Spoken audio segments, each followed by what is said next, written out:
Alright, here's hoping we don't have any more network issues today. Welcome to the stream, people.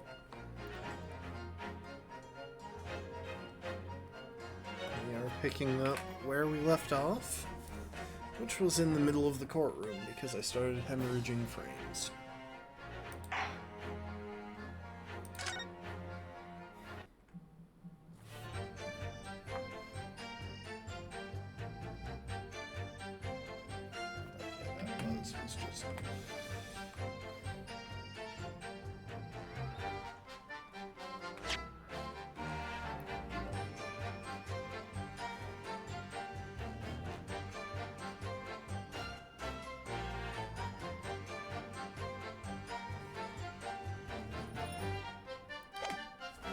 Okay. I can't remember any of the voices I was doing. As I said, Balthazar balloon is no liar. Every balloon I had in the sky landed safely. All three of my balloons were carrying passengers. If they fell to the ground in explosion, what a catastrophe.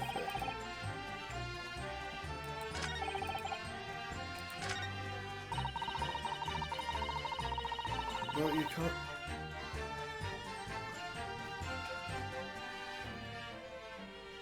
But you can't go away from the fact that a burnt-up bit of cloth was found at the scene, can you? The coppers at the yard reckon it was probably some debris thrown from the explosion on the stage. The stupido ragazzo is mistaken. My balloons have a red and blue zigzag stripes anyway.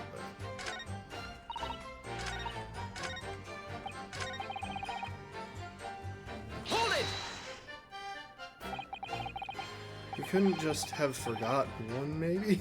That's a dumb question, Ryu. Signor, I might not notice it. I would give him 100 lentils, and one was missing. But we are talking about 3 enormous balloons. Do you believe I could make a mistake about something so grand and expensive? I took the liberty of having Inspector Gregson check this gentleman's warehouse. I have the report here. It clearly says a total of 3 balloons. Would appear no mistake has been made there. Surely Miss Lestrade could have been sent for such a menial task. What, me? I'll tell you what I told the boss. East End kids like me can only count up to 2. Oh no.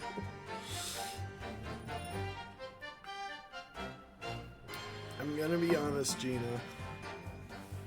I don't know if that's high enough counting capability to be a detective. And like, I don't consider counting one of the core tasks of detectiving, but I feel like there is a baseline standard that is relevant, and I don't think that meets it.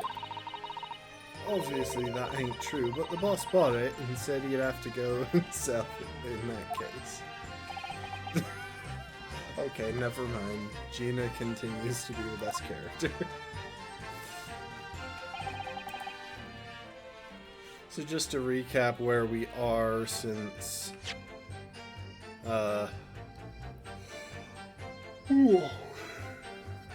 since it's been a couple of days, this man died. He has a broken neck. However, he was also stabbed in the chest. It is implied that he was stabbed by this thing, given the blood on it.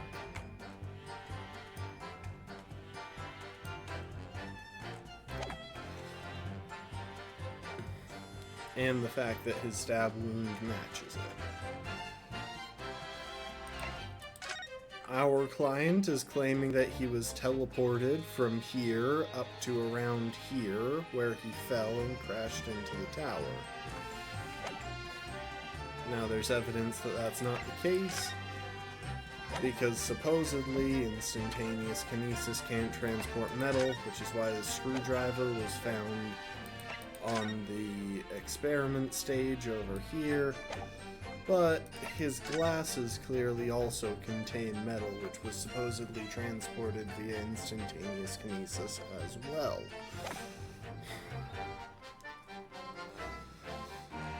Also, we found a crossbow and a piece of green cloth at the scene. This cloth is of the type that's used in hot air balloons. Also, I'm a lawyer, have I mentioned that?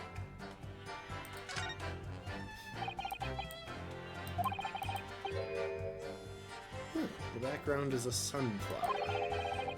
Or a dandelion. Or a chrysanthemum, perhaps. It's a flower. No one should be judged on their knowledge of flowers or lack of it.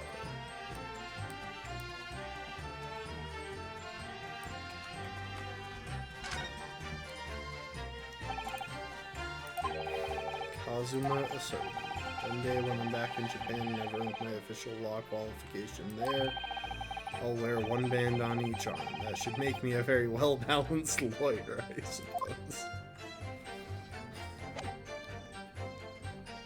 I love that.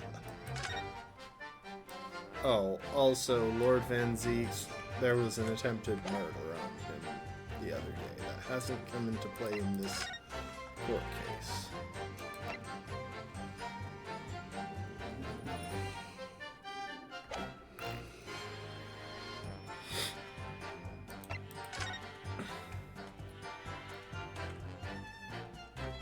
So for what it's worth, it doesn't seem like there's enough blood for him dying from the stab wound, which I think will come up, but I could be wrong.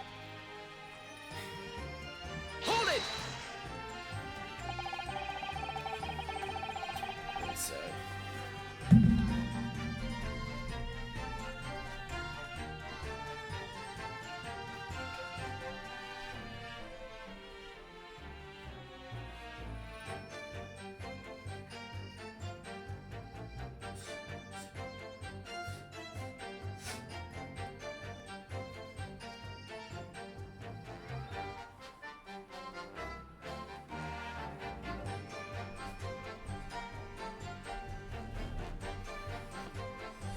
I apologize in advance if I do a lot of fidgeting this stream. My upper body's been really sore the last couple of days, and I don't know why. It would be quite a catastrophe if they fell to the ground for any reason.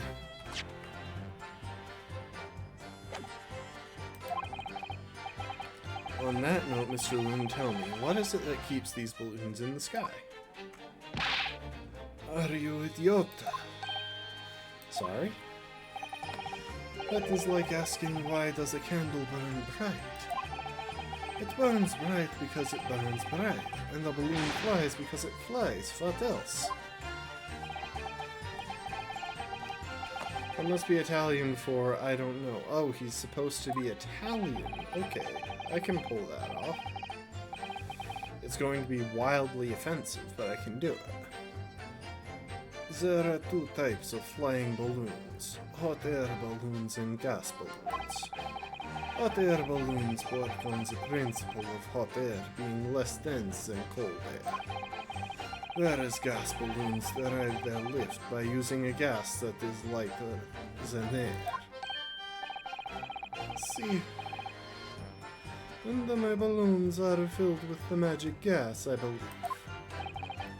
Hydrogen. Lighter than air, but highly explosive. No! I do not permit smoking of the cigarettes in any of my balloons. The magic gas does not like fire. Even a small spark of static electricity could cause the entire balloon to explode.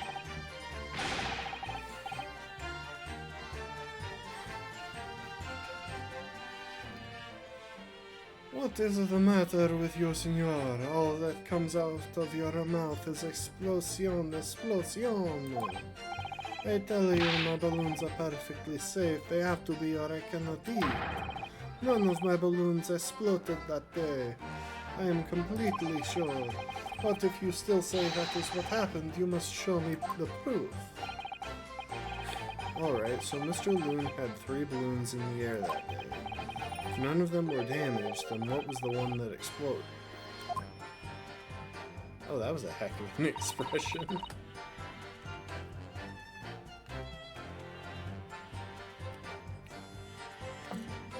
But you can't get away from the fact that a burnt out bit of cloth was found on the scene, can you?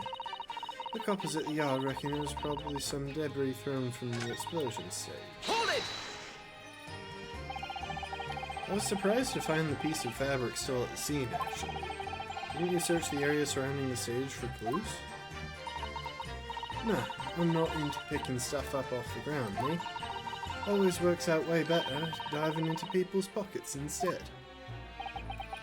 So much for the new career path. Mind you, the boss was on his hands and knees picking all kinds of rubbish from the floor. Thing is though, the cage went crashing into the crystal tower, didn't it?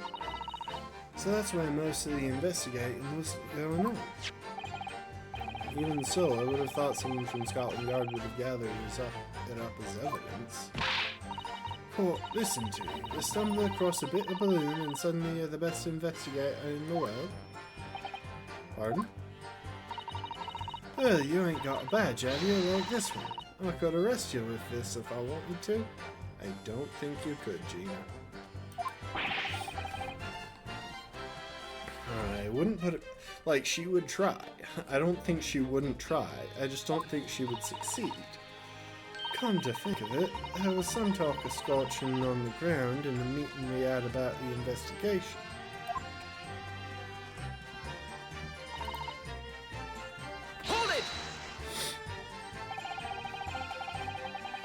There was considerable damage to the stage and surrounding area, wasn't there? Yeah, some of the coveys what were watching the experiment were caught in the blast and injured. Good job the old contraption didn't keel over, eh? I hadn't even considered that. It seems there was a great panic after the incident occurred. Nevertheless, the police shouldn't have missed a torn piece of the envelope from a balloon. Inspector Gregson can expect repercussions. Like me swiping all his fish and chips, eh? Man's soul pleasure.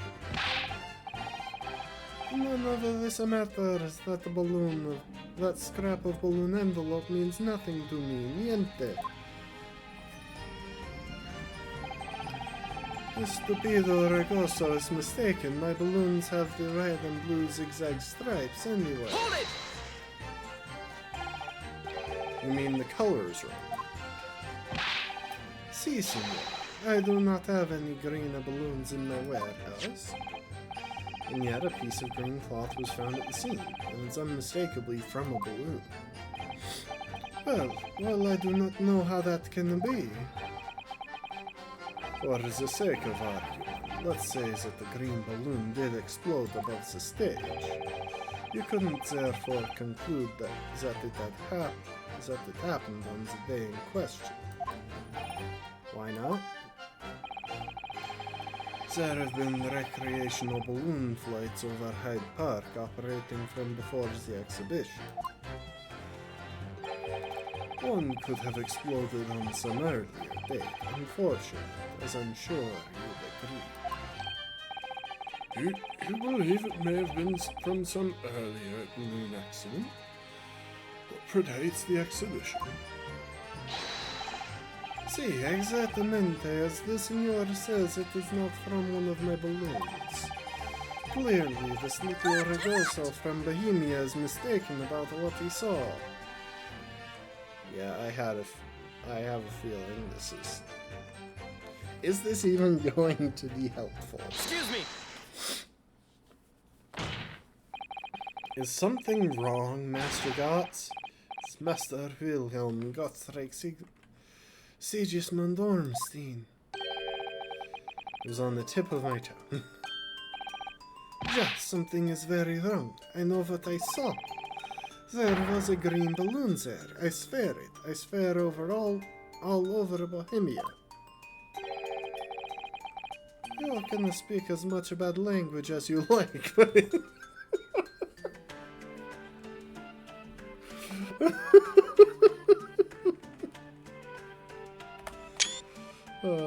also, the two of them probably make for a decent thumbnail for this VOD.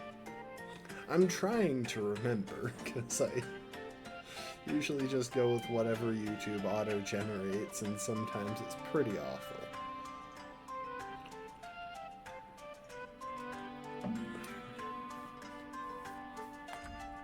But it changes nothing. If you do not have evidence, Ragoso, then I must tell your parents to punish you, eh? Perhaps we'll let the judge decide when it comes to punishments. Evidence. What is this evidence? To give a simple example, young man. A photograph, for instance, some tangible proof of what you claim. Well, why didn't you say so sooner? I have the photograph here.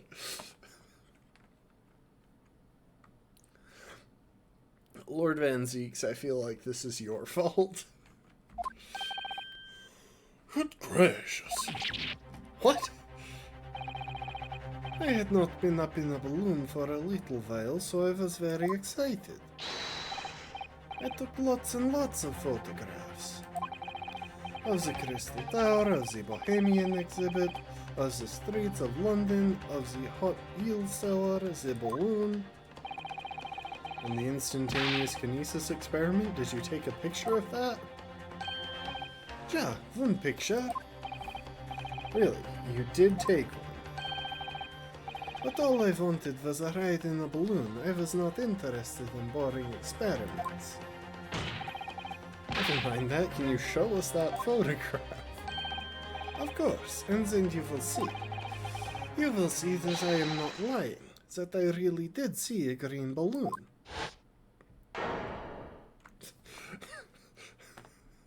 Okay, first of all, why is there no one in the balloon? That feels very important.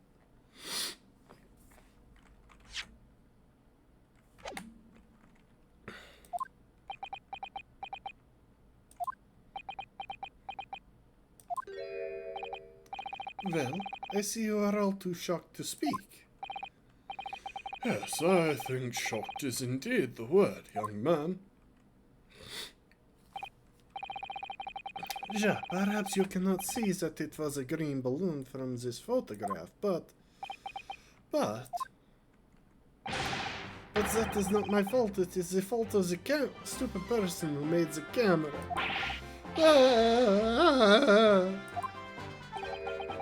That was one very bohemian sounding.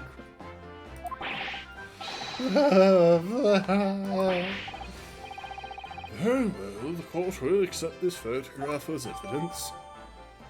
The photograph taken by Gotts while he was riding in the balloon shows another balloon that he claims was green and exploded moments after he took this shot. It's not my fault, it's the fault of the person who made the camera. Well, never mind, I'm sure you have plenty of wonderful sepia memories to take home with you. Alright, let's get a look now.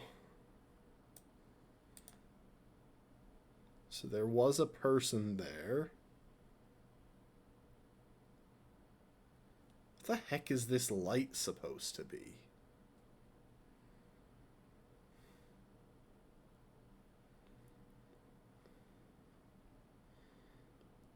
Also, for what it's worth, if he supposedly stabbed the man,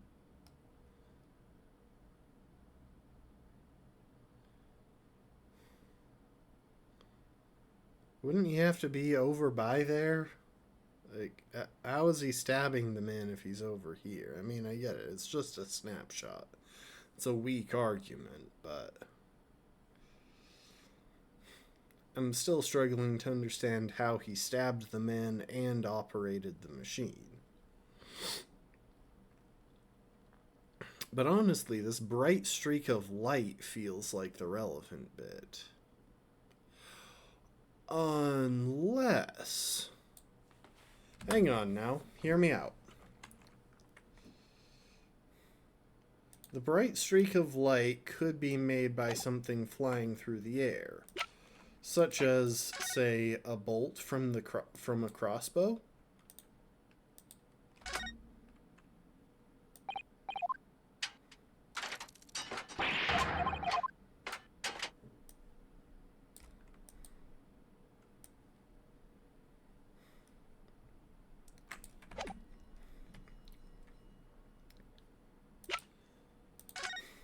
Especially if the bolt from the crossbow was, for example, heated in some way to cause the balloon to ignite when it punctured it. That would then make sense. Okay. Well, we've added up something that we probably won't get to in the case for another several minutes.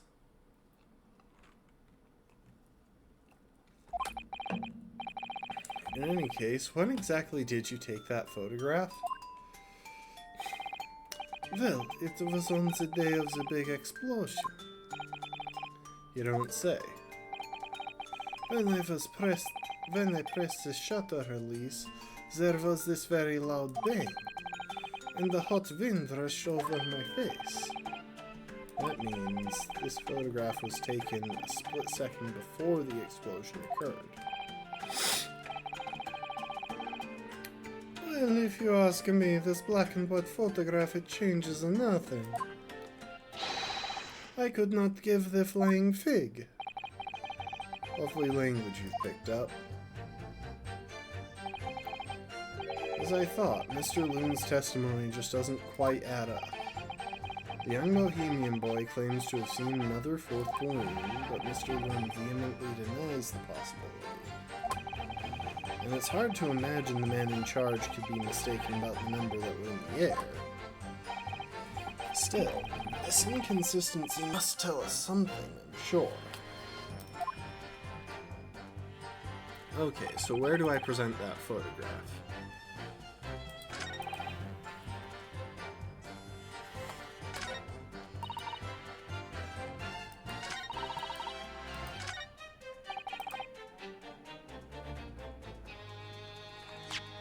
Alright, let's drop a quick save.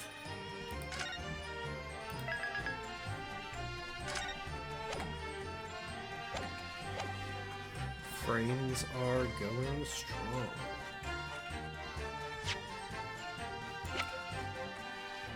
Objection!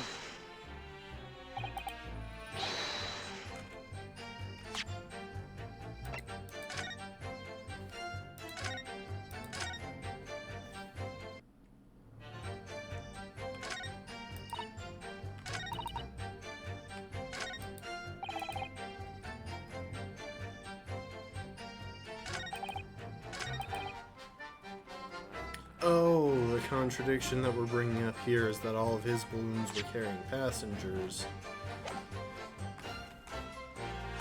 But the one in the picture had no one in the basket.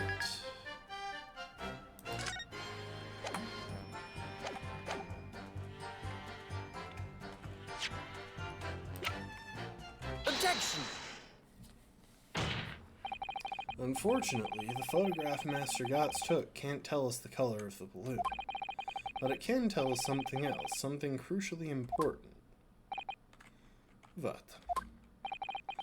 It shows that the pictured balloon wasn't carrying any passengers.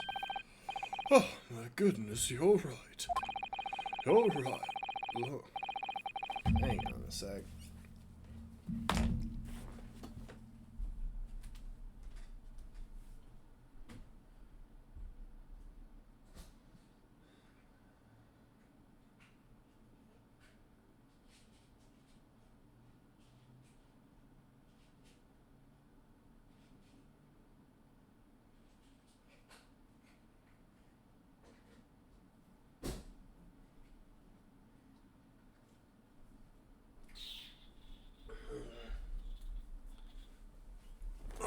Here's hoping some ibuprofen will help the pain in my upper body go away so I can do the voices.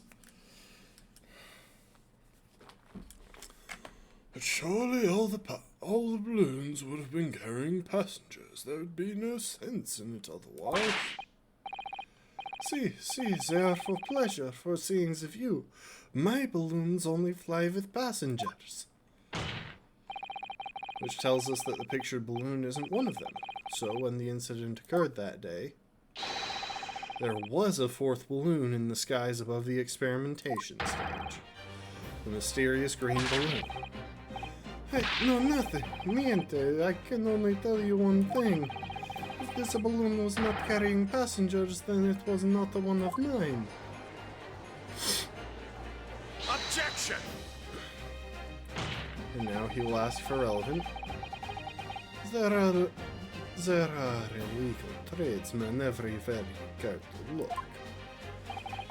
Clearly, one such entrepreneur decided to capitalize on the opportunity presented by the Great Exhibition, and managed to operate balloon flights on Mr. Loon's patch without him realizing. See, the competition trying to steal my profits, except they didn't steal your profits, there was no one on the balloon. I did not notice because of the experimental that went wrong on the stage. His fourth balloon exploded at the very same moment Mr. Asmund was beamed from the stage below. Oh, so them scraps that fell to the ground after them left them scorch marks.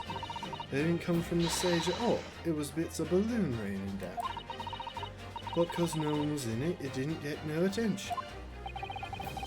Mysterious fourth balloon carrying no passengers, silently floating over the experimentation stage.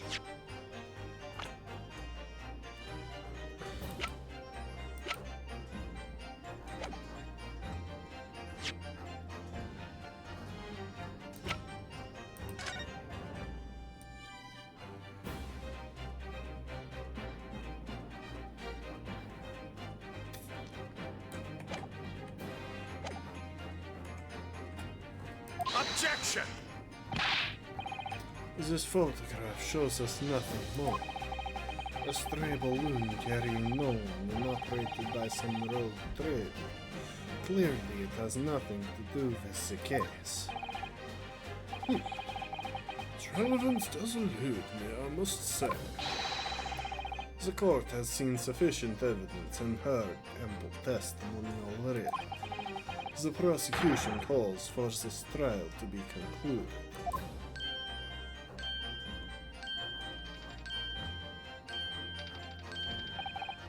Really? You really got to the truth yet? No, I can't let this opportunity slip away. The jurors' minds are made up, and not in our favor. What else can this photograph tell us if there's nothing more we can learn from it?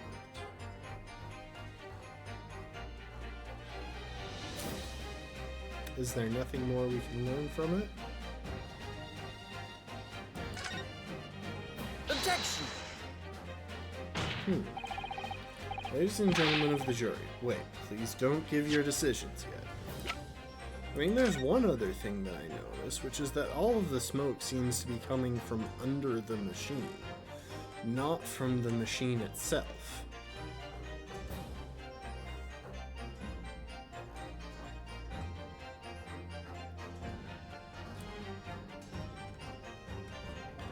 I don't think there's anything going on top of the machine. Like, I think that bit there is just part of the machine. But yeah, the fact that the smoke is coming from under it, as opposed to from the machine. Oh wow, when I was showing all this, I guess y'all couldn't actually see it because it was behind my webcam. The doctor is shown in this image. This is him I'm trying to show you.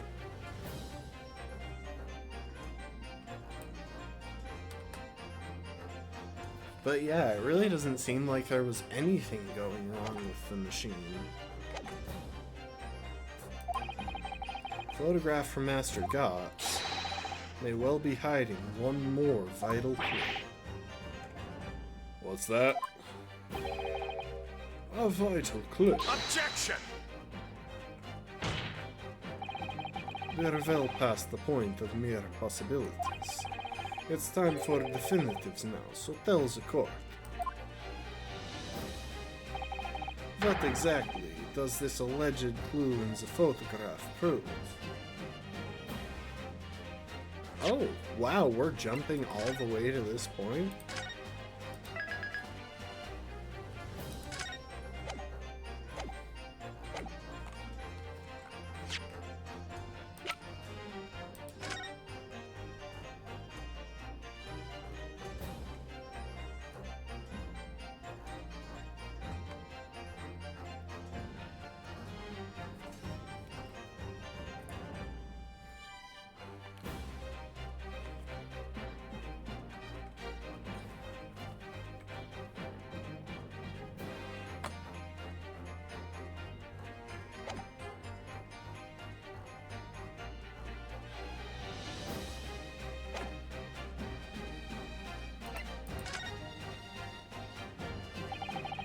We can reasonably assume that the picture balloon was destroyed in the searing heat of the explosion.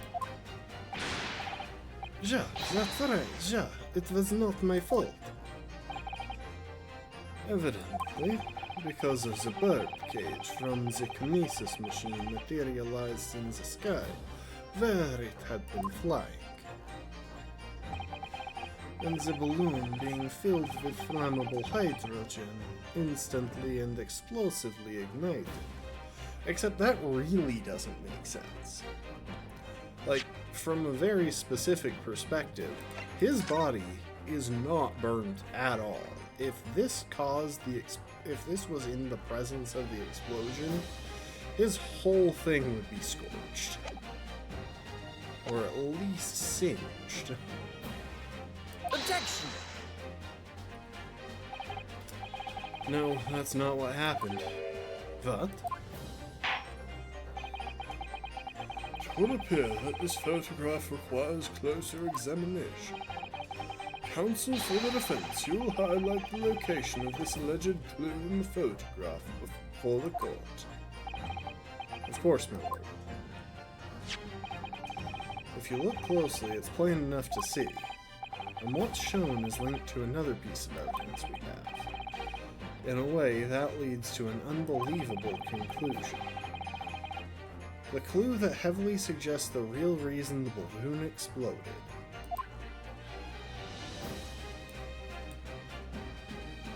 Take that! Timing of this photograph can only be described as miraculous. If you look, you'll notice there's a bright white line that appears to point directly at the balloon. Most likely a ray of light caught incidentally on this film. I'm afraid I can see nothing of the sort. If you look with a magnifying glass, my lord, it becomes clear what the nature of this bright line really is. Goodness, what is that?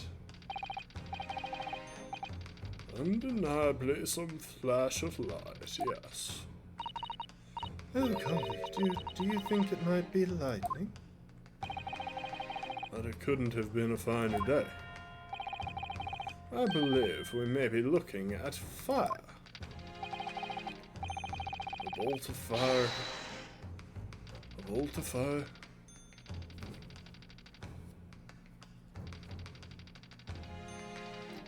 A bolt of fire heading straight for the balloon like an arrow. Indeed, even to my aging eyes, it would appear to be a flame of some sort. My words, are you suggesting this flame struck the hydrogen gas that filled the balloon? Objection! That's absurd. The balloon would have been 60 feet above the ground at the time. No flame could possibly have reached such a height. Objection! Actually, it's my opinion that a particular piece of evidence found at the scene reveals how that is exactly what did happen. What evidence? If such evidence exists, Counsel, then for goodness sake present it. Which evidence explains this mysterious streak of flame that appears to be headed directly for the balloon? Take that! This was found hidden at the foot of a small ornamental tree near the scene. Good lord, is that a crossbow? An arrow dipped in oil and set alight could have been shot from this weapon, sending a flaming arrow straight into the hydrogen-filled balloon. Are you suggesting that crossbow was used too deliberately? Blimey, you're right. That streak of light in the photo looks just like an arrow, doesn't it? And the explosion of the balloon, it was, very likely the result of a flaming arrow from this crossbow igniting the hydrogen gas inside it. Holy cow. No. Is Lord Van Zeke's wearing heels? I mean, I guess if anyone can pull it off, it's him. Order, order. Counsel, this is an extraordinary supposition. If the aim was to cause the balloon to explode, the shooter could have used a gun, of course. However, there's an obvious reason why that would have been out of the question. The noise of the discharge, of course. Also, and this is something to remember, kids. Just shooting flammable gas will generally not cause ignition. You need a spark. You actually need a spark. So unless the projectile collides with some sort of metal or something to produce a spark, you're unlikely to actually produce the needed friction to cause ignition. So when you see someone pull out a gun, and do not try this at home, folks, I'm not liable for any of your recreational activities. But if you see someone on TV pull out a gun and shoot like a propane tank, if there isn't an open flame or some source of sparks present to cause ignition, it's not likely to explode. You would need to get sparks from the actual collision of the bullet with the tank, and even then, well, that's already pretty unlikely. Don't try it, but do some research. It's not that easy to cause a spark with a bullet deliberately anyway, and if it was hitting a balloon, no chance. That's right. By using the crossbow, the projectile could be fired at the balloon silently. Well, yeah, if someone had shot a gun off in the exhibition grounds, it would have caused a real panic. But with the big explosion, there was already a very big panic anyway, was it? No? I don't like this. I should be pleased to have found a plausible new explanation for all this, but something feels wrong. Objection! Do you understand the implications of what you're saying, my Nipponese friend? If a flaming arrow did indeed hit the balloon, then obviously it would have exploded. And if the bird cage appeared from the cloud of smoke that ensued... Wait a minute, what are you really saying here? I don't get it. Was the bird cage beamed up into the sky after all, or what? My goodness me. Now I understand. That's what the sinking feeling is about. I think there's a good chance that the bird cage was actually concealed inside the balloon all along. What? Did I just hear that correctly, Counsel? There's no going back now. The horse is bolted.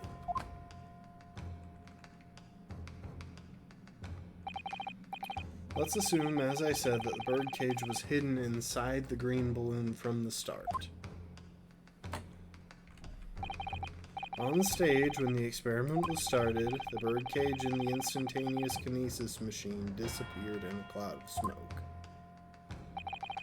At that moment, the flaming arrow was fired from the ground,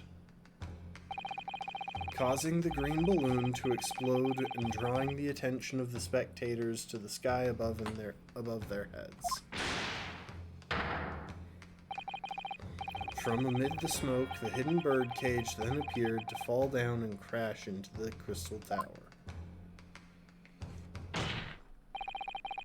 I think you'll all agree it's entirely plausible that what I've just described is the real truth behind the miraculous experiment carried out that day.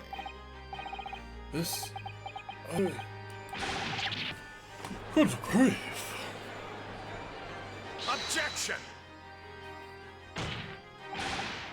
This is ludicrous. What you've described is no science experiment. It's child's play, a contemptible display of stage magic. Both Mr. Sholmes and Iris said that the experiment was a scientific impossibility. In which case, this is the only way to explain what happened that day. And in any case, the victim's body was found inside the birdcage in the crystal tower. If the instantaneous kinesis didn't take place, how do you explain that? If I may put in a word, as a man of magic myself, such apparent discrepancies can easily be explained by some simple deception. Juror number 3. All that would be needed is a doppelganger, someone who looked very similar to the victim, Mr. Osmond, and having this other man appear on stage to front the show as a body double. Ah, yes, of course. So, in fact, Mr. Asmund must have been inside the birdcage that was concealed inside the balloon right from the start. Objection! That balloon would have been filled with hydrogen. Anything hidden inside it would have been scattered to the four winds when it exploded. No one would ever have embarked on such a risky venture. But he was already dead. Not necessarily. The explosive force of the balloon gas would very much depend upon the mixture ratio. Juror number 4. Flying balloons are rarely filled with pure hydrogen, but a mixture of other gases such as helium as well. Helium on its own doesn't explode, but by controlling the gas mixture ratio, the explosive force can be altered. The mixture ratio? Obviously, the victim's body would have suffered some burns. That would be unavoidable. But not to such an extent to render this whole obscene charade impossible.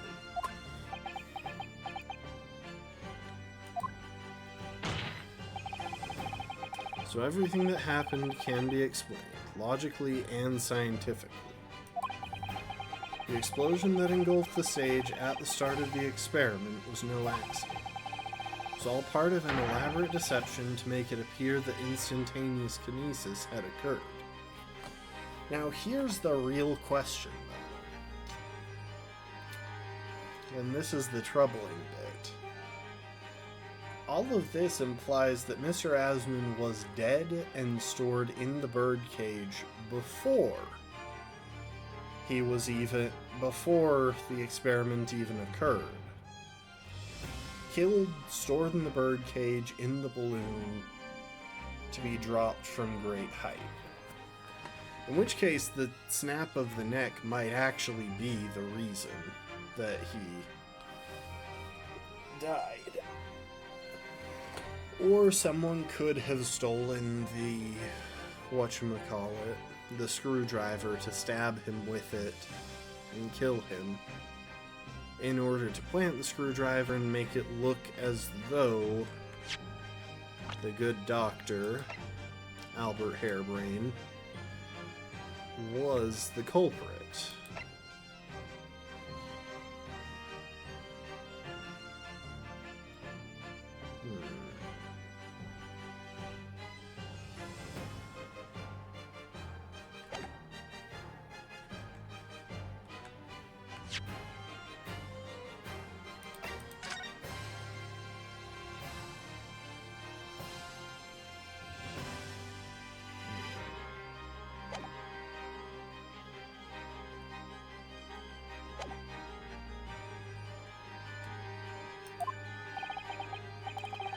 Oh, goodness me.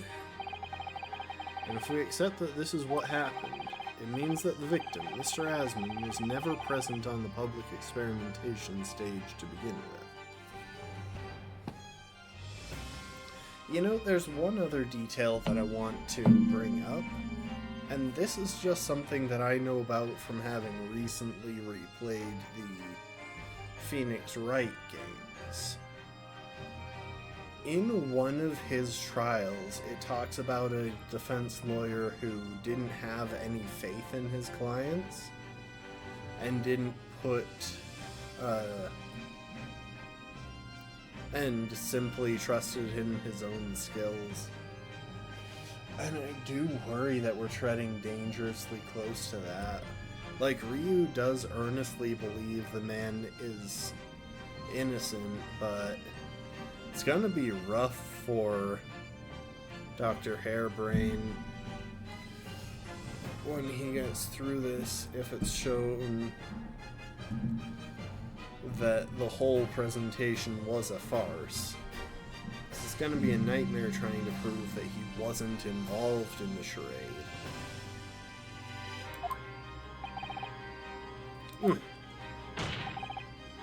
In short, he couldn't have been killed by the defendant, who was on stage in full view the entire time.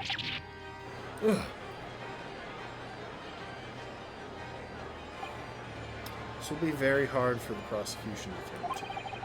Lord Van Zieks can't credibly maintain that Professor Hairbrain is a suspect now. Unfortunately, Professor Hairbrain doesn't appreciate this line.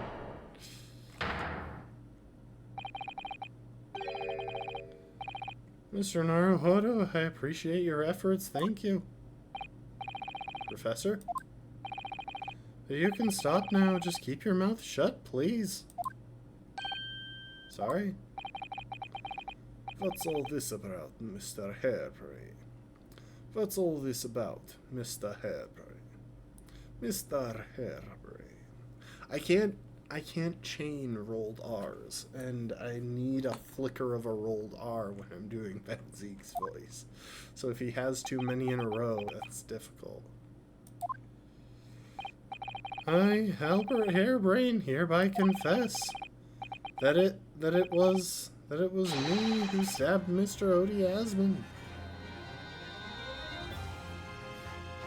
It wasn't, though.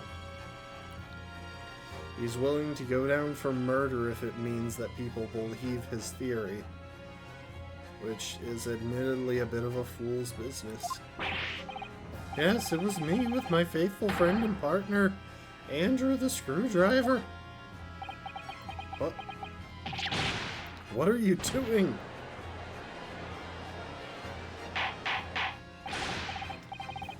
Order. Defendant, explain the sudden confession.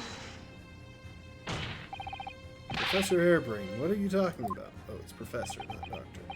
It's what I've said all along. I must protect my hypothesis and my precious machine.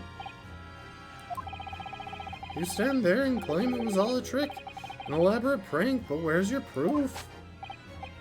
No, you'd have to examine the machine if you wanted to prove it, but then it would all be over. My beautiful hypothesis would be laid bare. I mean the indignity of it.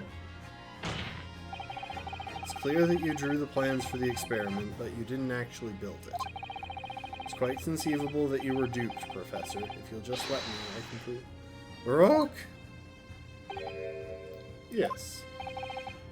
I'll cooperate. I'll do whatever you say, I swear it.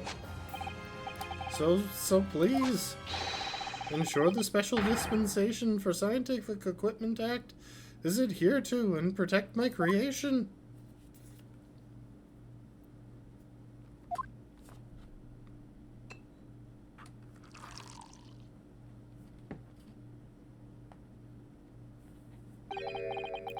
Pray forgive the discourtesy of filling my hallowed chalice at this critical juncture, especially since I have done so only to smash it against the lamp or crush it in my hand, giving myself severe cuts, and crystal embedded in my palm. Admittedly, my palm is essentially all callous and scar tissue now.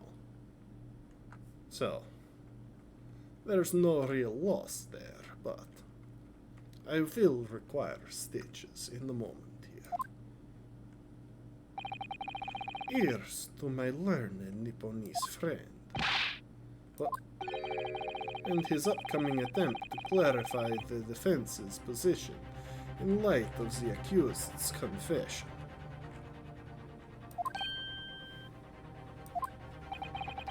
Do you intend to formally assert that the experiment was nothing more than a conjuring trick?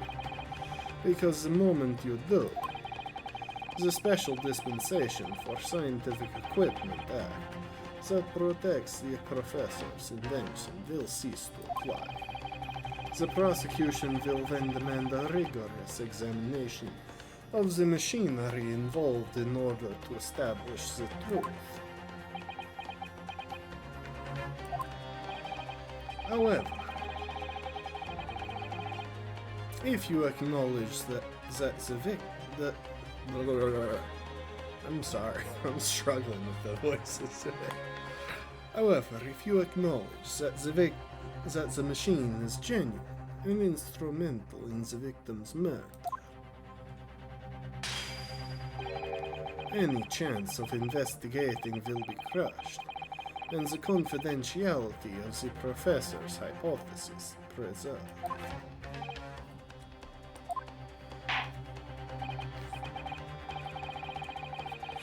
Counts.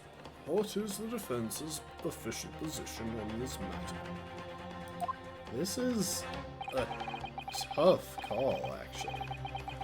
What Professor Harebrain, my client, actually asked of me was to prove that the explosion on the stage was an accident and protect the secrecy of his hypothesis. There's no way to do that without implying the professor's guilt. Do I protect my client's life by asserting his innocence? Or do I uphold my client's request, but see him condemned? Either way, I can't avoid betraying his trust. You've been silent long enough. Isn't talking your trade, my learned friend? Or has all knowledge of English escaped your confused Nipponese mind?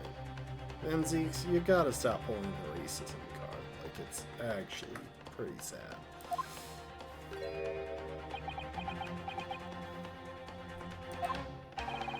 Mr. Naruhodo! There's no escape here. I have to make a choice. It's an impossible one. I have to give up on something, but what? The defense asserts that the defendant's instantaneous kinesis machine was in fact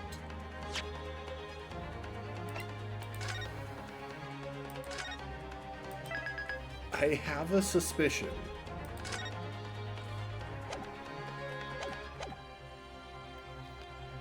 that we're going to get cut off before we can finish the sentence.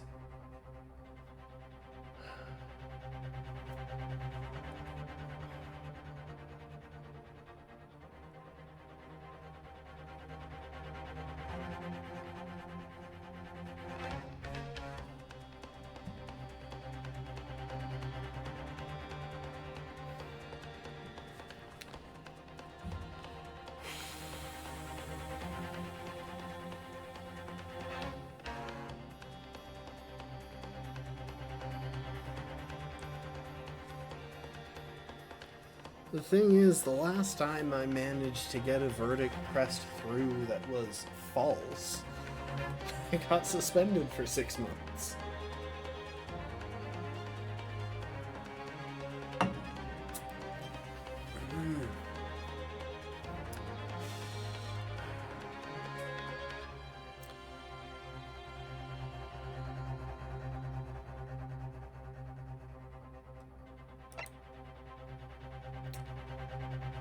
It was a conjuring trick. He can ask for his defense to... he can ask for his attorney to be replaced if he has to. But frankly, the evidence points to that effect.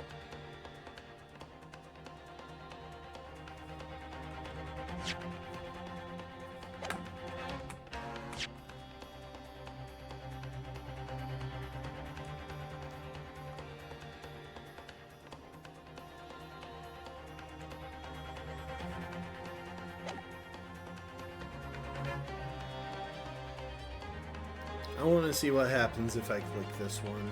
I'll reload just afterwards just to see what the other one does, but I want to see.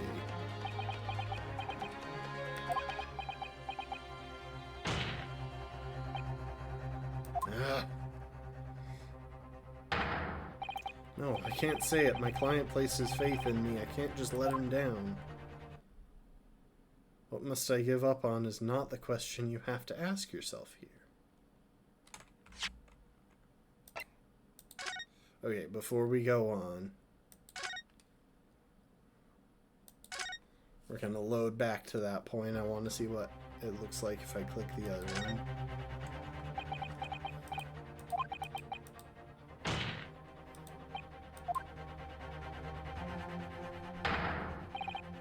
I can't say it. My client places faith in me. I can't just let him down. Okay, I'm gonna load and click the other one just because that's the one that I wanted to go with first, even though it makes literally no difference.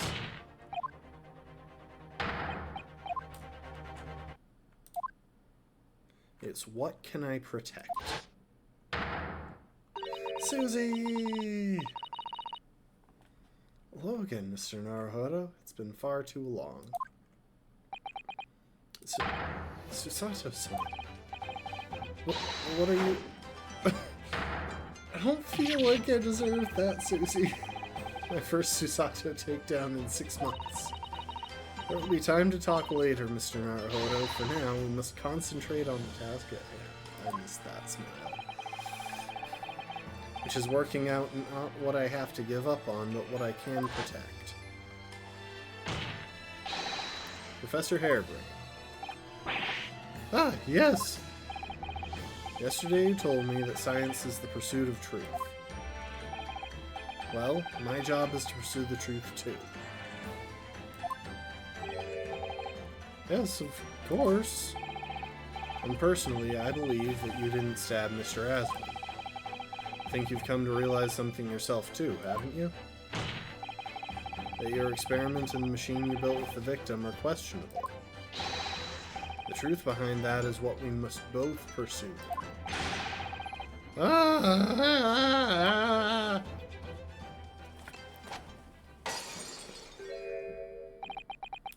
So, you've finally opened your eyes. What? And that's for you. Albert, you can't ignore this any longer. Having heard my learned friend's assertion, don't you have something to say? Baroque? Lord Van Zieks. Gosh, I've never heard him speak that way before. In truth, there is one thing, something I've remembered that's of relevance. What? On the day it happened, just before I began the experiment, I saw a man near the stage. A man holding that crossbow. I beg your pardon.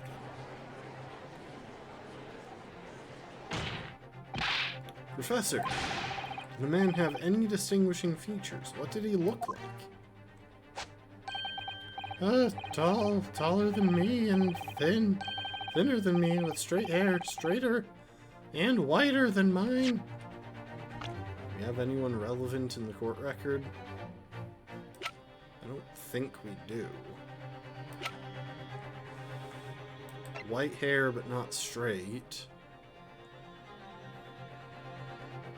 Also not thinner than him. Not white hair, taller and thinner than him, but Well, actually, arguably not even thinner. Not taller and not white hair. Very much not taller. A woman who wasn't present. Yeah, like, See, the big question I have is who was the engineer for the machine? Let me see, one less lens than me too. Monocle, a rather stylish black monocle.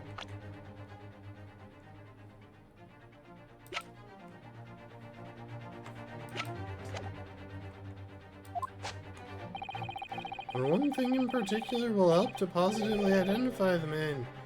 You see, I know him very well. After all, he's the engineer who built my invention. What? He built the machine? Yeah, so this was relevant. That's right, Mr. Asmund introduced him to me a year ago. He's a man by the name of Enoch Drebler. Drebber.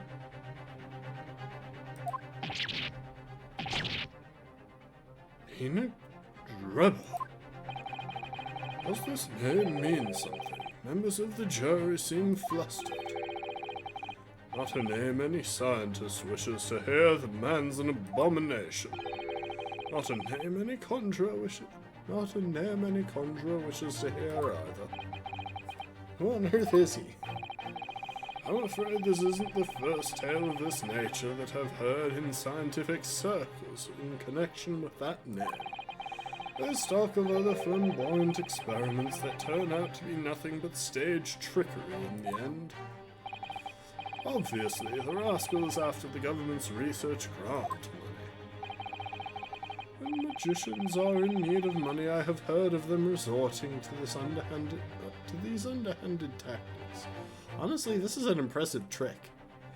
Just how many cards is he prepared to pull out of his sleeve?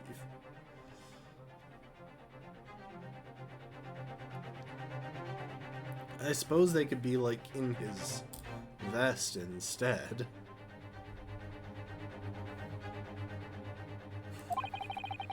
Some acquaintances of mine with experiments of such things have mentioned Enoch Drebber's name before. The man was both an engineer and a magician. Yes, we're dealing with an unparalleled confidence trickster here. That's Enoch Drebber for you.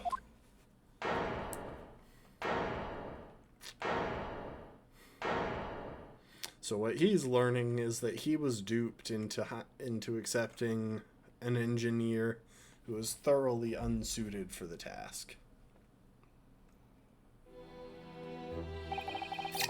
So it's true then.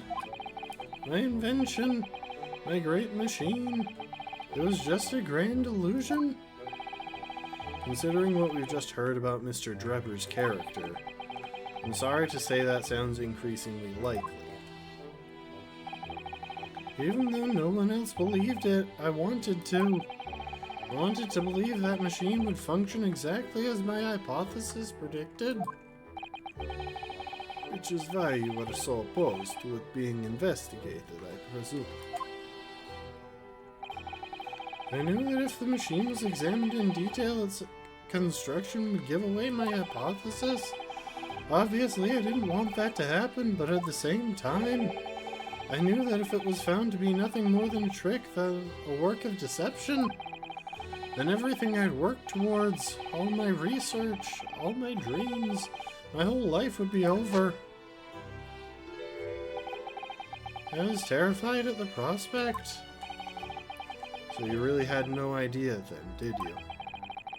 About the true nature of the machine that was built, and the true nature of Mr. Drebber. I never questioned anything. I didn't want to question it. It's entirely possible that Mr. Asmund and Mr. Drebber were working together to use you as the means of fraudulently acquiring the research grant money.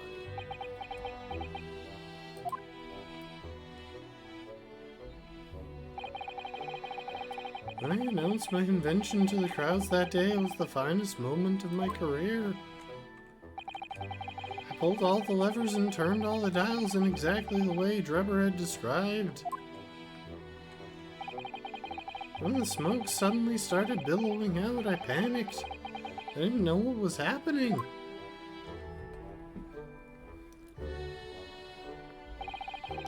I really don't know how the whole illusion was made to work.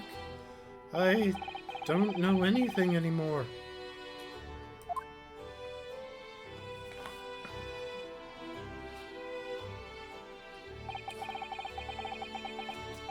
Let me confirm one final point with you, Professor. Do you now consent to the prosecution submitting the necessary paper to release your invention from the protection afforded by the Special Dispensation for Scientific Equipment Act? Yes, please go ahead. I'm very sorry.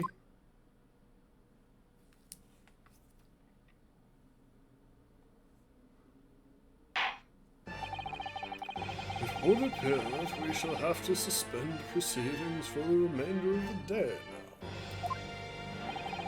Lord Van Zeeks. My lord.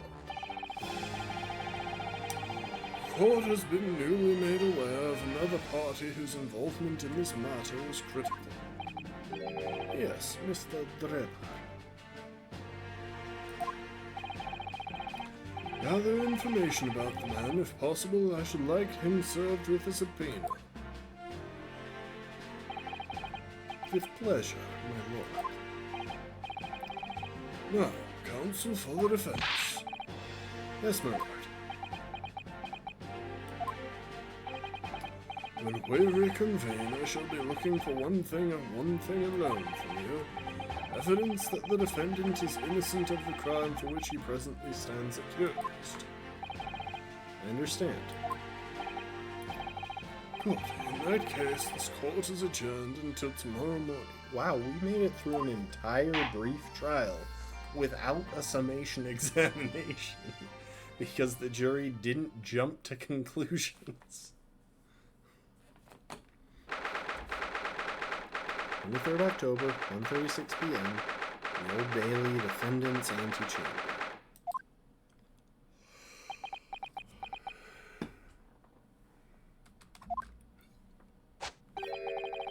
Mr. Naruhodo! Yes. I'm so sorry. I was wrong, you were right, I tricked you, you trusted me, I dragged you into my mess. How did it ever come to this? I'm so sorry. Did you really have no idea, Professor? About what Mr. Drebber was really up to, I mean? About what he was really constructing? Naturally, the machine was the embodiment of my hypothesis, of all my hopes and dreams. I had complete faith in it. Alright, in that case, I won't say anymore. Well, sadly, the murder accusation against you still stands. So we must do as much investigation as we can before the trial resumes tomorrow.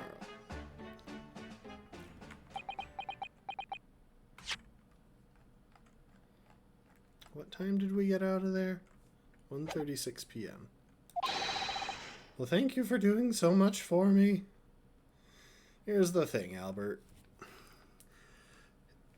If it turns out that you were being scammed by these men, you can try again. I would recommend actually contributing to the building process, or at least verifying the process personally.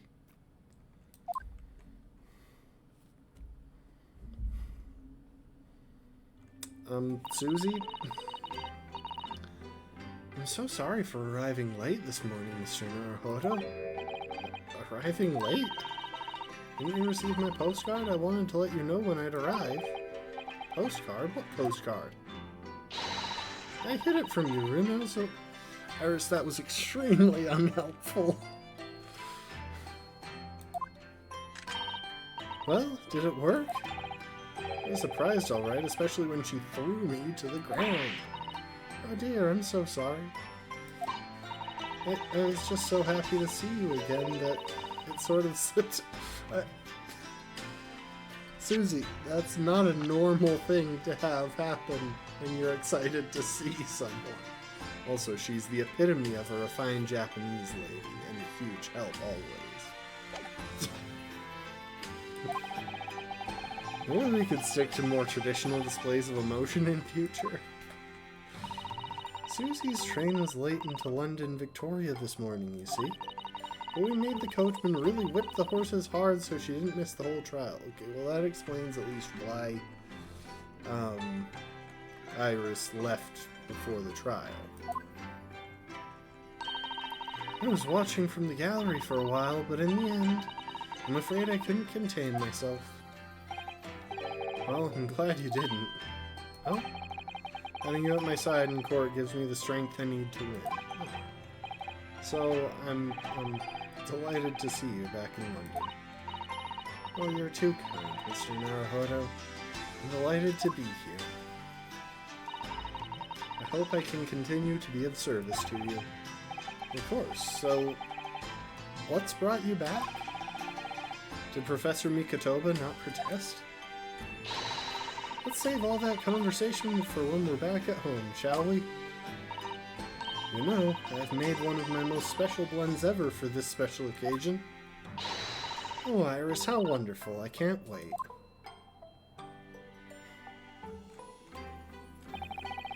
Susato-san was back in London. It's hard to describe how happy that made me feel at the time, but despite my elation, our tale was about to take yet another extraordinary turn. Like, there's some deep state conspiracy going on behind the scenes. They've hinted at it so much. And we've only got like 2.5 cases left to unveil it, which is kind of wild.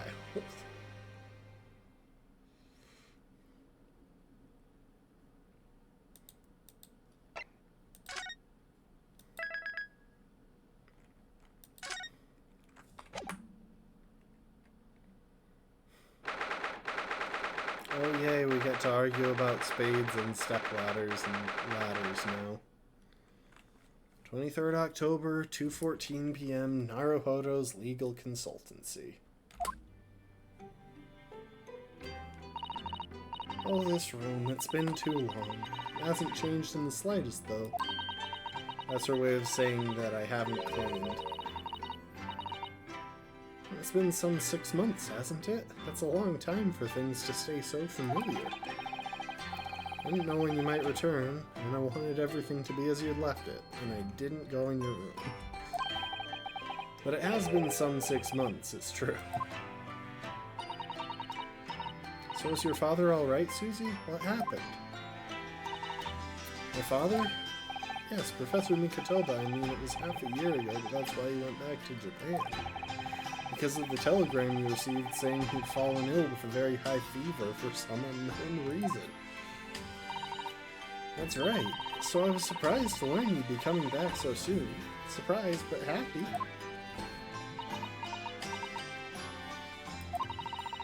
I think I wrote about it in my letter to you. That was all a trick.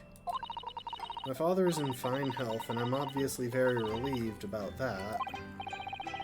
But we're all delighted to have you back. It's quite by accident that I've been able to return to Europe, actually. It's because of a very grand conference called the International Forensic Science Symposium. The International Forensic... That's the same symposium Lord Strongheart mentioned. Anyway, I've arrived safe and sound, and all that matters is that I'm here now. After all, I haven't yet fulfilled my promise to you, Iris. Oh? You must tell us everything.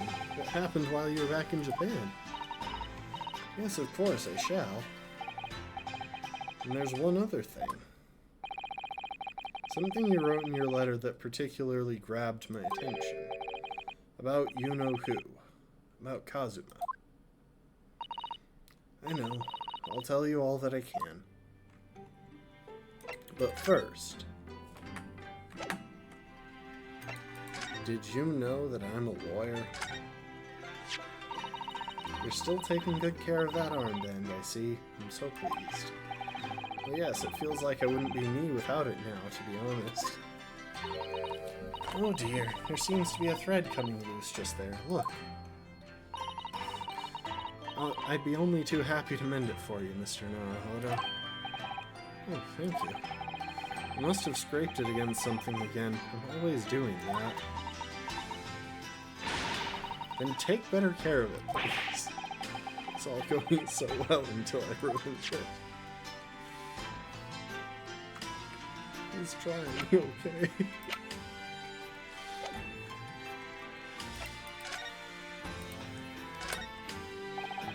Thinking back, that spade's been here since we first moved in, hasn't it? I'm sure I've told you before, Mr. Naruhodo, it's not a spade, it's a shovel. No, shovels are for digging, that's for scooping up loose material. It's a spade. No, spades are for digging, that's for scooping up loose material. It's a shovel. The Great Spade Shovel War rages on. I still can't inspect this ladder, which, to be fair, isn't a step ladder, so that makes sense, but still. I see your Daruma still has only one eye filled in. Well, we agreed that it's something we do together, didn't we? You can do it right now if you'd like. I'd be happy with that. I rather like the anticipation, Mr. Naruhodo. It's good having Susan back. You see? I've been keeping my desk beautifully covered in papers as always. You really must tidy it all up, Mr. Naruhodo. No more excuses. But Miss Susato, the way I see it, all these papers building up on my desk like this are a reminder of my wonderfully diverse daily life. I like to leave them as they are, so I never forget how lucky I am to have such varied experiences. In that case, you should definitely have a thorough tidy. Then you'll be able to see your papers building up all over again and feel that joy. She's got you with the logic, Naruhodo. Still can't beat her in an argument, even though I'm the lawyer here.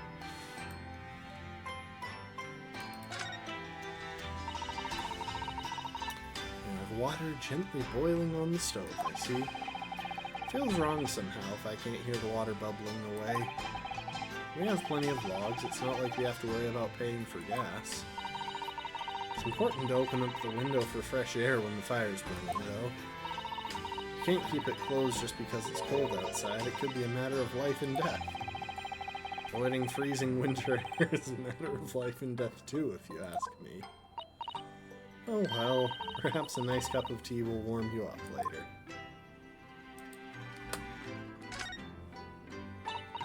Oh, I'm so looking forward to making you some tea again, Mr. Naruhodo. Which you'd think I wouldn't like, given that I'm not keen on bitter flavors, but it is Susato-san's tea. And it's amazing what a little cake or something on the side can do. I'd dearly love to serve you some sort of Japanese sweet alongside your matcha green tea. But I suppose that's simply not possible, given how long we've been staying here in London. Well, I do like the little chocolates you put with my tea. They go wonderfully. Oh, Mr. Naruhodo, you would, wouldn't you? That gives me a warm glow inside for some reason.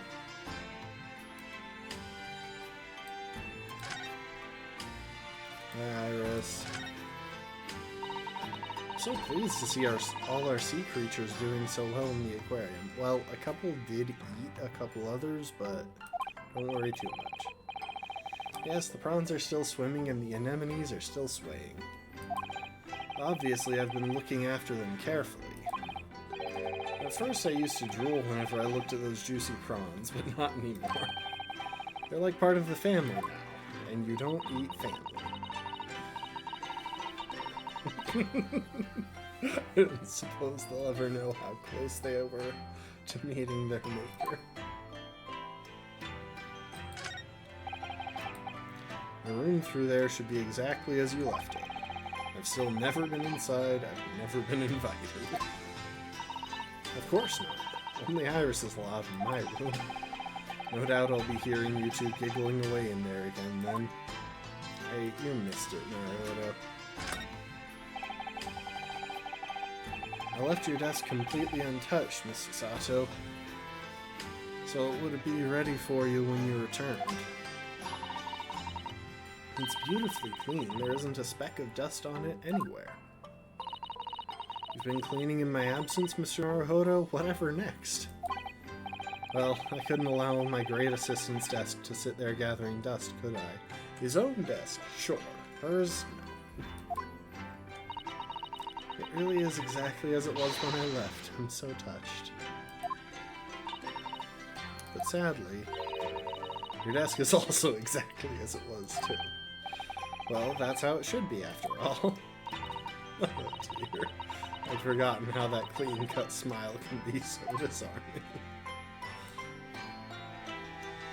I'm pretty sure they're flirting. Hi, Iris. Must be about a year ago now. I wrote a really long story based on some of my father's old notes. It's about one of Hurley's greatest exploits. I called it The Hound of the Baskervilles. But then Mr. Sholmes forbade you from publishing it, and put the manuscript somewhere nobody could get their hands on it. So nobody knows anything about it apart from Hurley and I. But for some reason, you knew the title of it, didn't you, Susie? Oh, it sounds so exciting. The Hound of the Baskervilles. I should love to read it. And you wouldn't tell me how you'd come to know it. Yes, but I made you a promise that I would explain one day, didn't I? I think it's time. Oh.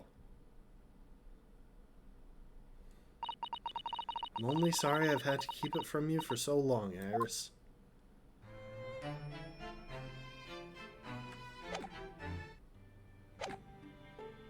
We'll pick that up in a sec. I gotta finish talking to Susie. When I first arrived back in Japan, I really thought I'd never be allowed to return to Britain. But curiously, after that awful trial at the Supreme Court, Father's mood changed entirely. The awful trial? Oh, yes. For the murder of Josiah Brett. Oh, you dressed as a man then, didn't you, Susie? Oh, well, yes. Since women are forbidden in the courtroom, I had no choice. Wow, amazing. I wish I'd seen it, don't you, Runo? Yes, I suppose so. I want to play at being a lawyer now. I could wear a false mustache, maybe. Iris, I'm gonna be direct with you. I don't think you could pull it off as well as Susie. I don't think that any mustache could hide the fact that you're just 10 years old, Iris. Something else I've been wanting to ask you, Mr. Sato. It's about the real reason why Professor Mikotoba summoned you back to Japan. You said in your letter it was something to do with that convict's loot we found in Mr. Natsume's lodgings? That's right. The very large dog collar we found with the bee emblem on it. Seems that Mr. Natsume included a drawing of the collar in the report he submitted about his time in Great Britain. I understand that when Father saw the report, he turned as white as a sheet. Why would that be? Father came to Britain himself, of course, to study. It was some time ago now, but he stayed for 6 years. I can only imagine that something must have happened during that time. But if he refuses to tell me what it was, then I intend to find the answers for myself. I've decided that I, for one, won't keep any more secrets. Oh, Susie. It's a very meaningful look Susato-san's giving to Iris there. Lord Strongheart mentioned something about that symposium, too. I think he said that investigative authorities from 40 different countries would attend? Yes, and from Japan, my father and Judge Jigoku have been invited. It's something of an honor, I believe. Well, Professor Mikotoba is the leading expert in forensic medicine in our country, after all. But who's the other person you mentioned? A judge, did you say? Yes, His Excellency, Judge Seishiro Jigoku. You've met him, Mr. Naruhodo. Last year in the Supreme Court. You can't possibly have forgotten. That terrible trial of yours when you were accused of murder. Ah, yes, I try to think of that as a positive turning point in my life these days. Well, it was Judge Jigoku who presided over the trial. He's finally got a name.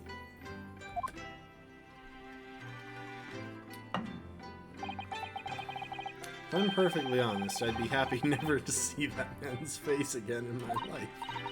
Oh, well anyway. His father was invited to the symposium. He agreed to me returning to Britain too. He won't actually arrive until next month, but, well, I couldn't wait. So I pleaded with him, and in the end he agreed to me going on ahead. Yes, about the symposium. It seems as though Lord Strongheart has put in an awful lot of work to make it happen. It's obviously very important. I believe it is, yes. As I understand it, Lord Strongheart organized the entire event himself. I think he's hoping that by achieving exceptional results, he'll get the job of Attorney General. The most senior position in the British justice system. He's hoping to use his power to create the world's finest policing institution. That's what Father said anyway. Apparently it's Lord Strongheart's lifelong ambition. Does Professor Nikitoba know Lord Strongheart personally then, I wonder? Actually, Lord Strongheart gave me a long speech about this very subject only yesterday. I'm gonna redeem stand on myself.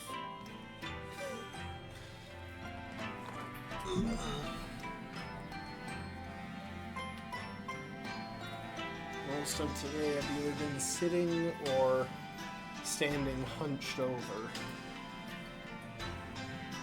So actually taking a bit to be fully vertical is nice. And I sort of lost the will to live early on and didn't really listen to much of it.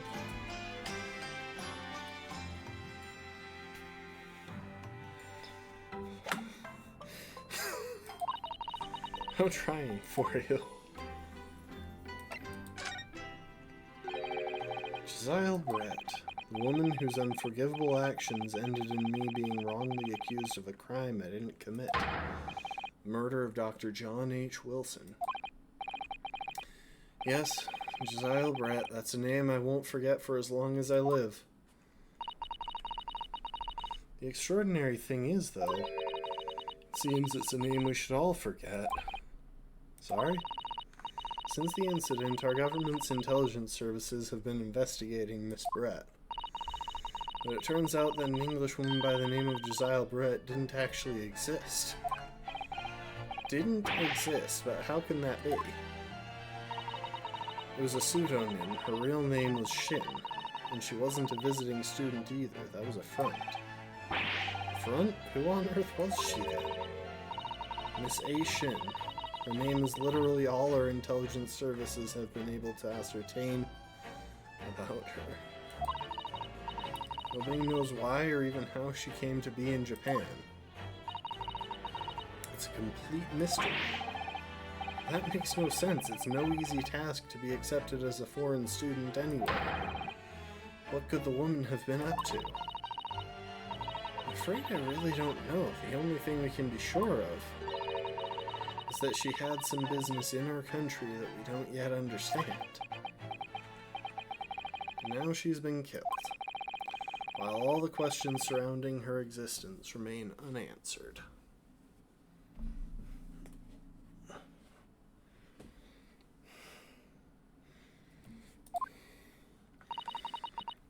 I'm afraid so. A. Shin. Who on earth was she?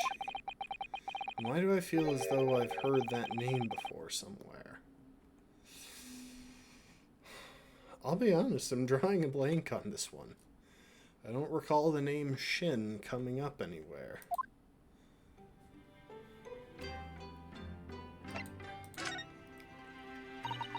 After my friend Ray's trial, a reporter who actually killed Miss Brett said something very strange.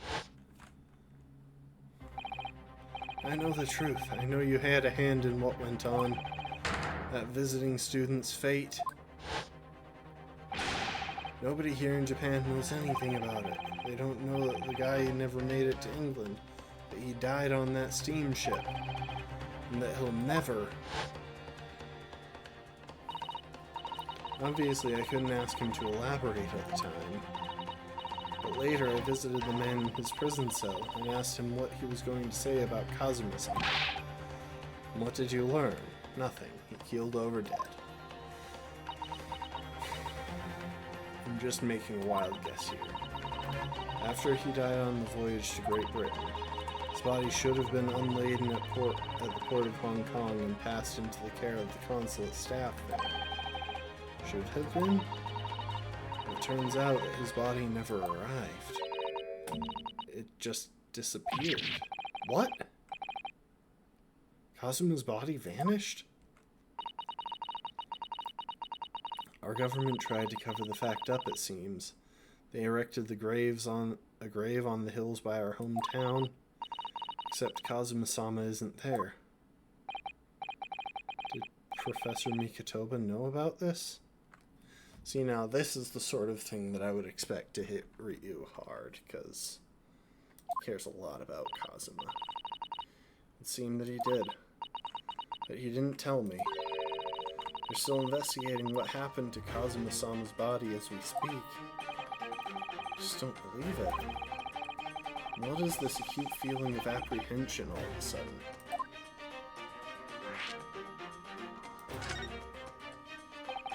Thinking back now, some of the things that happened on the SS Beria were definitely strange. I mean, after he died, we never saw his body again, did we?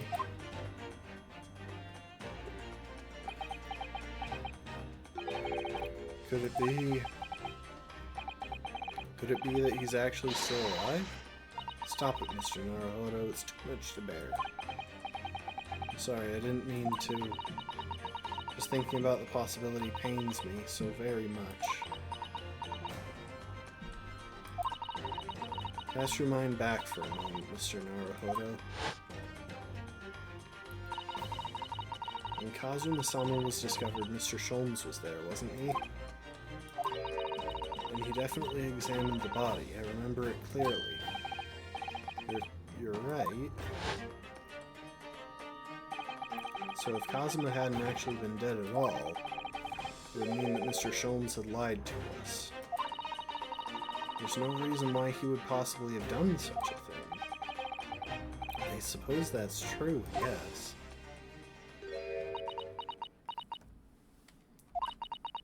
The idea that he might still be alive somewhere, it wants to fill me with hope, but I can't let it, because if it turned out to not be true, then I'd be back at the bottom of that awful pit of despair again. I'm terrified of what that might do to me. Miss Susato. I know she's given the idea the thought it deserves. It's Susato-san we're talking about, after all. So I probably shouldn't push it now.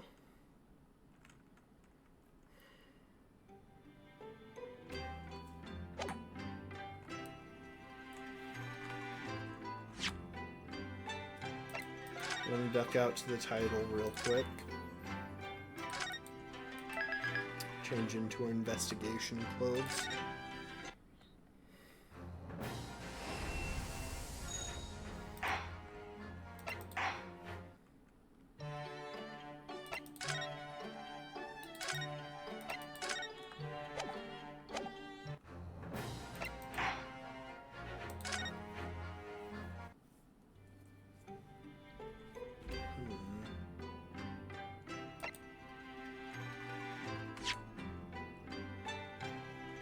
I mean, that starts making it seem like there's another possibility.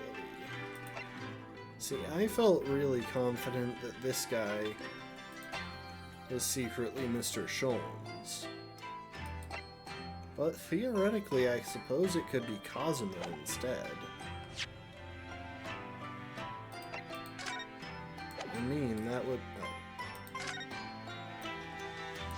explain his proficiency with a blade.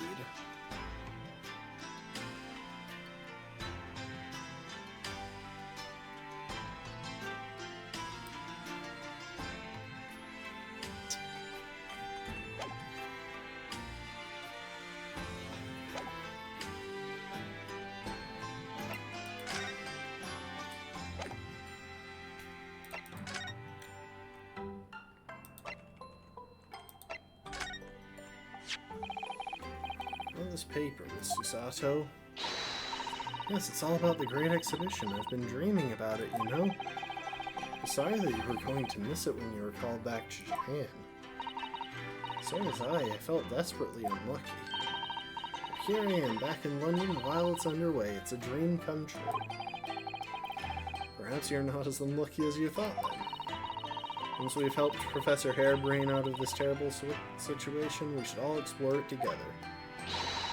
And of course, we must invite the Professor's good friend, Lord Van Zieks, as well. Our luck might not stretch that far.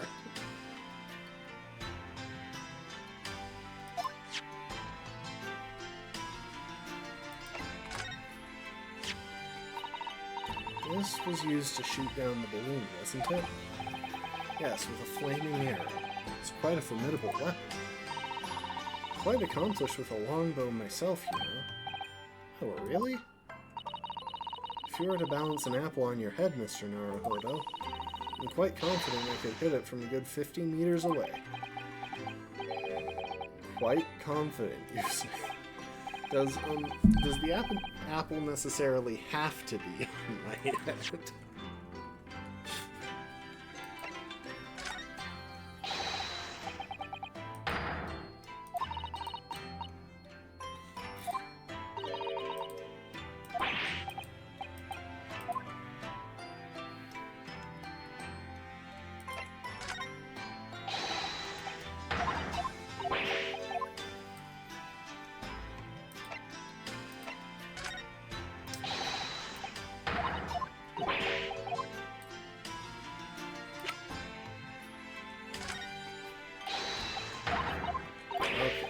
Doesn't care about anything else in the book.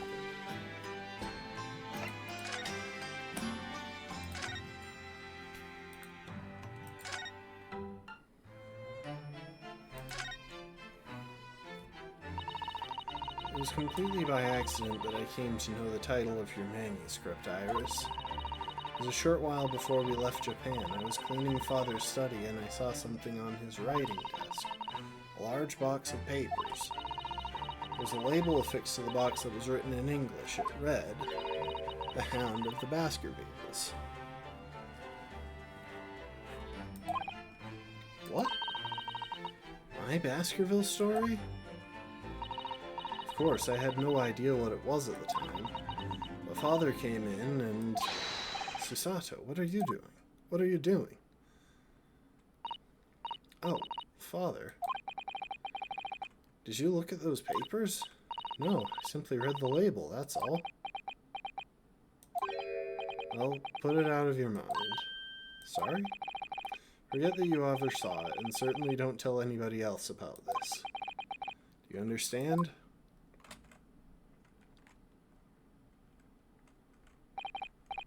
But what was Iris's manuscript doing in Japan?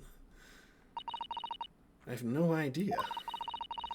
When I heard Iris mention the word Baskerville that day, the title just slipped out. I would never have guessed that it was an unpublished account of one of Mr. Sholmes' exploits.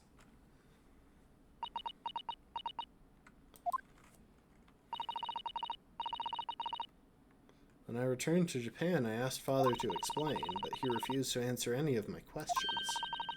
There was no sign of the big box in his office.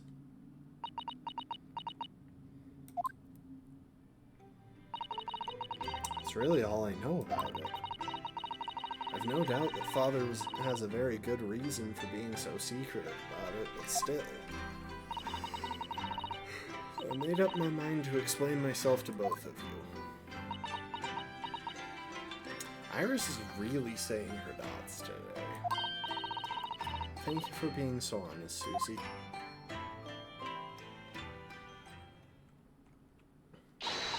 So, Mr. Naruhodo, I'm ready to start investigating if you are. I've committed every detail about the case to memory. And Iris has told me about the disturbing happenings at the Waxwork Museum as well. So you're fully abreast of the situation already, Miss Chisato. I had expected nothing less, to be honest. I would think our first port of call should be to investigate this Mr. Drebber. The engineer responsible for building the elaborate machine that was used to effect this extraordinary trick. Yes, a conjurer of sorts by the sound of it, well known in the fields of science and magic. When we need to go arrest him, please don't throw me, Susie. Well, yes. We must know the truth behind the case, so I agree we really do need to find the man. Sounds like it's a case of tracking someone down. Which is a job for the police or a great detective. Are we supposed to guess who she might be thinking of? We don't have much time, so we need to get started straight away, I think. Good idea. Well, best of luck then. Oh, you're not coming today? I'm going to Brixton Road shortly for the herb market. Well, let me know later how you got on, won't you? Okay, bye, Iris. That was a little abrupt. The pull of the herb market must be strong. I think she's just trying to leave you alone with Susie.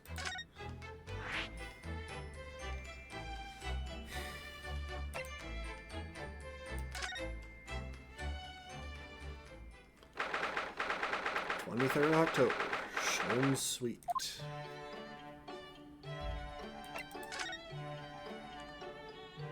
For a second there, I thought the right one wasn't going to show up. We need to investigate the chalkboard.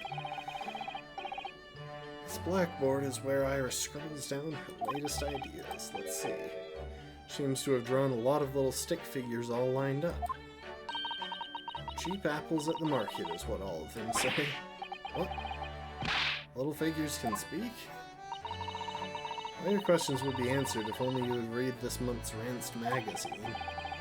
So I'm the only one who can't make any sense of this.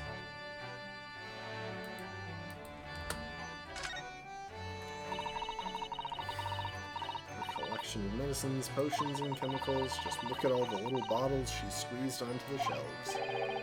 Yes, and there are charming little ribbons tied around the bottles too. The labels aren't quite so charming, are they? This one here reads Deadly Poison. Oh, I've been so excited about the idea of helping Iris with her experiments, you know?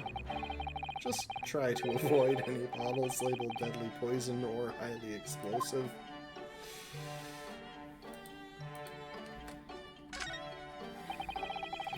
If I've remembered correctly, this large and imposing lump of iron is a typewriter.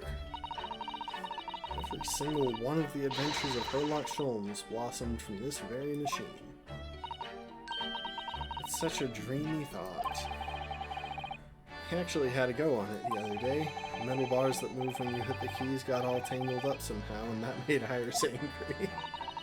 Mr. Naruhodo, you're ruining my dreamy thoughts. Please don't do that again. Now I've made Susato-san angry as well.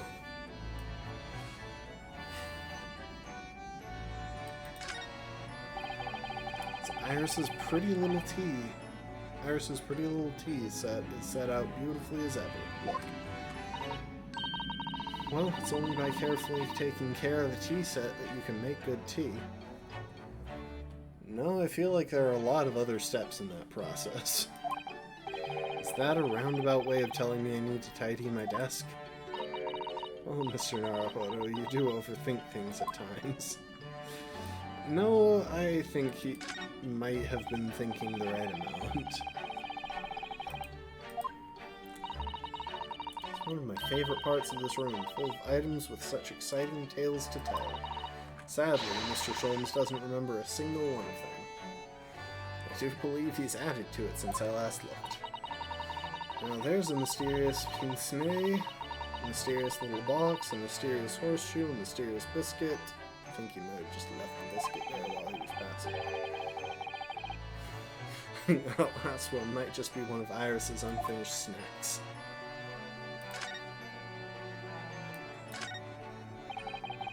I do like this fireplace. It's one of the best things I've seen since we arrived in the country. Although I do yearn for a Japanese kotatsu, putting your legs under a warm blanketed table is so comforting. You be careful, Mr. Naruhodo. Don't mistakenly put your feet into the fire, will you? You'd suffer terrible burns, you know. I worry sometimes about how Susato-san sees me. That is a perfectly reasonable thing to do, since she seems incredibly confident that you are eventually going to shove your feet straight into a fire. My eye is always drawn to this big metal chest that Mr. Sholmes and Iris use as a coffee table. Isn't it where Iris keeps her very important papers? It is, but you'd think that they'd treat it with more care, really. Well, the other day I saw Mr. Sholmes kick it. Oh no. I suppose something must have been frustrating him. What a shame to mistreat the furniture, though. Was it damaged? The chest was fine, but Mr. Sholmes was doubled up on the floor for almost 10 minutes. Okay, so it's sturdy. I once accidentally kicked a very sturdy dresser. Oh, welcome to the stream, B. Once accidentally kicked a very sturdy dresser with a toe that was already broken. It was very painful, and it did in fact turn purple.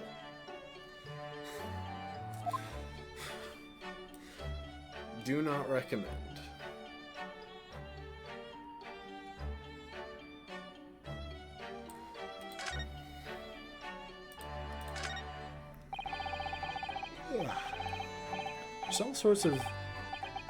There's all sorts on these shelves, chemistry apparatus, books, papers, and lots of things I've never seen before. It's all heaped up so high I can't help feeling the whole lot is going to topple at any moment. It looks as though it might topple, and yet it doesn't. The epitome of Mr. Sholmes' brilliance. I don't get it. As it happens, I'm quite well practiced when it comes to stacking shelves myself. Just the other day, the shelf in my office finally gave way under the strain, though. Looks as though it might topple, and it does. Yes, the epitome of your disarray. Really, Susie? I really don't get it.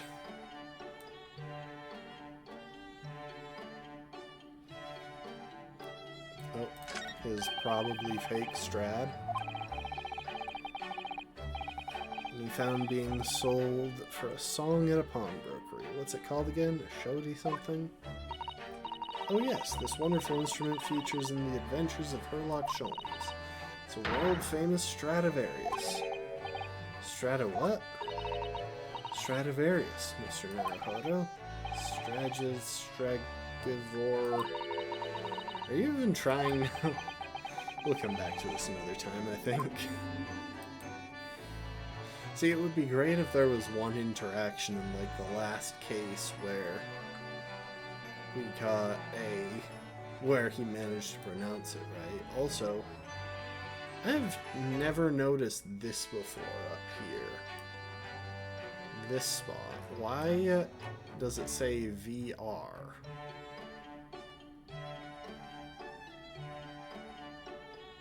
Like, those aren't even the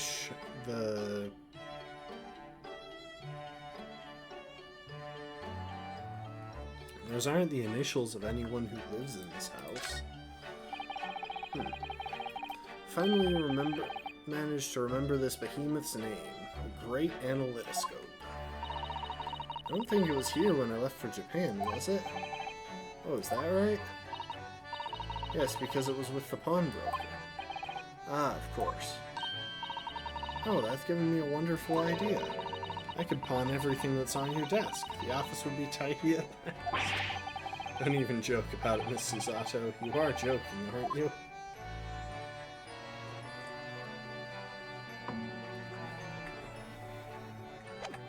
I'm gonna be upfront with you, Susie.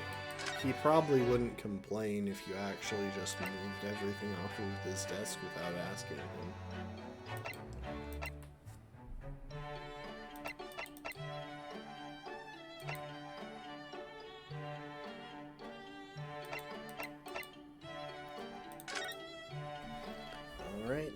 list we go. Who that? Not the engineer, is it?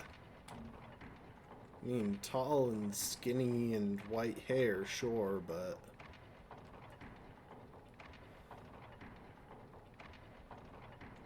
I can't imagine why he'd just be here.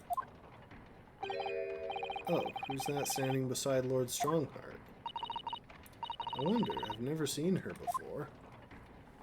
It's what I thought, that it might be a woman, but... He obviously had a bad angle. Welcome to the stream, Rafkin. Ah, the champion of the court. You had some success this morning, I understand. And you've thrown the entire government into disarray as a result. Oh. You mean because of Professor Harebrain's experiment? Sham science being demonstrated at London's Great Exhibition. The country's been made to look foolish, and now politicians are scrabbling to respond. Lord Van Zeeks is in Whitehall as we speak, giving an emergency briefing. Oh dear, I didn't mean to cause any trouble. None of this is your responsibility. The government is entirely to blame for having been taken in. The special dispensation that prevents investigation at the scene will be annulled later today. Once that happens, my forensic investigation team will move in and deal with that scrap metal in no time. Scrap metal, is it? Until later then, Lord Strongheart.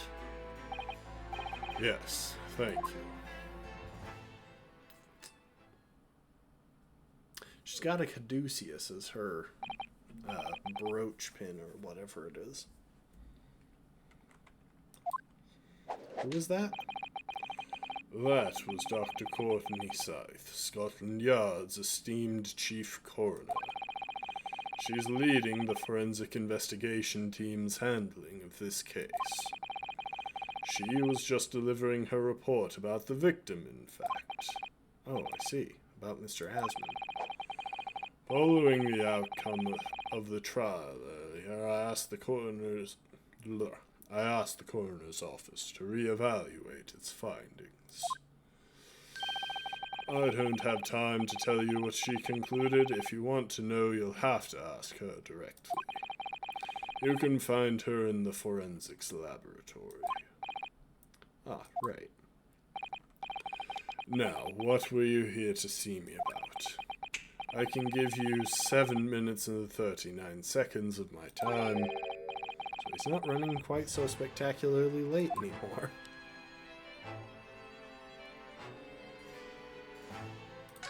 Oh.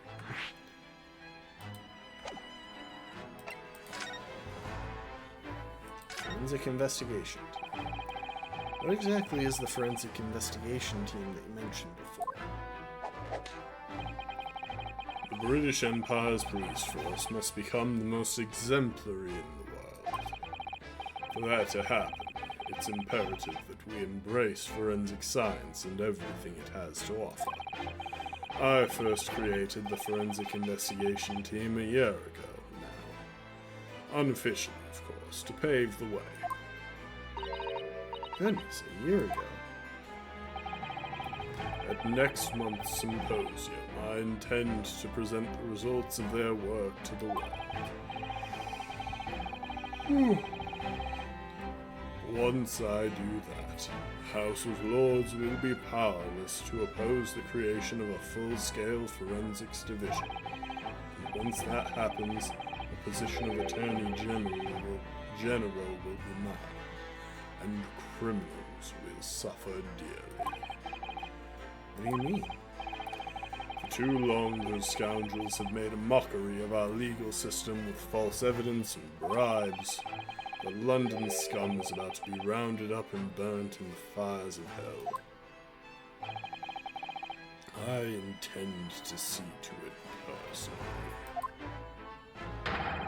by creating the finest police force the world has ever known to protect our honor and our future. Look at those eyes. He means every word.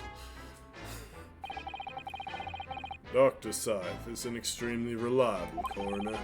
When I officially establish the forensics division at Scotland Yard, she will run it as my right-hand woman.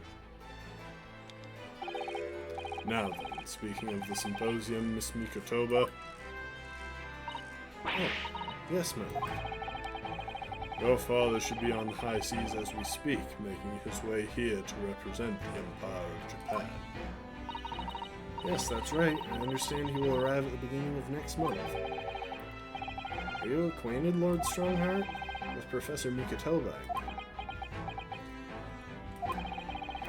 It was many years ago now, but yes, I remember Dr. Mikotoba well.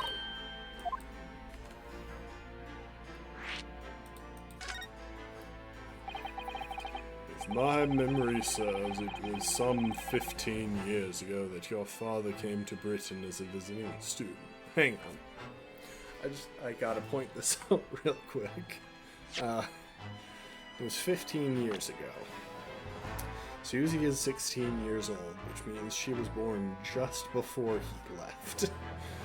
He was here for 6 years. Father of the year here, folks. It was the year I was born, so yes, 16 years ago, in fact. Mikotoba was a young practitioner of forensic science, and Jigoku accompanied him as a young, promising judge. The punctiliousness and politeness of the Japanese at the time impressed us greatly. Not that I wish to imply impoliteness or carelessness on your part in any way. I didn't think that you were. Dr. Mikotoba studied forensics at one of London's large hospitals. St. Sinners, if I'm not mistaken. I like that. I always appreciate the wordplay in these games where I can, and Saint Sinners is a great one. Dr. Scythe was also there, as it happens. Then Dr. Scythe knows my father, does she? She was a young medical assistant at the time, so I doubt their paths crossed regularly. I've no doubt they knew each other superficially. After all, Dr. Mikotoba was here studying his subject for some 6 years in total. 6 years, that's a long time to be studying abroad, isn't it? I lived with my grandmother in those years, so he left his newly born daughter behind and went overseas for 6 whole years. It was a rather turbulent time at home. Huh. Perhaps Father wanted a reason to get away. Father of the year, folks. What do you mean? Why? Well, clearly something was going on at the time.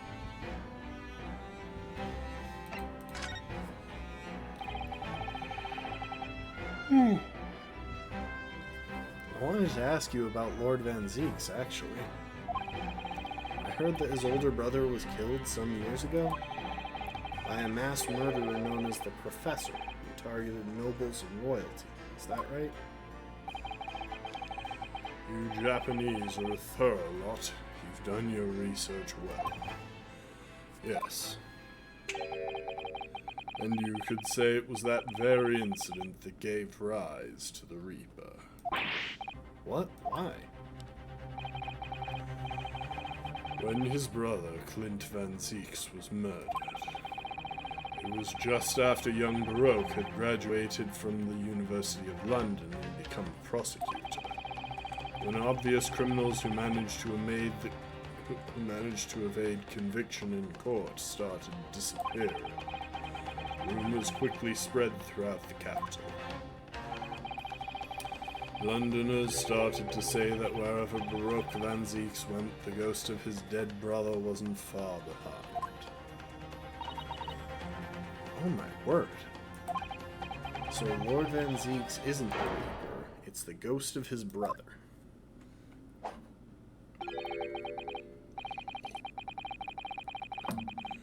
Ever since that time, he became a very aloof figure in London's legal circus.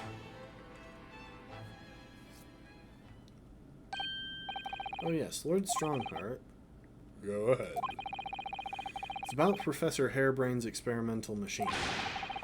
We'd like your permission to examine the remains if possible.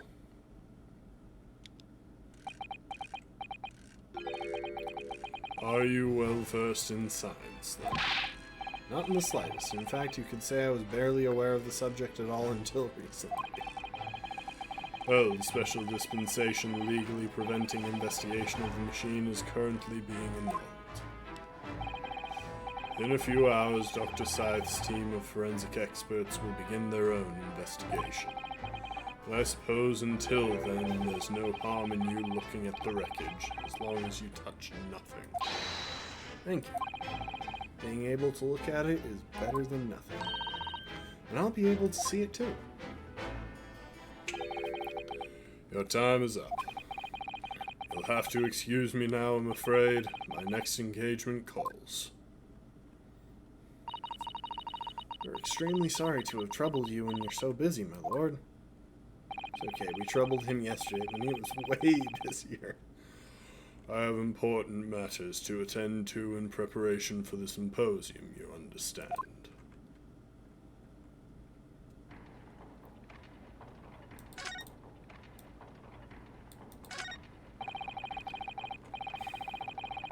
The very European suits of armor are still glaring at each other across the carpet, I see.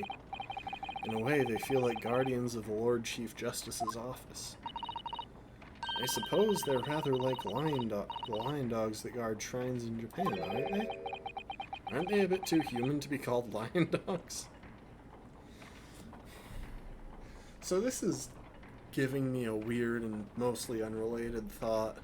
I wonder if the idea of putting up suits of armor, like, outside a place was originally conceived as a way to hide, like, a shortage of troops. Like, oh, you don't have the troops to actually spare a pair of people to guard your throne room, but if you prop up 2 suits of armor to look like there are people standing guard there, maybe they'll keep someone in line. I could totally see that being a thing. Did you know that it's a dream of mine to keep 2 cats one day? I feel as though we've gone off at a bit of a tangent, don't you?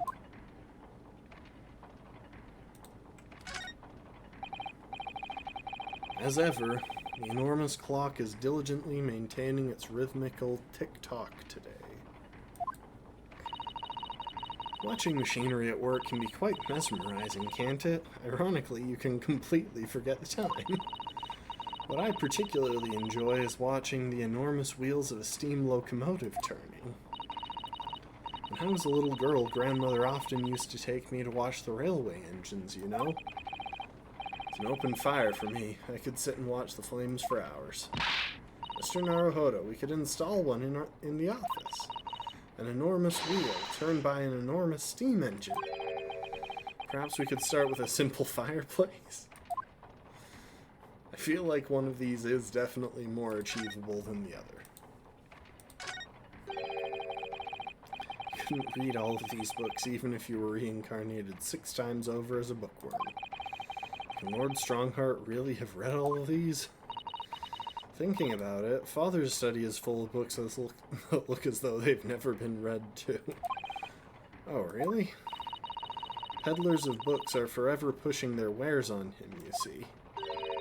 And I think he's just too kind-hearted to refuse them. There's a phrase for that in Britain. People would say they saw him coming.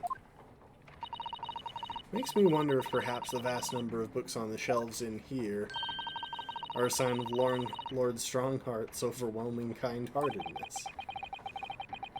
I'm not sure you could afford to have a kind heart if you had to keep Lord Van Zeeks in line, could you?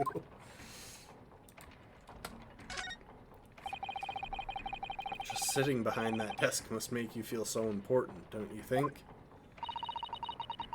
Would you like to have an office like this, Mr. Naruhodo, with such a grand desk?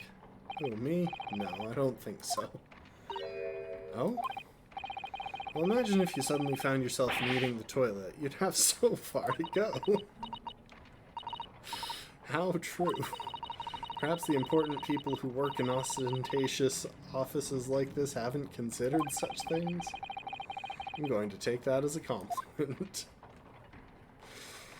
You do that, Mr. Naruhodo. Okay, I think we've looked at everything here with Susie's input.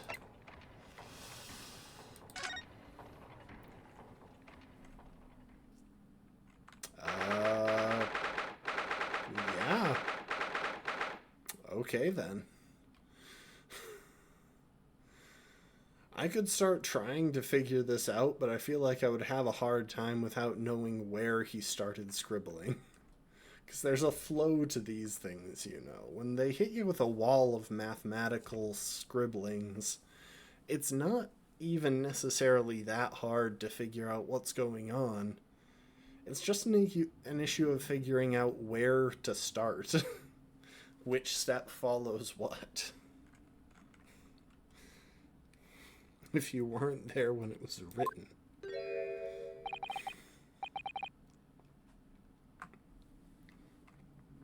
What's he doing? Oh my, the whole wall of the cell is covered with mathematical equations. And he's still writing more now. Professor, sorry to interrupt. Oh, Mr. Naruhodo, and who is this young lady? My name is Susato Mikotoba. I'm Mr. Naruhodo's judicial assistant. It's a pleasure to meet you, Professor. Oh, if only I'd met a fine young woman like you sooner. None of this would have happened. No, that's not logical. This makes no sense. That makes no sense at all. Oh dear, I'm sorry if my presence here upsets you. I owe you an apology too, Professor. I didn't manage to deliver what I promised you I would in court this morning. Oh no. The whole thing, the whole miserable affair, it all happened because I've been such a complete and utter clot. I won't verbally agree with him. Well, like, I'm assuming Ryu won't, but I will, because, yes, if he had bothered to check the mechanisms of his own machine to verify that it was actually designed the way he was designed, well, he probably would have been stabbed and they would have left him in a gutter somewhere. But he wouldn't be in this exact situation. Professor Hairbrain, what have you been working on in your cell? Oh, you mean that? Oh dear, how embarrassing. I was suddenly struck by an idea, you see, and I simply had to write it down. The wall was all I had to hand. Oh, is it some new hypothesis? Something to surpass super high voltage instantaneous kinesis, maybe? No, actually, this. It's my autobiography. Your autobiography. How I was diddled and fiddled by Albert Hairbrain. I found I can only represent my odd fortunes with only odd numbers. I found I can represent my odd fortunes with only odd numbers in an ambitious set of simultaneous equations. Really? I'm going to have to pay back all the loans I took for the kinesis machine, you see. So I'm going to be a new serial publication from next month, part 1. An odd birth, an odd upbringing. Can't beat the man's optimism, that's for sure. I see. Well, for now, would you mind if we talked a little more about the case? Oh, yes, of course. I've been working through the numbers. I was diddled, I was fiddled by the pair of them. By Asmund and by that aloof engineer, Drebber. We're not going to have to sit through an explanation of all these equations, are we?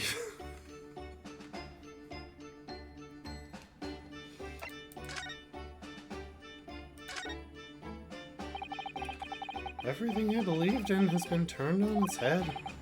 My research, Mr. Asmund, the kinesis machine, my hypothesis even. I'm sorry it's come to this. There was really no other way. No, it's not your fault. I wanted to protect my work, but in the end there was nothing worth protecting. It was never my intention to deceive anyone. I didn't want to trick the public. Well, of course you didn't. But in court this morning, I realized something. Oh? If you've done something wrong without knowing it, you've still done something wrong. Logically, it makes no difference whether you are aware of it or not. Ignorance is a poor excuse. The blame still lies with me. Oh, Professor. He believed in me this morning, you know. Baroque did. He believed in my hypothesis. Well, I think that was just a necessary factor in the prosecution establishing its case. No, Baroque wouldn't do something like that. I'm sure he genuinely believed it. Did he? I think I understand now. Why it was that you decided to take on the prosecution in my trial, I mean.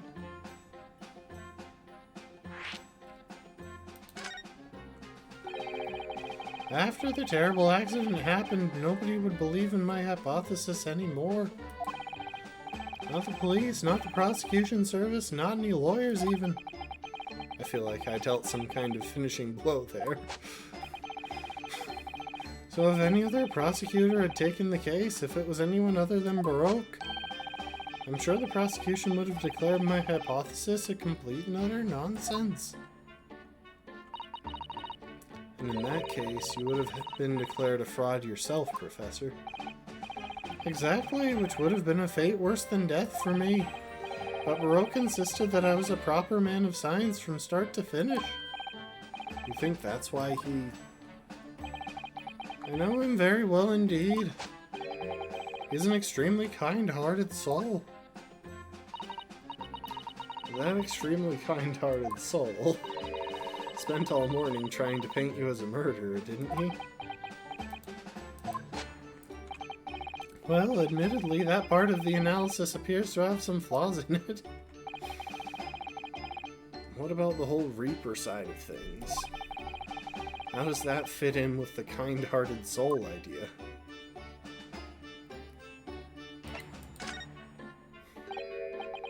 Do you think he set out to trick me from the very start? I'm sorry to say that does seem likely, yes. When I first met him, he introduced himself as a wealthy financier. He looked over the paper I'd written and said my work would benefit all humanity and must be pursued. He was so enthused, he was so emphatic. But in reality, he was the mastermind of some vast criminal network, it seems. I still can't believe it. As the machine was essentially a set decoration for some stage magic.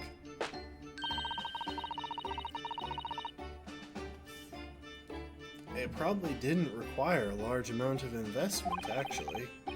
The scale of it, it wasn't just some small trick. It was a very elaborate feat of deception. All young scientists are full of hope about their burgeoning ideas, full of zeal. But none of us have any money. We want to do research, but we can't afford it. Many of us take on barely legal part-time work to try to earn just a few measly pennies to carry on. To go through all of that only to be taken for a complete fool. It's too rotten to believe. It is, I agree. It's unfortunately a pretty classic scam to zero in on someone with a dream, promise them their dream will come true, and then make them pay some of the money and leave them with nothing. And that's why we have to find those responsible and bring them to justice. Mr. Asman is no more, of course, which leaves only the engineer. Mr. Enoch Drebber. Do we have an entry for him in the court record yet? No. We have Courtney Scythe.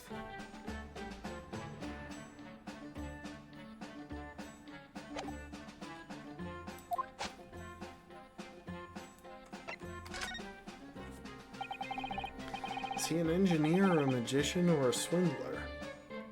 You can be all three. You can have multiple jobs. It's possible. It was about a year ago when Mr. Asmund first brought Drebber to meet me at my laboratory. Since then, I've met him many times to discuss the details about the Kinesis machine. But at no point did you have any inkling that he was just an illusionist. Oh, he definitely wasn't just an illusionist. What do you mean? He was a wealth of deep scientific knowledge. There's no question that the man's a genuine scientist. It's instantly apparent in conversation. I see. But the wretched man deceived you, Professor. It's unforgivable. We must do everything we can to find him and bring him to justice. Are there any more clues you can give us as to his whereabouts? I'm sorry, we only ever discussed the Kinesis machine, nothing else. Although, just once, I did visit his workshop. What workshop? Drebber's enormous fabrication laboratory where he constructed my great machine. I feel like you could have visited that more than once. Why didn't you mention this before? In Drebber's workshop. There's every chance we might find the man there.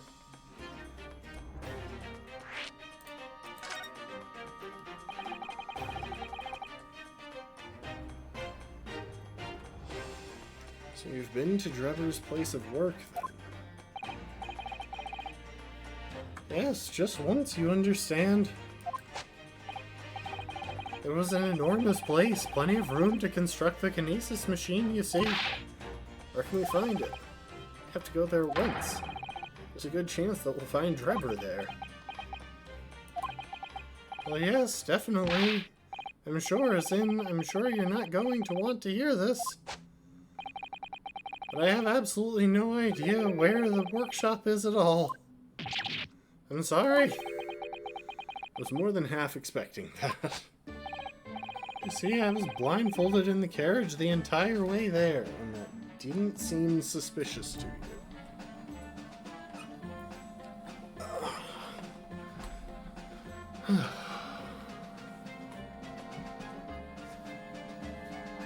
I've gone blurry.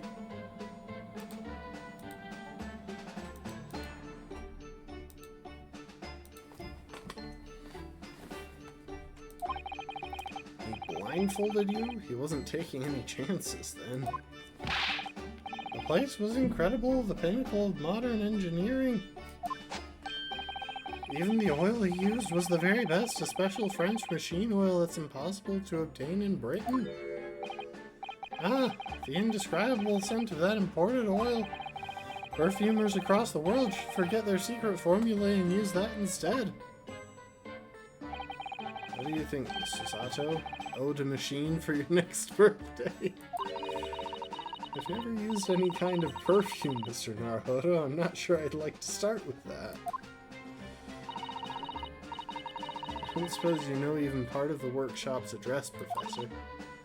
You don't have a business card from Mr. Drebber, for example? That was clearly very cautious, Mr. Sato. I doubt he... I'm sure he would never have... Ah! Yes, I do. He gave me his business card once. It's right here, look. Let me see that. Throw etiquette to the wind, why don't you?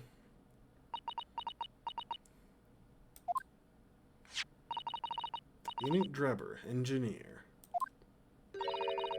I'm afraid that's all it says. There's no address. I mean, there are a couple of random symbols. No, oh well, can't say I'm surprised. Still, this could be useful. Drebber's card.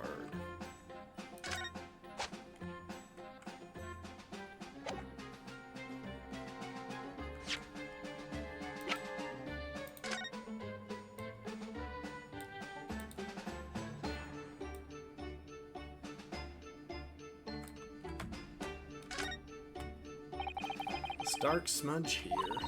I think perhaps it's machine oil. Ah yes, possibly. Professor Harebrain mentioned something about the oil Mr. Drebber uses, didn't he? Said it was specially imported, very high quality oil that's impossible to obtain in Britain. Yes, that's right, but more importantly, it's more fragrant than the finest perfume, so excuse me a moment. Oh, it doesn't appear to have any scent at all. Don't worry, I expect that's just because there's such a tiny amount on here. There's a smear of machine oil on the reverse. Ah. I keep trying to rotate it with right click. I've been playing some Repo lately.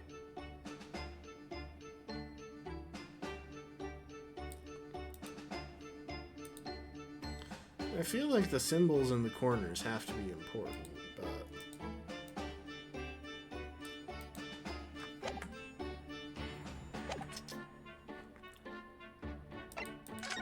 Alright, later, Albert.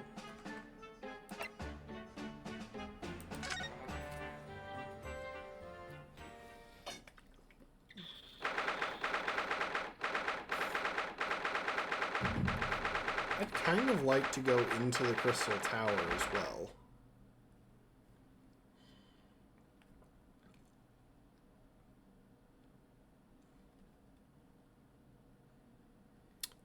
October, the Great Exhibition Grounds, foot of the Crystal Tower.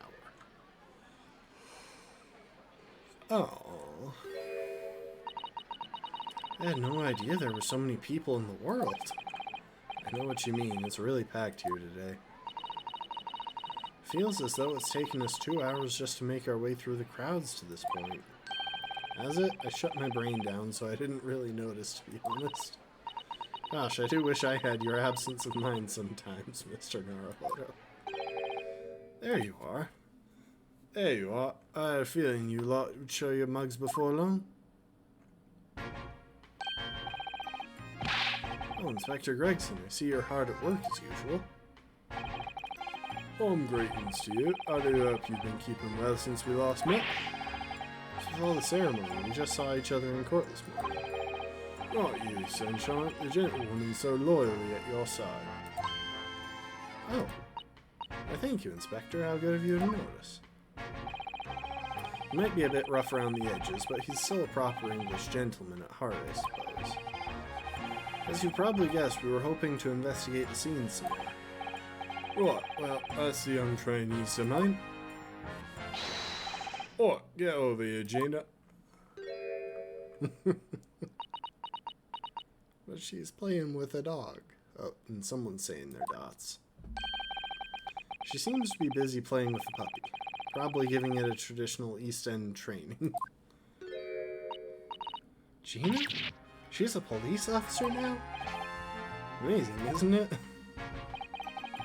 She's a good kid, actually. Art's in the right place anyway. She's got the detection bug, if you ask me. But I think she'll follow in my footsteps nicely. What do you mean? I'm being transferred. It's time for me to say toodaloo to London. Oh no, really? That's a bit sudden, isn't it? I had no idea. Where are you going to be posted then? We'll come see how you're getting along. Not likely. Well, you're welcome to try, if you don't mind a trip to France, that is. To France? I'll be working in the Paris Police Prefecture. Should be right up my alley. But France, it's an entirely different country. I don't understand. Why would you be sent there? That's the way the adult works. The adult world works, Sunshine. Now don't you go poking your nose in where it's not wanted.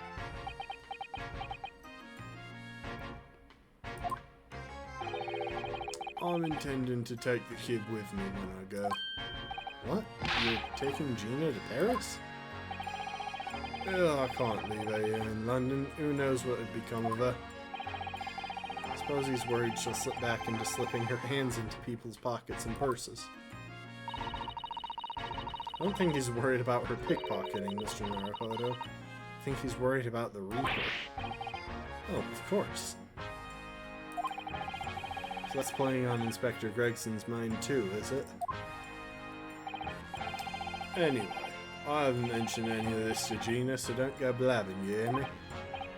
No, of course not. I've got to keep that diving diva safe and sound, until all this is over, at least. Oi, did you just call me a bloomin' diving diva again? So you heard that, did you?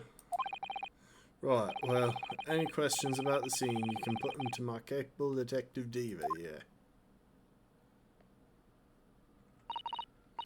Alright, you heard the boss. Inspector Lestrade's in charge, you know. Suppose I better keep my word and not mention anything about Paris. So, Gina, you've got a new dog, have you? Oh, the puppy... Isn't he great? Toby's his name. Oh, how delightful. He's absolutely adorable. Yes, the dog does seem lovely. But it's the not-so-lovely Inspector Gina. Don't be rude. Oh, I thought he said the not-so-lovely Inspector Gina. No, the not-so-lovely Inspector Gregson that's playing on my mind, to be honest. Okay. I don't feel like Inspector Gregson would want to be called lovely, so... fair.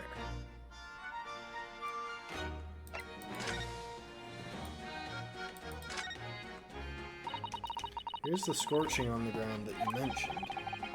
Yes, and there's what's left of the green balloon's envelope. All clear evidence of the balloon that exploded on the day of the incident.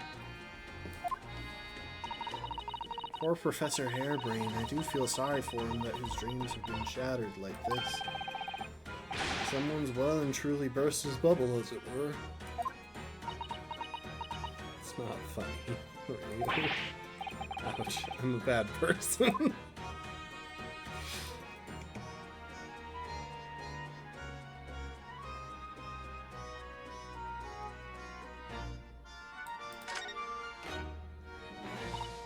Ah, the Crystal Tower. Can't believe I'm seeing it at such close proximity with my own eyes. I've really been looking forward to the great exhibition, haven't you, Miss Susato? Oh yes, when I found out that I had to return to Japan, I'm afraid I cursed my luck. But here you are, back in London, gazing up at the magnificent tower. I know, perhaps I was wrong to curse my luck so harshly.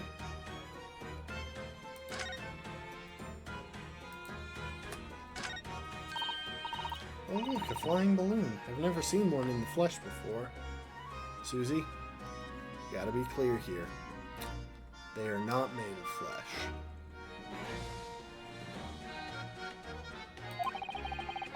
I can't understand how they can fly, and so high up as well. Oh, but think of the view, Mr. Naruhodo. Ooh, you must be able to see for miles and miles. I do think of it, and it terrifies me. I mean, it would be certain death if you fell out. I'm sure they're perfectly safe. After all, they've been invented by some of the brightest minds in the world. Let's not forget that we know at least one has exploded.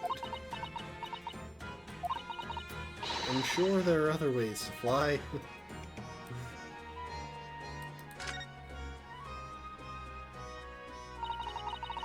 What a shame that the symbolic landmark of the Great Exhibition has been damaged like that. Yes, unfortunately, the birdcage crashed into the most prominent position. Possible. It's the gods giving us a warning, if you ask me. Man must travel under his own steam and not cut corners with instantaneous kinesis. But imagine what might have happened if the birdcage had landed in a slightly different location. The death toll could have been far worse. So I think perhaps it was a blessing in disguise. Well, the gods are benevolent, obviously. I did say it was just a warning. Man must travel his own steam, or next time bird cages will rain down on all of you. Your faith is much stronger than I realized. Well, how do you think I passed the entrance exam for UMA University?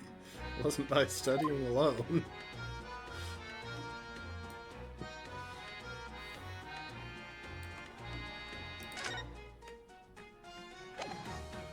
Alright, let's chatter with Gina.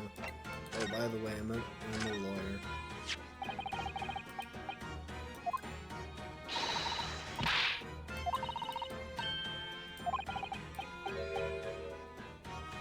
Okay, so I'll start calling me, well, anything but Otto.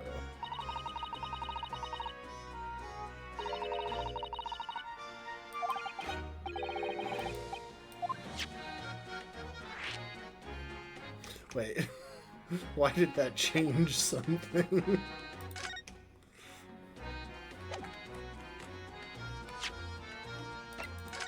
Do we have an autosave a little while back? Hang on, we're going to load back a little ways.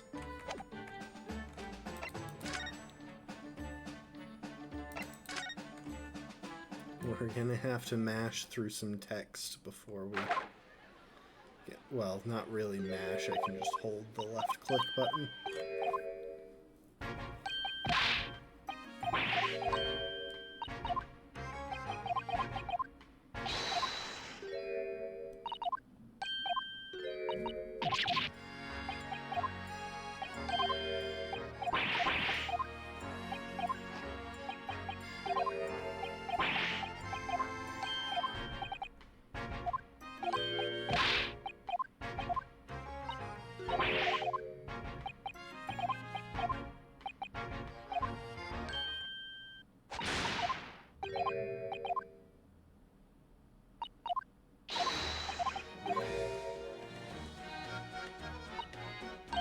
Look at the puppy!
Okay, so for some reason that just happens.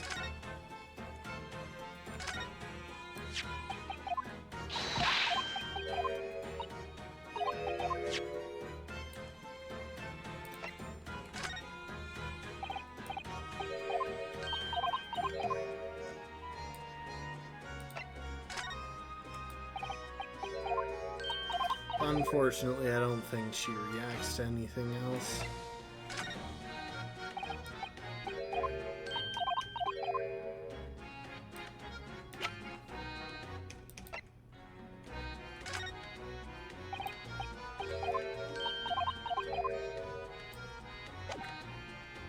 Alright, so that was pointless, but I couldn't have known that the way it pulled up that dialogue box.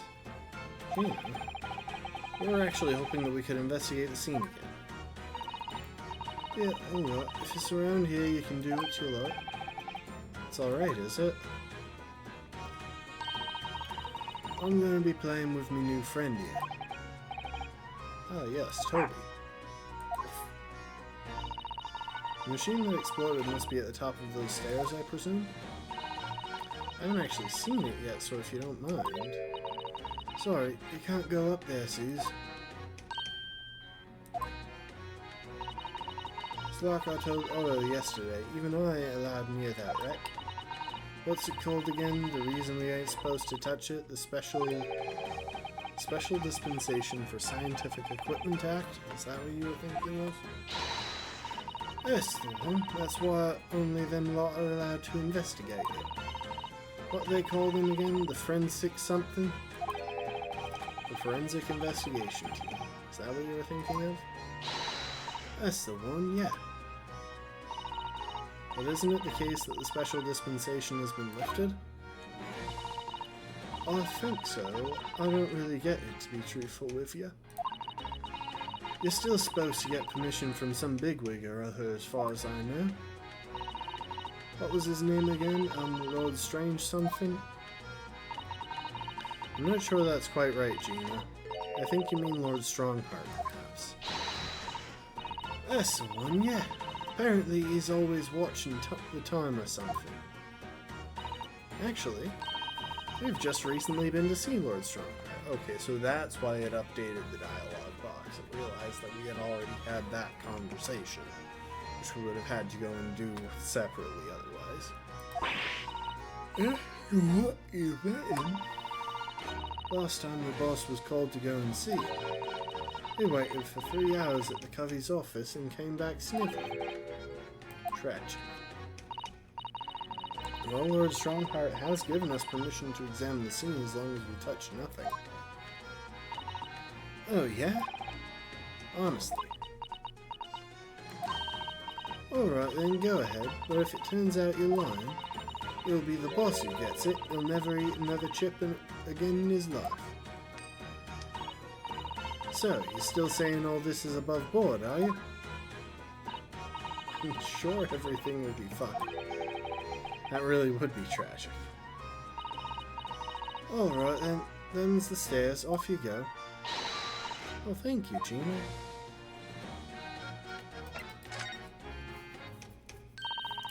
It was great, wasn't it? I had a right laugh. It was a new one on me at that. You know, being in court and not spending the whole time worrying I'm about to be found out. You did keep an awful lot of secrets in all your previous court appearances, didn't you? Yeah, and Otto's made things odd for me every single time, you know? Just doing my job, Gina. But watching someone else get it in the neck is a lot of fun, actually. Gina, no. It was amazing when you showed that dodgy professor's dodgy experiment was a total fix. The dodgy professor, as you put it, Gina, is Mr. Naruhodo's client. Yes, I'm starting to wish he wasn't, though. It's the boss I feel sorry for, sent off to do the impossible. What do you mean? He's supposed to arrest that other Covey, ain't he? And in time for tomorrow and all? You know, the dodgy engineer, what's his name again? Mr. Drebber, you mean? Enoch Drebber.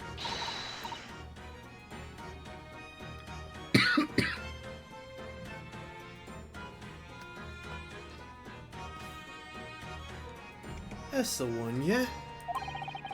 So the police are looking for this mysterious man with the black monocle. I guess they would be. It's putting too much on the boss, if you ask me. He says it's giving him a gut ache. Giving him gut ache. Might be the excess of fish and chips that he has swallowed in the past minute or two, presumably. Oh dear, but I do wonder if that isn't actually from all the fried food.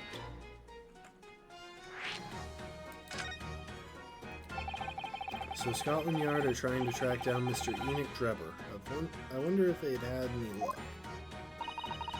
He's really funny looking, got 2 eyes what don't match, stole a glimpse of a picture of him earlier. I mean, I didn't actually pinch it or nothing. The old devil's got it. Sorry, who? You know, that Skyland Reaper what's always glugging down glasses of that blood-red plunk. We're hitting extreme levels of British at this point.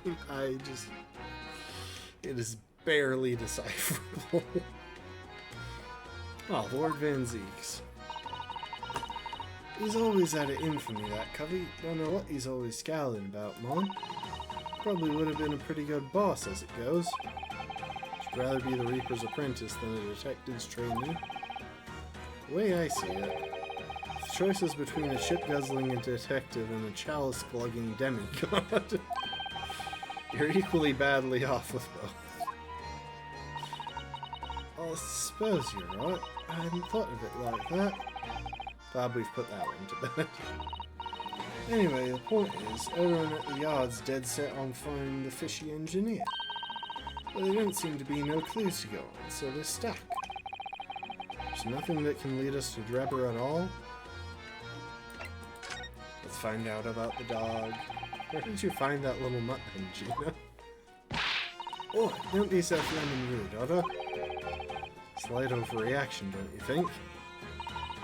He ain't no mutt, alright. Toby's... how did they put it? Oh yeah, a bona fide detective.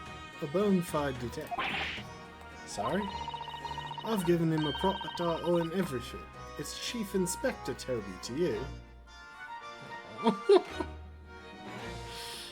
He's so happy. More senior than Inspector Gregson, is he?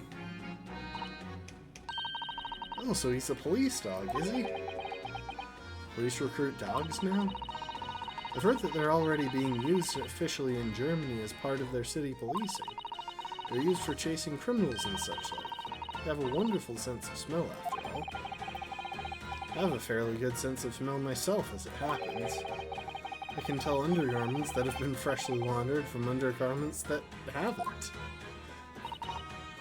Ah, that's nothing compared to this little fellow, Otto. Oh, really?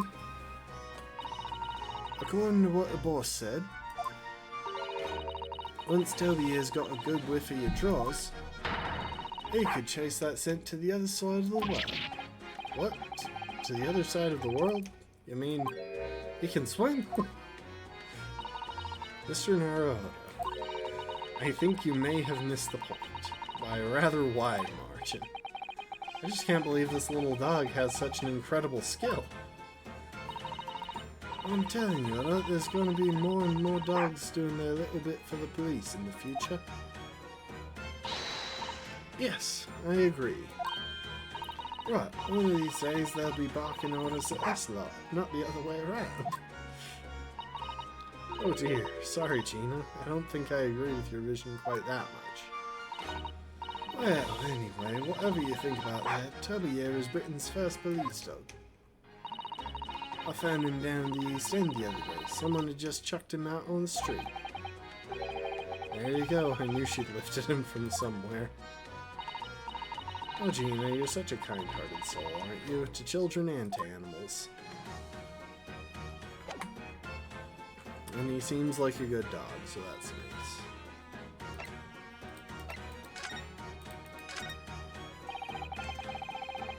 nice. Stairs lead up to the experimentation stage.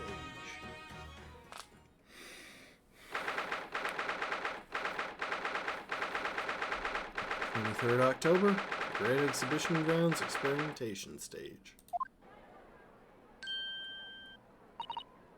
Oh my, so this is the machine? It was used to deceive people into thinking instantaneous kinesis had taken place.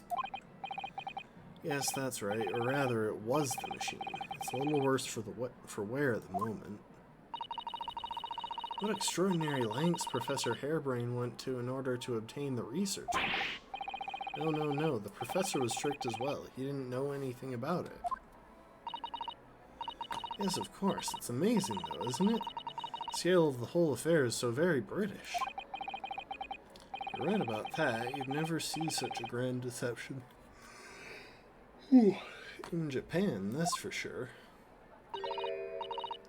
Oh, look, is that... Oh, hi, Lord Van Zeeks.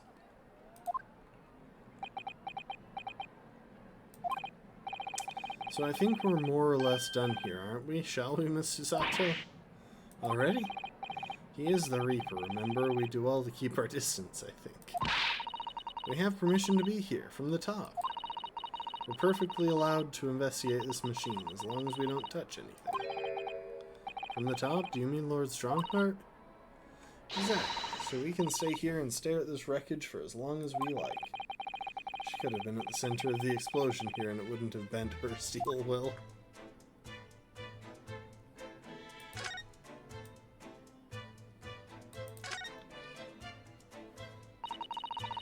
What a terrible explosion it must have been.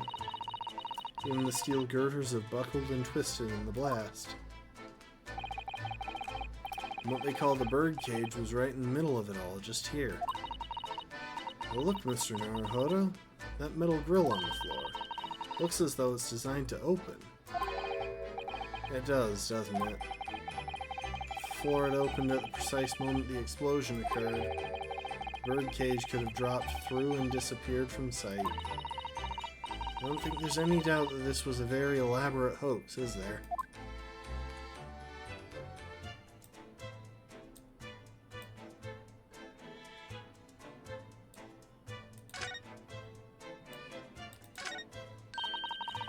Look at that horn-shaped transmitting device. Isn't it amazing? It's exactly what I thought when I first saw it. Makes you think, doesn't it? If only it had just been a normal horn, then none of this would have happened. It's almost exactly what I thought as well. But I can predict what you're going to say next in that case. You're about to say, nothing ever goes to plan, aren't you? Oh no, I would never say something like that. Sure, Susie. Whatever you say. However much I look at them, I just can't come to terms with those Tamari handballs floating in the sky. I've been glaring at them constantly since we came up here. Sorry, the feelings of wanting to ride in one and wanting to never set foot in one are fighting it out inside me. But if you don't look where you're walking, you might fall from the stage. I don't think I'd notice, that's how fiercely the battle inside me is raging. I think you should make peace with riding in one, Mr. Naruhodo. It really would be much safer that way.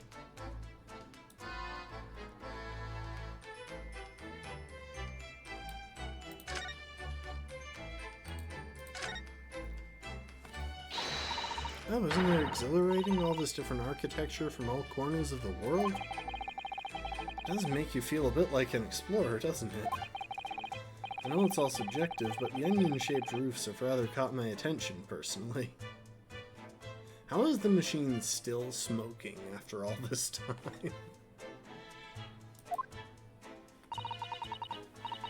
It is very subjective, isn't it? Japanese buildings, with their wood and paper construction, have excellent ventilation.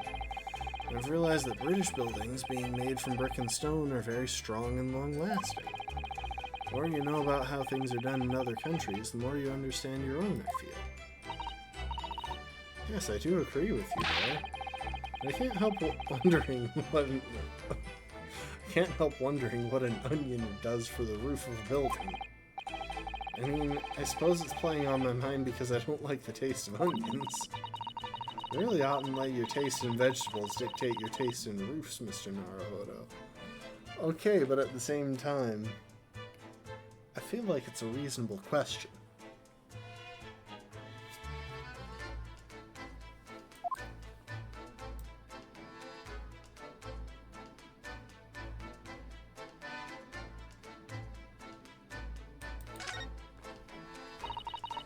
I hear that a ride on the Ferris wheel is a favorite romantic outing among young London couples. I think the romance would be slightly spoiled by the abject terror, personally, but then I'm not a Londoner. Are you a little scared of heights, Mr. Naruhodo? It's not that I'm scared, not at all. It's just that staying on the ground seems so much safer. Well, perhaps I shall have to ask Iris and Mr. Sholmes to accompany me on it in that case. She's totally flirting with you, man.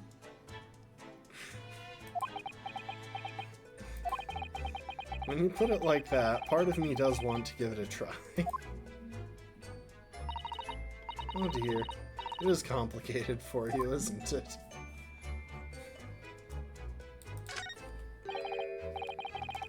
This wasn't here yesterday. Really? But if I'm not mistaken, it's the cage in which the victim was standing before he was apparently beamed through the air. That's right, a bird cage. According to what Professor Harebrain said in court, it's made of wood. Or more precisely, Japanese cypress, I think.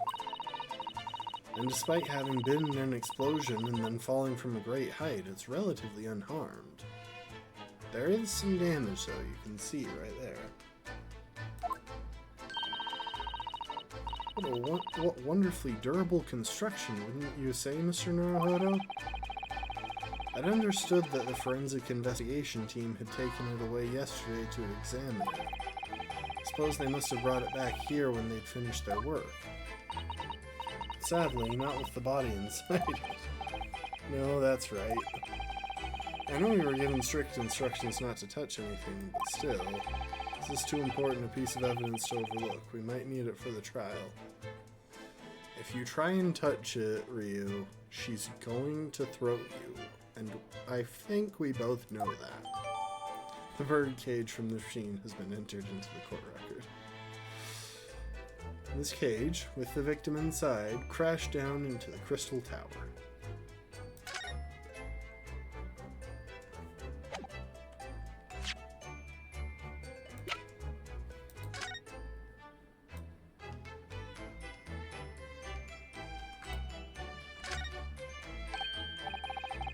Look here, Mr. Sato. Oh yes, the wood's cracked and broken a little. Suppose because it fell from such a height? Yes, from the height at which the balloon was flying down into the Crystal Tower below. Fall of about 30 feet or 9 meters, leaving the man inside tragically dead.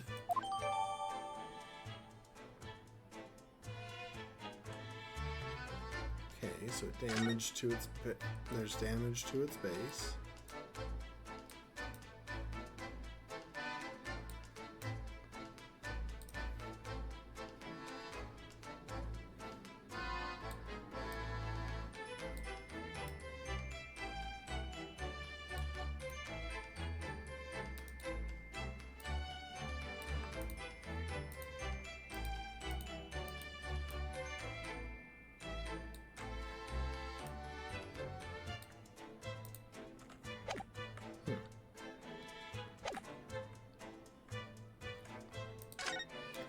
Alright, let's say hi to Lord Van Zeeks.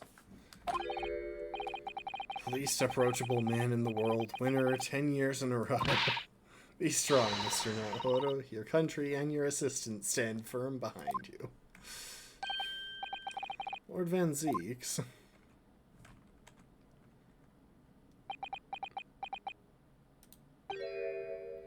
What? Ryu, I can't believe you interrupted the man while he was saying his dots. Well, beautiful weather we're having, isn't it? I thought I was making it quite clear that I didn't want to be disturbed. Apparently, you Nipponese are unequipped to read the signs. Not just Ryu. Oh, I read them. So, what are you doing here? Entry to this area is prohibited. Oh, well, the thing is, Lord Chief Justice Strongheart granted us permission to investigate, on the condition that we didn't disturb anything. And yet you've managed to disturb me. Ah.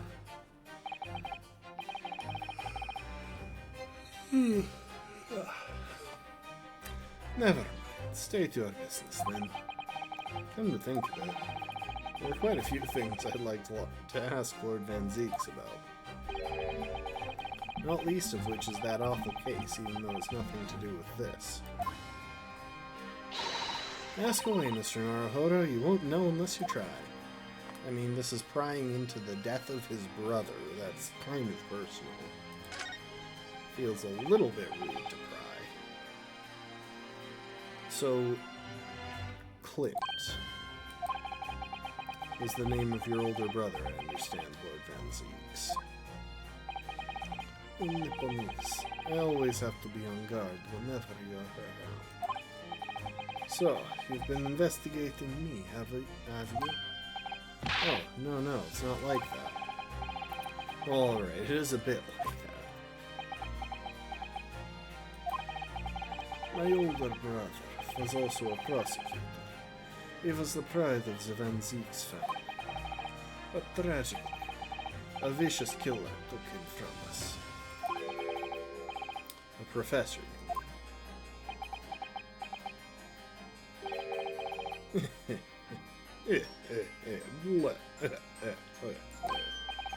Something funny? That's the extent of what you've discovered, is it? I shouldn't be surprised. Sorry? There's more to it now. Lackluster work is very much your trademark, isn't it? You're too kind. Are you going to tar all Nipponese with the same brush next? So tell me, what's your interest in that historic incident? As it happens, Lord Van Zieks, there's a rather curious case that's come to our attention. Are you aware of Madame Tuspel's Museum of Waxwork by any chance? I am, naturally. I believe that since last month I feature in one of the displays there, for public scorn. Of course, the infamous Reaper of the Bailey would have to be exhibited, wouldn't it? Well, particular waxwork has been stolen from the place and held for ransom. A particular waxwork? Which? Wait, you mean... Yes, it's the Professor. Mr. Sholmes is investigating the case as we speak. I was unaware of that. He's turned as white as a sheet.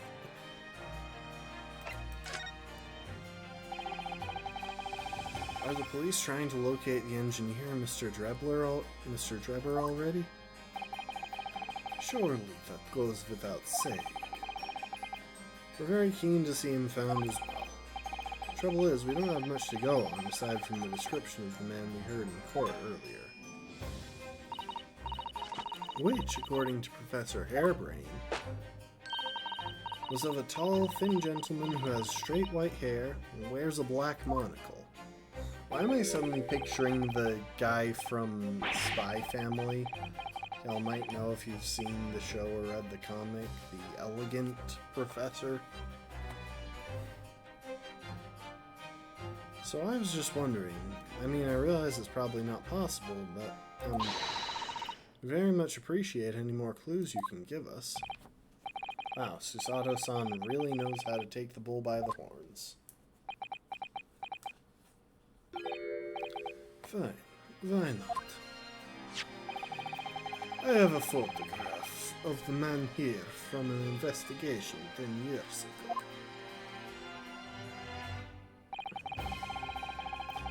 Though it appears he already had that black monocle at the time.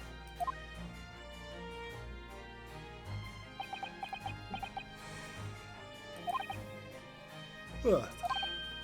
Oh, no, nothing. I was just surprised that you shared that with us. We all need the man's testimony in court tomorrow. Which means we have to do everything we possibly can to track him down in the short time available. So why wouldn't I show you the photograph? What is it about Lord Van Zieks? Sometimes I just can't work him out at all. Well, he's a professional, and in all honesty, Ryu, you're not all that professional. Photograph of the engineer, Mr. Enoch Drebber. It's hard to make out, but he appears to be wearing a monocle with black glass.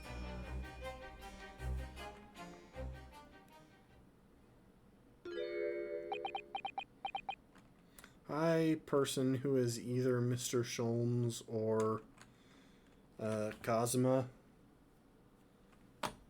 Yeah, I still don't know. All we've got of him is the chin.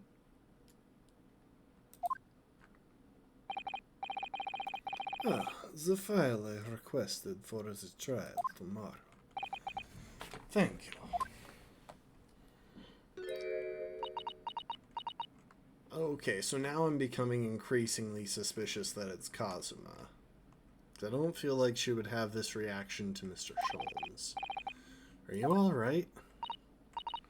Who is this man, Mr. Naruhodo? Lord Van Zieks' apprentice, apparently. So I'm not the only one. Susato-san can see it too. Lord Van Zieks, may we speak with your apprentice for a moment? With him, why?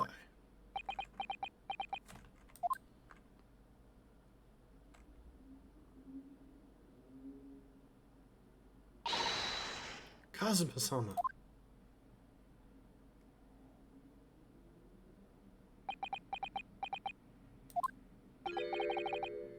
Kazuma? Unbelievable. Your posture, your presence, can only be... It's you, isn't it, Kazuma-sama?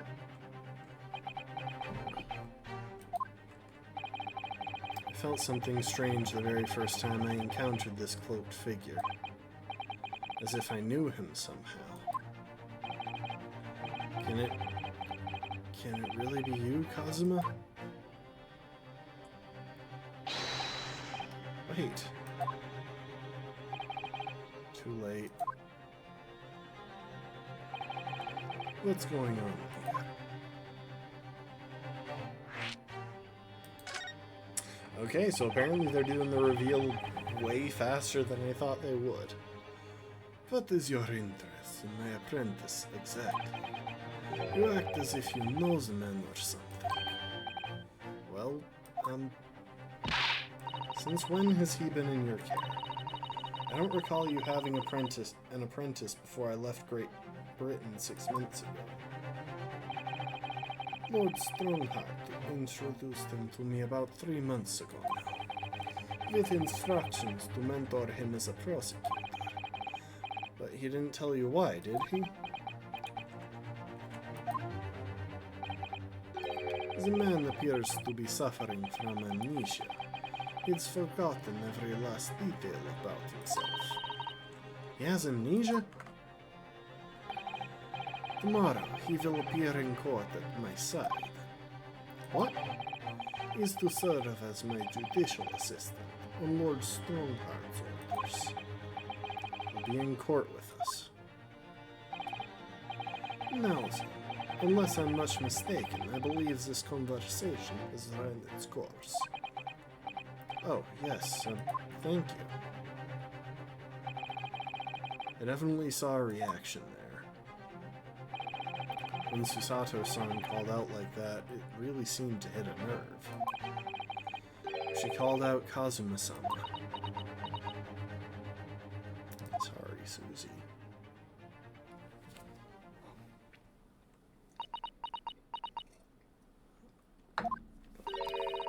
You'd already met that masked man, hadn't you, Mr. Naruhodo? Yes, yesterday, in fact, at Lord Van Zeek's office. I see.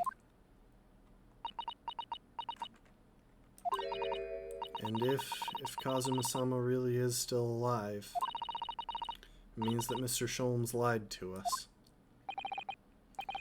I know. We're going to need to speak to him about that. You're going to have to leave now. The forensic investigation team are due to arrive shortly. If they find you here, it will cause problems. What sort of problems? Foreign affairs problems. Well, we could do without that.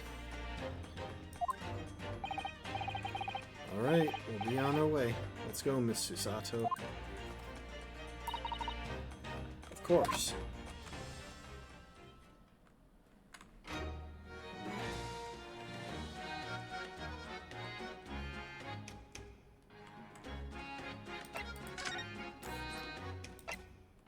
Like, I can already tell how at least one thing is going to go here. Eventually I'm going to be able to present this card to, presumably, Gina.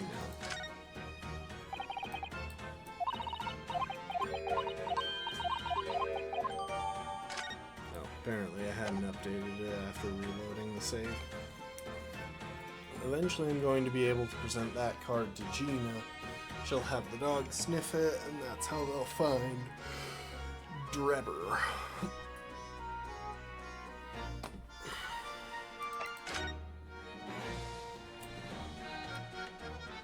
I'm assuming his other lapel has the other symbol from his business card.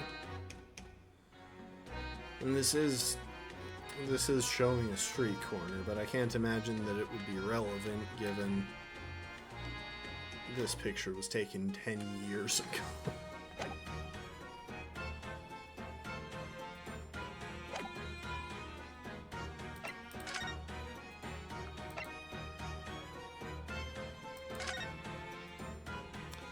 Alright, let's hit up Madame Tusples.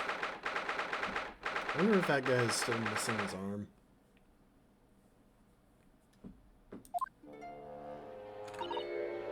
Oh my, no wonder it's called the House of Horrors. I'd like to turn on my heels and go straight home via the confection.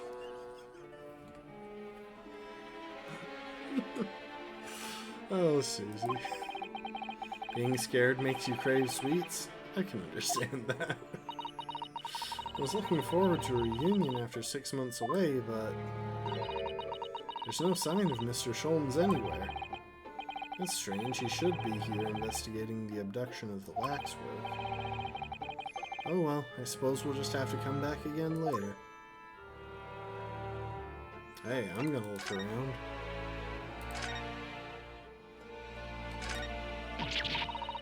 A horrifying scene. A murderer caught in the grisly act. I know, and in case we're wondering, it's the one with the big knife that's supposed to be the killer. I don't think anybody would be in any doubt about that, surely? And did you know that according to the description, the bathtub in the back has no particular significance? What? Really? I would have thought it was meant to show that the killer also worked in a bathhouse peddling criminal wares. Aha, we have a new theory.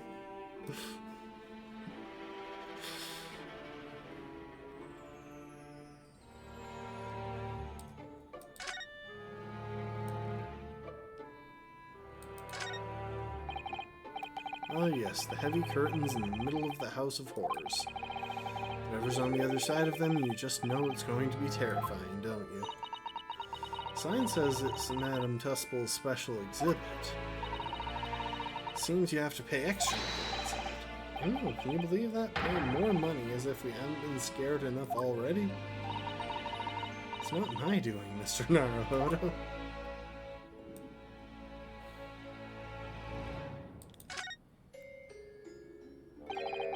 That old policeman isn't here now, obviously. Still can't believe he just happened to be on the jury, though.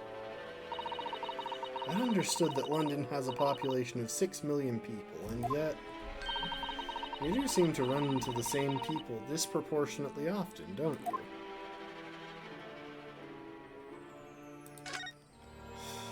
Okay, so I'm not the only one you noticed. Ah, there's a stepladder there. Look. Oh, yes. A stepladder. I think perhaps we should let the proprietress know that someone's left it out. The stepladder, I mean. Is something wrong? Why do I feel as though I just managed to sidestep an argument? Hey! I got the achievement.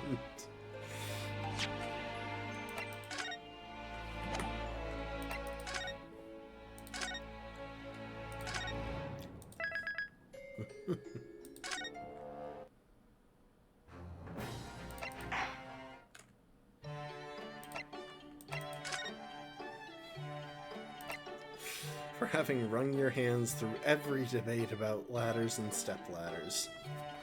I have a feeling I've probably missed one somewhere for the shovel spade discussion. And I have a feeling that I may have missed one somewhere along the line for this particular one. I haven't read every new idea on Iris's blackboard.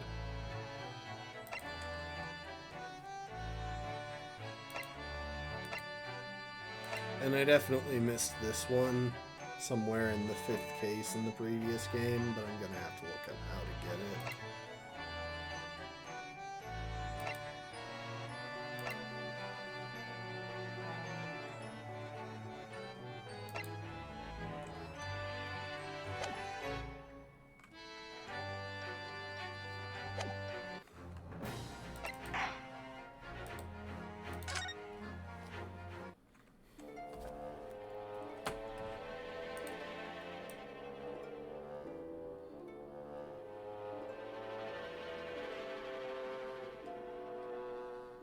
Well, Mr. Sholmes definitely isn't here.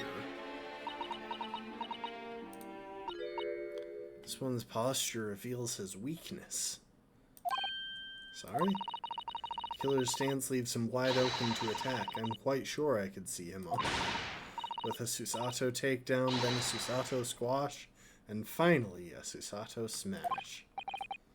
Right.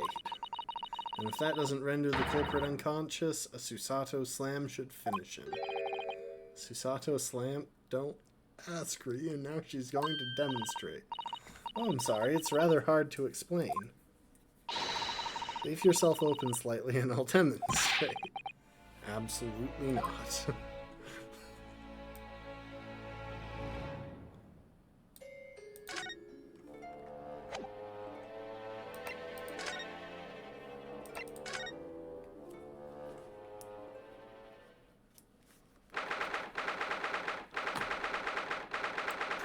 October, Forensics Laboratory. Oh my.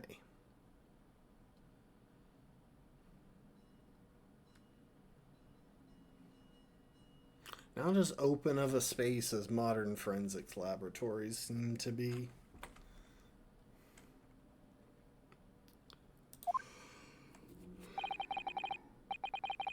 I believe this is it, Dr. Scythe's laboratory.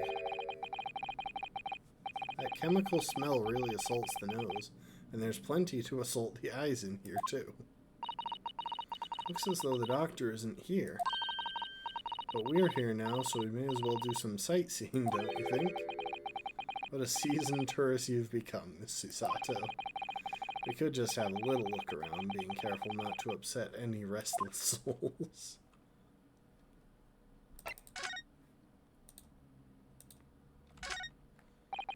Well, look at this. What a magnificent display case. Cherry wood has been polished to a high sheen, and the intricate carving is a joy to behold.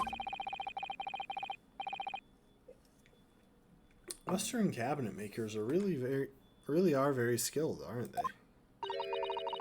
You have nothing to say about the skeleton inside, Mr. Naruhodo. I think he was actively avoiding that, Susie. Also, that crow has a creepy eye there.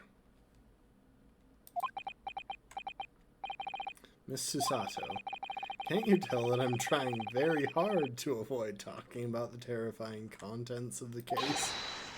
It's how I cope. I'll be sure to remember that from now on. I feel like that was somewhat directed at me for forcing him to look at it. I suppose this is Dr. Scythe's desk. I would not like to work in a place like this. It's very tidy, though, isn't it, Mr. Naruhodo? Imagine how efficiently she must work. Lighting is poor, which is bad for the eyes, and the chemical smell can't be good for you. Not to mention the skeleton watching you over as you work, which is definitely bad for the nerves. I mean, she probably just has nerves of steel at this point, but anyway. Well, yes, those are valid concerns, I suppose. I can just about cope with a one-eyed Daruma doll watching over me, but that's all.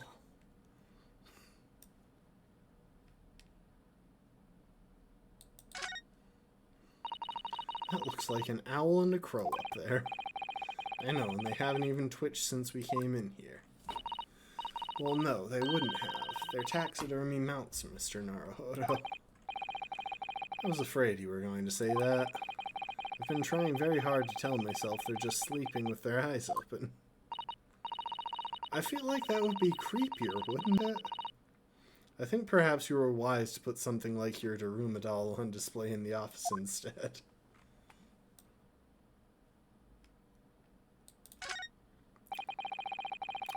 Look at all the bottles on the shelves in these cabinets. What an assortment of chemicals. These ones here are labeled highly toxic. That's worrying, because there are also things that look like salt and pepper shakers in there. Oh yes, and they actually say salt and pepper on them.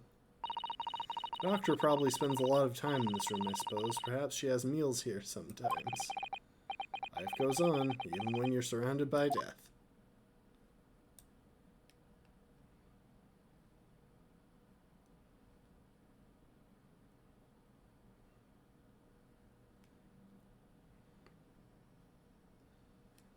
You know, you'd think that table would be cleaned off after every use.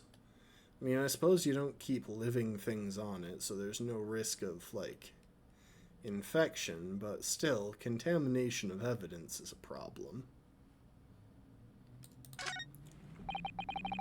These large jars seem to have pale things floating around inside them. Suppose they're fruit liquors or something? Or like pickled umeboshi plums we made back home? Ah, Father had jars like that in his laboratory as well. I expect they're human organs in a preserving solution, probably as examples of some rare medical condition. Mr. Sato, there are some things in the world that it's perfectly fine never to know about, ever. Oh. So as I said, I'm sure they're fruit liquors or umeboshi, aren't they? Of course. He's a rather squeamish individual, isn't he? A table and a set of sharp tools. When you consider each in isolation, it all looks quite innocent. So why is it that when you put them side by side, they seem so horribly disturbing? It might be best not to ponder it too deeply. Seeing the large tome that's open on the desk does make me wonder, though. How can anybody concentrate on bookwork with this acrid odor of chemicals in the air? You either have to have a cast iron constitution, or a really terrible sense of smell. Well, I do imagine that working in close proximity to intense chemical smells would wear on your own sense of smell after a time.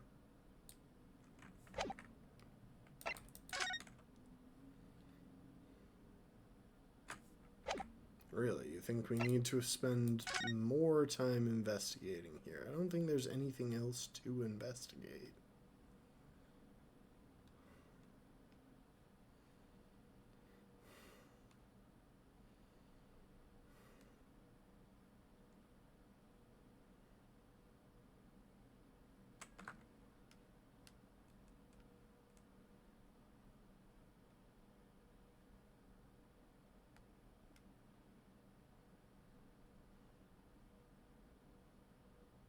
Oh, the book.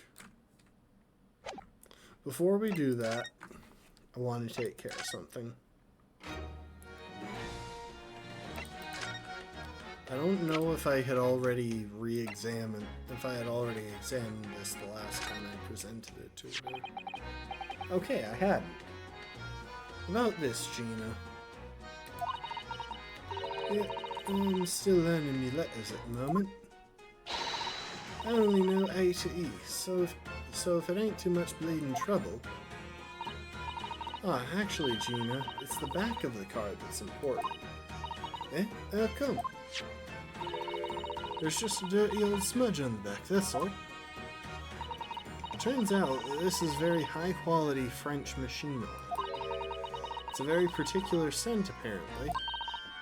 You don't say. Let's have a whiff then.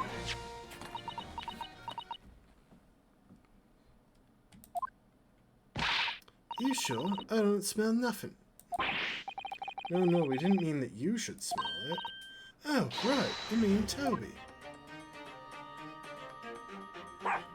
Oof.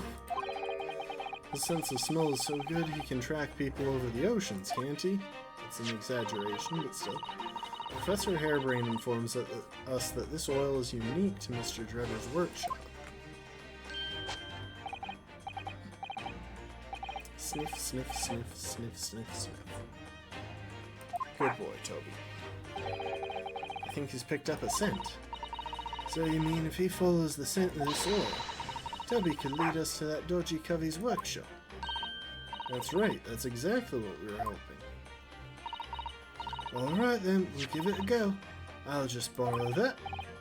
Wait, where did you... That one's a pickpocket. If I can lead everyone to that Drebber's workshop, I'll be the boss's boss before next week. Oh, the puppy. Oh, yes, Gina. I'm sure you'll be promoted. Poor Gregson.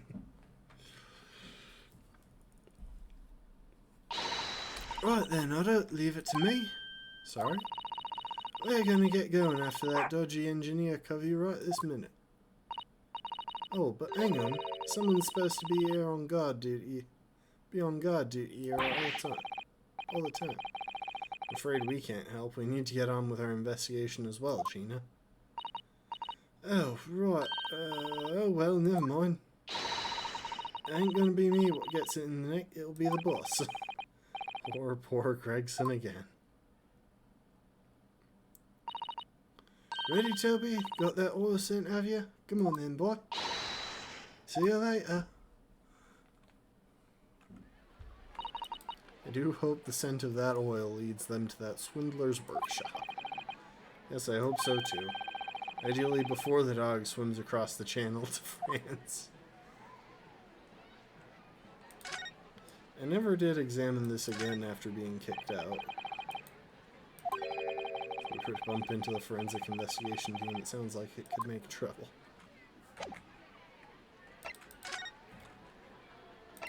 Okay, now we'll go back here and look at that book. Since I'm pretty sure that's the literal only thing we have left to do. Look at this big, thick book here. Ah, it appears to be an accounting ledger. It's a record of the forensic investigation team's spending, I think. Are they committing fraud? What is it? It's clear that the team purchases various equipment and supplies on a monthly basis, but, well, one entry seems rather strange. Really? In what way? They're buying 500 scalpels every month. 500. Must be working really hard on dissecting corpses. I don't know. Judicial autopsies are only carried out in certain special circumstances. And scalpel blades can be sharpened, too. It does seem a bit strange, you're right. 500 scalpels a month. What could they possibly be using all of them for?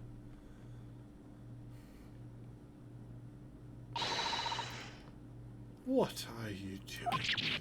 Ah! Sorry, we had something we wanted to ask you, but you weren't here, so... So you thought you'd snoop around. That's acceptable to you people from the East, is it? Well, what do you want?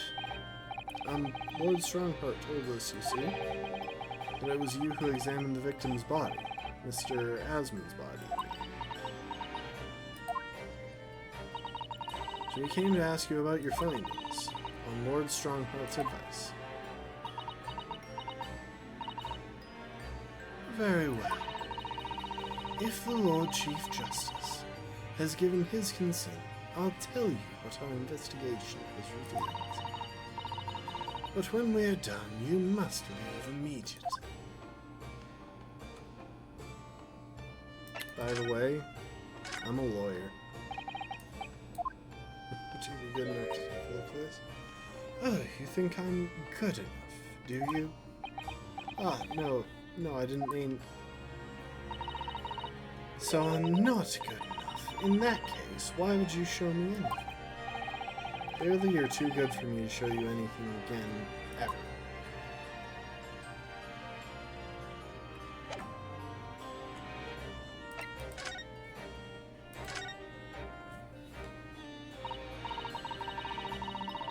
That is a wild bracelet choice. That's actually... Is it part of the glove? Sorry, I know this is completely unrelated to what she's saying, but look at the snake. It's bending with the glove, which makes me think it must be part of the glove, because if it was a bracelet, it would be sticking up off of her when she's bent her wrist like that. If it's meant to be flush when her wrist is straight.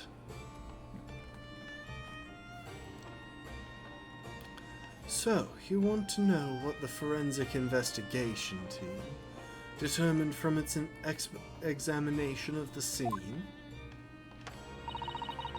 The victim, Mr. Odie Asmund, who disappeared from the experimentation stage amid an explosion, and the Mr. Asmon who appeared moments later, partway up the Crystal Tower, were without question one and the same person. This is the team's conclusion. But that can't be right. If it was an elaborate trick, we can only speculate about how it was carried out. Let's see. If two people who looked very similar to each other were involved, they could have made it appear as if one single person had switched places, couldn't they?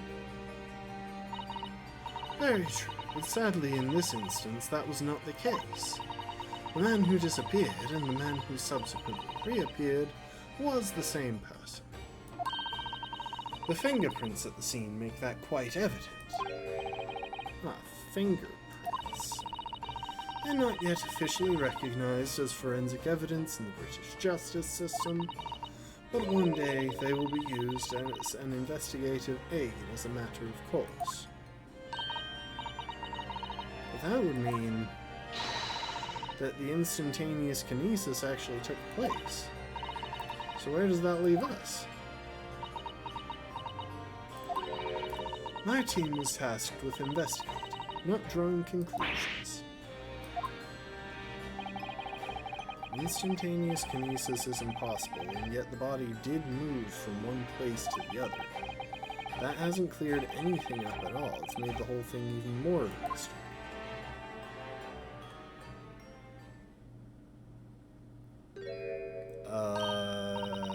Hello?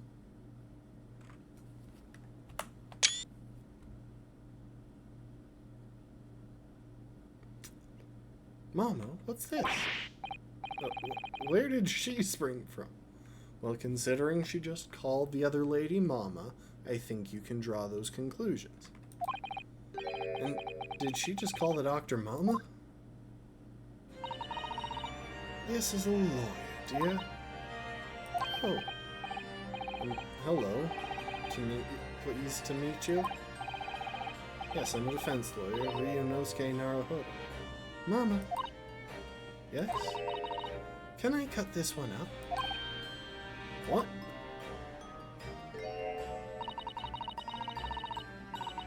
I've never seen an inside an Eastern person before. I want to know what it looks like. Of course you can. It's a live specimen, as you can very well see.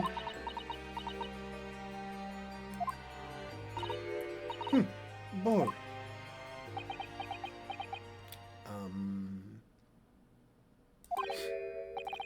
I think I just had a near-death experience. Oh dear, Mr. Naruhodo, you're as pale as a corpse. Then let's leave before I'm mistaken for one. Well, I think we've done all the investigating we can here for now. If we could just determine the whereabouts of Mr. Drebber, I'm sure Gina and little Toby won't let us down. Now then, you think we ought to try to speak with Mr. Sholmes at this point? I have things to discuss, and I'm dying to meet him again after all these months. Yes, it's quite possible he might know something useful, you're right. We ought to find him at Madame Tuspel's. He's supposed to be working there as a temporary waxwork exhibit. Ooh. Yes, Iris told me about his latest unusual venture.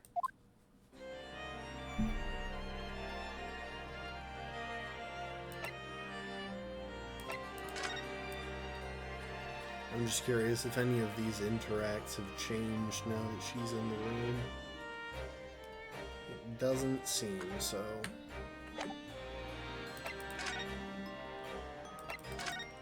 Off to Madame Tuspel's. Also, I'm gonna go and refill my juice.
It's not actually juice this time around, it's ginger ale, but same diff.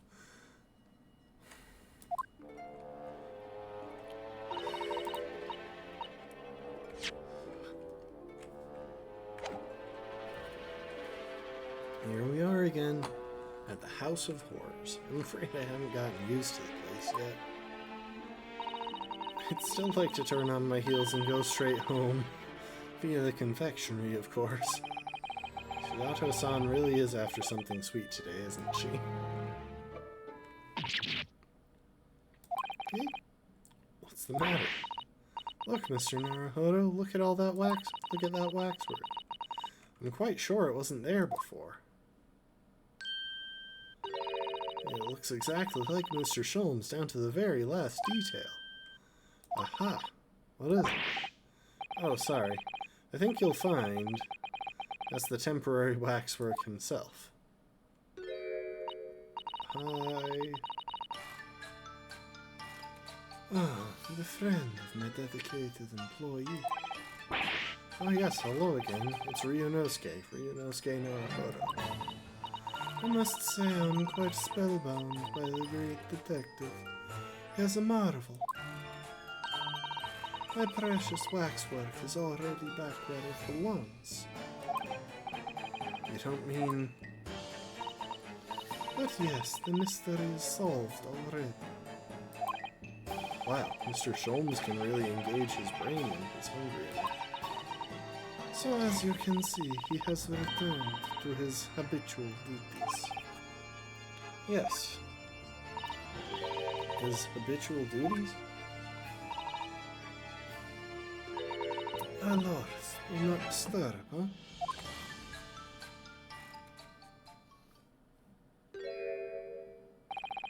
Poor Susato-san, she looks very perplexed.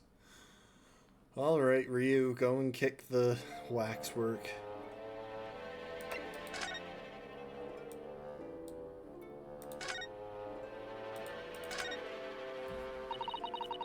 We really do need to speak with Mr. Sholmes, and I'm longing to say hello again. But where is he?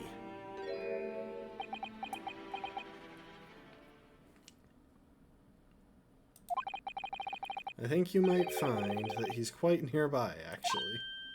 Oh? What do you... Indeed, my fellows, it is I. The world-famous great detective in waxwork, Herlock Sholmes.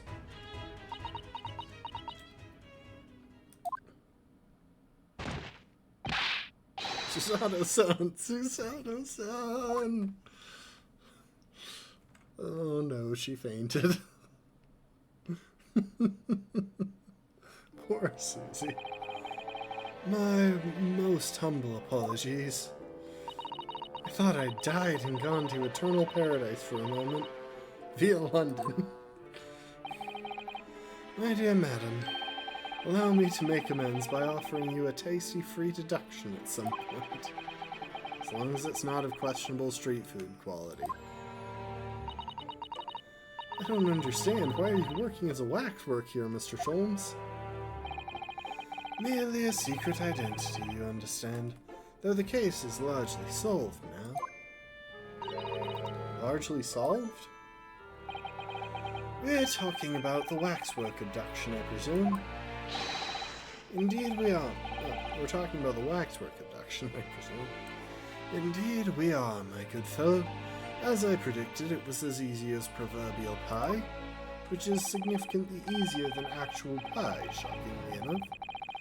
Though I confess, I'm yet to partake of a pie, proverbial or otherwise, or any food so far today for that matter.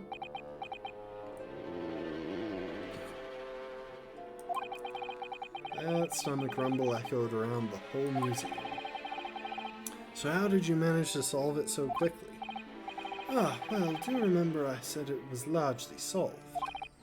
Anyway, I simply negotiated with the culprit. Are you familiar with the so-called telephone? Oh yes, it's a most modern invention allowing you to hold a conversation with people far away. In Japan, only the imperial capital and a handful of other cities are connected as yet. This morning, a telephone call was received here from the perpetrator of the abduction. As such, I was able to negotiate terms, and in the end, the waxwork was returned. That's amazing. Just between you and I, it would appear the culprit had always intended to return the stolen waxwork in any event. Oh, but I thought whoever was responsible had demanded a ransom, no? Yes, I think perhaps. The ransom demand was necessary to avoid unwanted suspicion regarding the true motive. But does that not mean your negotiating was entirely unnecessary?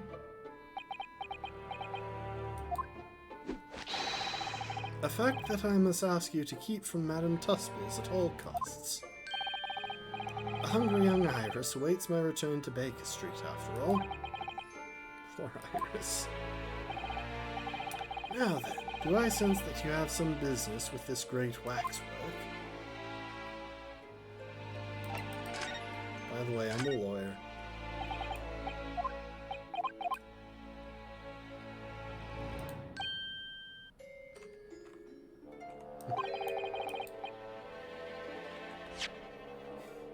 As you will see, I'm rather busy at the moment. If it's advice you seek, come to my office tomorrow and I shall be happy to help you. Shall we say threepence per item as a consultation fee?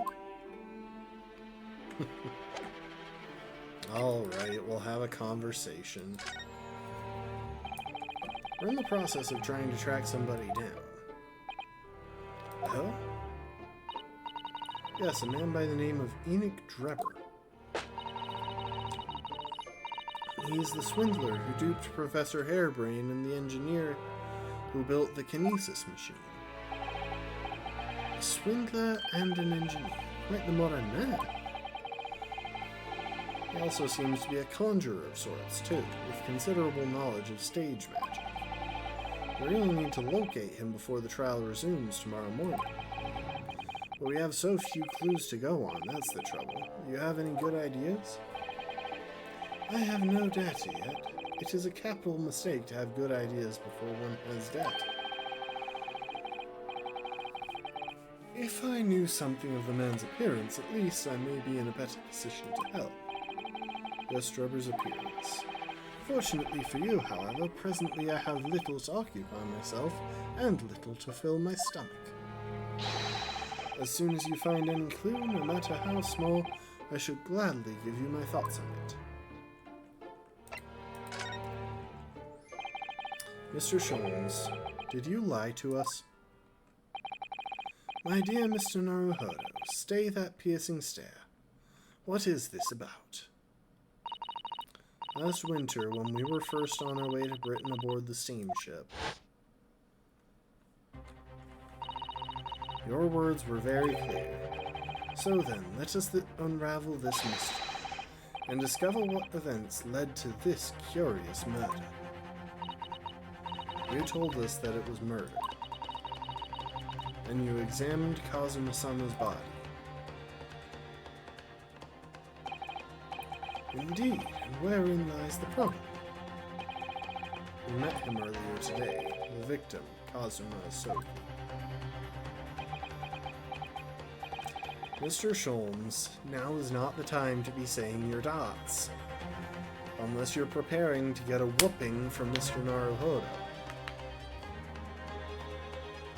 It was actually quite a satisfying knuckle crack. You're quite sure. He was wearing some sort of mask and was apparently suffering from amnesia. But yes, I'm quite sure. It was Kazuma-sama.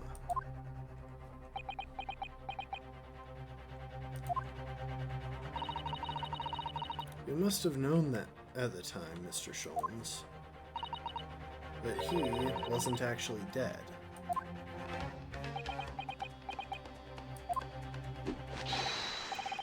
Well, I can only assume I was swept up in the murderous atmosphere of the moment. Mr. Sholmes, that's a pretty weak lie, and I'm going to need you to reconsider it before you speak again. But the fellow wasn't dead at all. Priceless. I don't suppose that performance would pass muster, would it, Mr. Naruhodo? I could believe that the crewman present at the time made a mistake. But not you, Mr. Sholmes.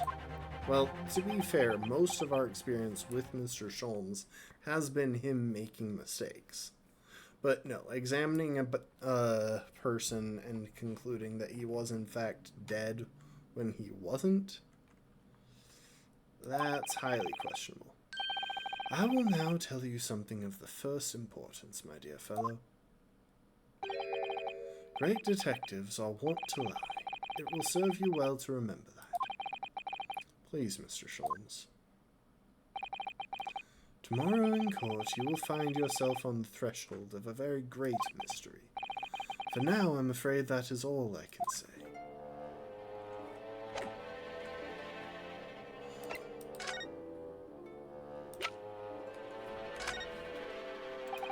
Mr. Sholmes, would you cast your eyes over this photographic print? It's of Mr. Enoch Drebber, 10 years ago. The face of the engineer we seek. Well, all Englishmen look broadly the same, of course. So looking at the photograph won't be particularly instructive. Are you alright, Mr. Sholmes? Ah, yes, forgive me. Very interesting, this. Very interesting indeed. What's wrong, Mr. Sholmes? You've turned quite pale all of a sudden.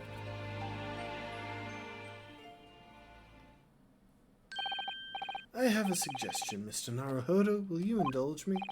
Oh, well, what is it? As I explained to you when you arrived, the missing waxwork has been returned, and I personally reinstalled it in the exhibit from which it was taken, behind those thick curtains. Oh yes, the Professor exhibit, isn't it?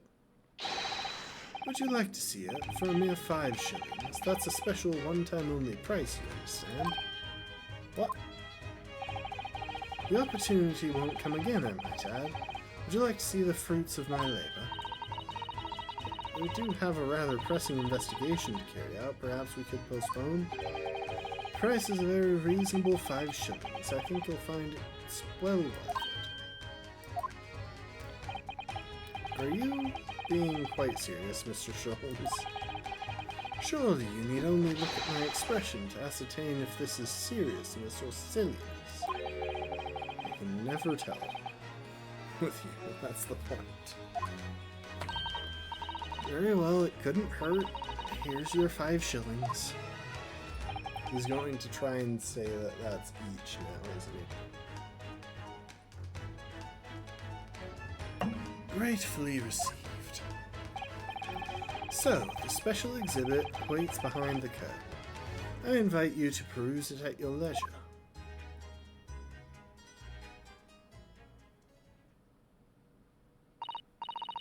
Well, the money's been spent, so let's go and see the special exhibit. So is it going to wind up being that that guy is the professor?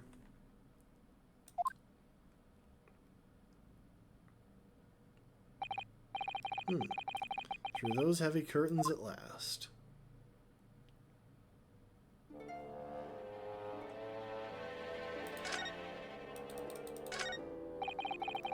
$5 shillings we've had to pay. Doesn't seem right somehow that Mr. Sholmes slipped the money into his own pocket, does it? No. Oh, we could ask Gina to retrieve it for us, using her special skills. Pickpocketing police officers and diddling detectives. Is this what makes Britain great? Not to mention demigod prosecutors taking the law into their own hands, or chip-loving inspectors. Inspector Gregson comes off rather well in that list, I think.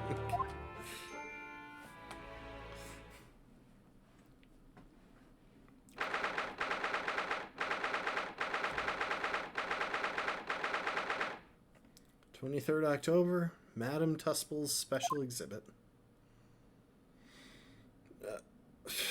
Really? Oh dear, I felt a shiver run down my spine as soon as we walked in here. Susato, say we turn on our heels and go straight home, via a really big confectionery. We certainly can't do that. We paid 5 shillings already. We can't afford the confectionery. True. Actually, now I'm looking at it a little more closely. We've paid good money to see an exhibit that's clearly incomplete. The nerve of the great diddling detective is far more terrifying than anything else in this place. This must be what Mr. Sholmes meant when he said the case was largely solved. Be that as it may, Mr. Sholmes heavily implied there'd be a clue about the engineer in here, didn't he? But where? Since we've paid 5 shillings, let's do 5 shillings worth of investigation, shall we?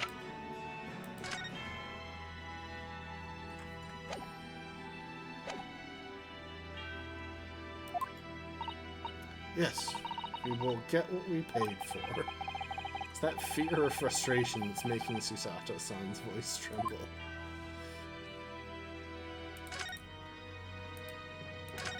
And the shovel. This part of the exhibit is just as disturbing as the rest. It looks so real. It seems to be a young man in a white overcoat. And he has a large shovel in his hand, too. Look. Perhaps we should investigate it in a little more detail.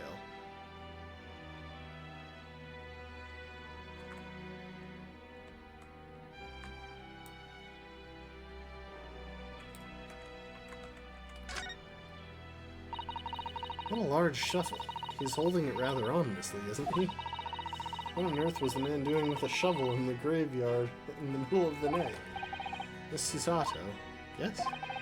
That's a spade, isn't it? No, it's a shovel. No, shovels are for digging. That's for scooping up loose material. It's a spade. I mean, given the context, it's clearly for digging, whatever it is.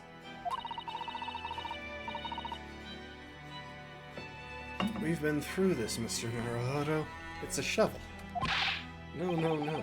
Although, we haven't considered trowels. We've allowed ourselves to be distracted, I feel. Perhaps we should concentrate on what the man was doing with the implement. So we're going to bury the hatchet? It's not a hatchet!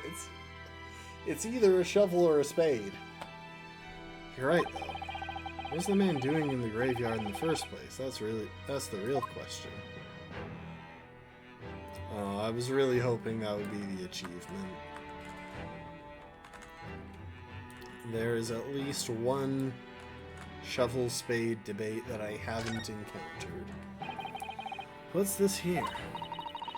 Well, this would appear to be a lens in the middle, so I believe it's probably a camera. A camera? But it's so small.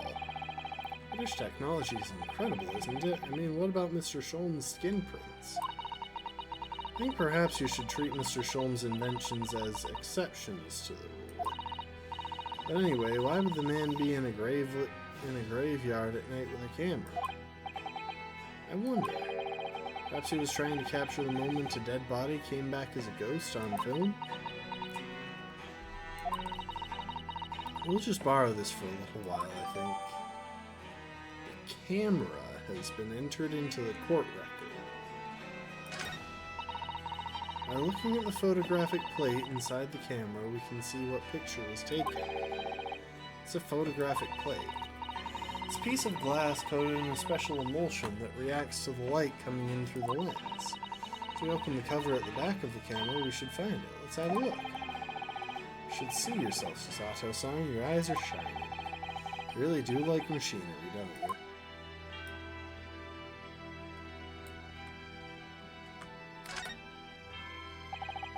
It's quite a large lamp the man's carrying. Or is it a lantern? It's not unlike a Japanese Cochin paper lantern, actually, is it? Lamp, lantern, Cochin. Point is, it casts very little light. To be walking alone in the graveyard at night with only this, Well, I certainly couldn't do it. I'm not sure I could visit a graveyard at all, even in broad daylight, to be honest.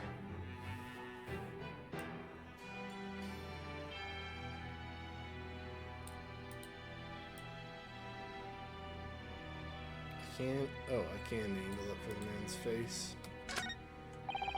I can't see his face very well, can you? Perhaps if I just... Oh, do you think you should be manhandling the exhibits, Mr. Naruhodo? Put it back exactly as it was, don't worry.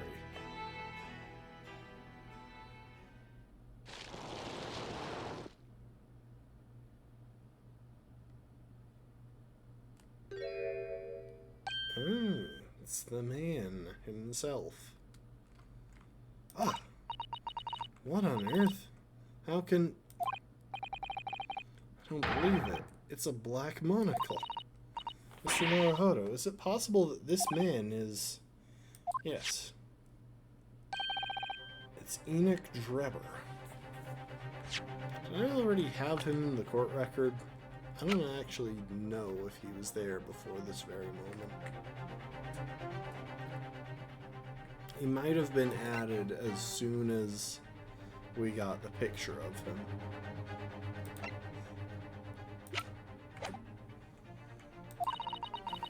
The color of his hair is different, but it's unmistakably him.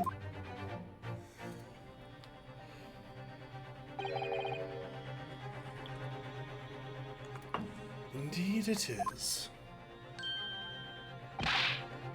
Mr. Sholmes, this man is the subject of your present hunt, I believe. Yes, that's right.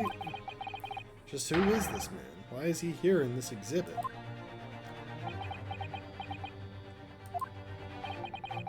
Why does the convict behind him have no head? Hang on. I want to save real quick.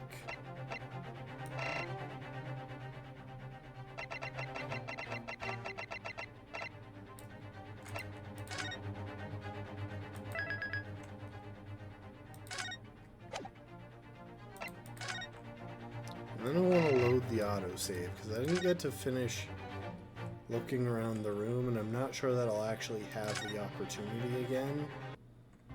So I figure it's best to check.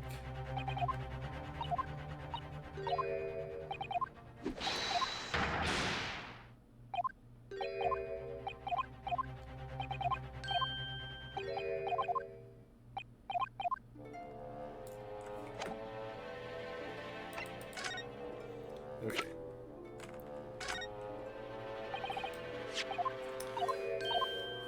We can mash through this real quick.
So it looks like the only other thing to click on in the room is the waxwork there. This must be the killer, the fiend known as the Professor. Yes, I think so. According to what Madame Tusples said, he killed 5 victims, all of noble or royal blood. Waxwork is so lifelike, isn't it? Like all the models in this place. I know, it looks like it could start moving at any moment, doesn't it? Only it had a head, that is. Perhaps we should examine it in a little more detail.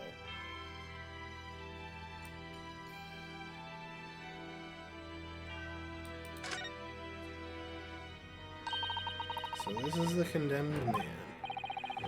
Yes, the so-called professor. And perhaps his head was chopped off by a guillotine? But unable to find peace, he emerged from his grave as a headless ghost. Do we have to entertain such terrifying ideas, Mr. Sato? Anyway, I'm sure the model had a head once. There's a metal fitting for it, see? And perhaps Mr. Sholmes absent-mindedly forgot to reattach it? That's an extremely absent-minded detective you're describing, isn't it? It's not the least unlikely thing you've described, but it's still kind of unlikely. Or perhaps the thief absent-mindedly forgot to include the head when he or she returned it to the museum? And that would be an extremely absent-minded thief. Could there have been some reason why only the head wasn't returned? Well, whatever the reason, it means we don't know about what the face of the infamous professor looked like, do we? Oh. Something caught just inside the convict's jacket here. Looks like a piece of broken glass, and quite a big piece, too. Okay, hang on. Clearly we are going to get the chance to investigate the rest of the room.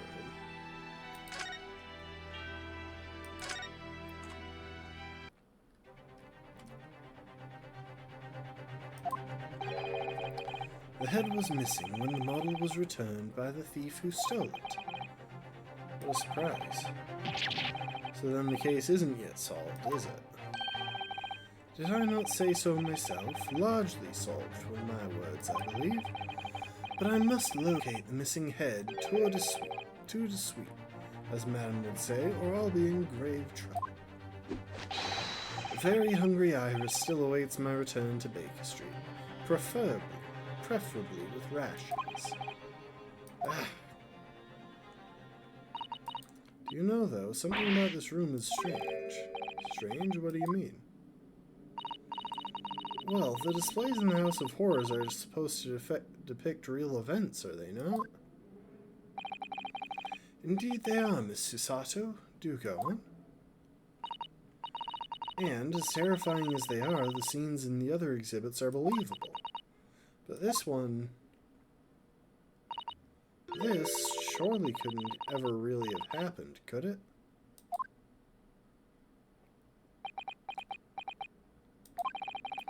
I think it's time I educated you a little. About the nature of the incidents involving the Professor 10 years ago. There we go.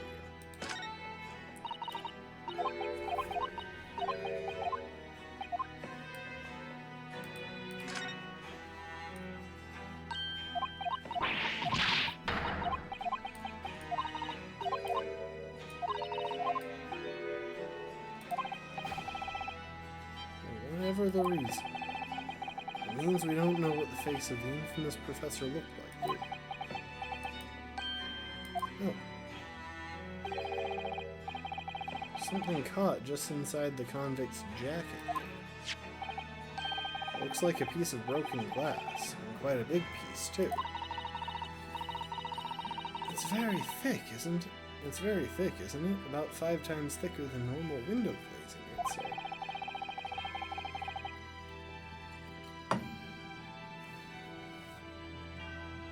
Wait, who's the Cyclops?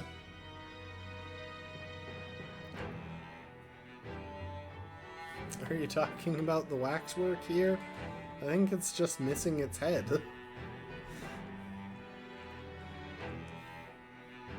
It could be a Cyclops. That's a heck of a weird eye,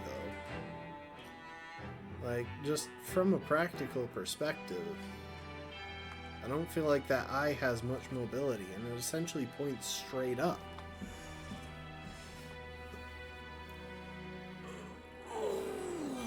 I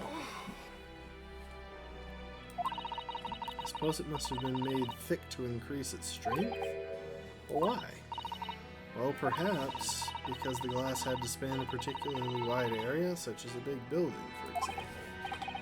Oh, well, we've seen a large glass building recently, haven't we? And some of the glass was broken, too. I don't mean exactly the Crystal Tower at the Great Exhibition. But why would glass from the Crystal Tower be lodged inside this waxworks jacket? Makes you think, doesn't it? A piece of broken glass has been entered into the court record.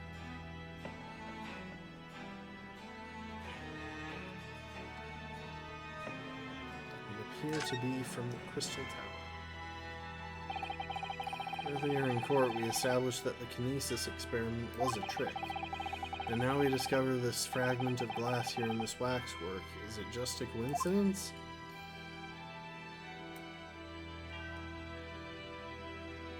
I don't think I can look at anything else.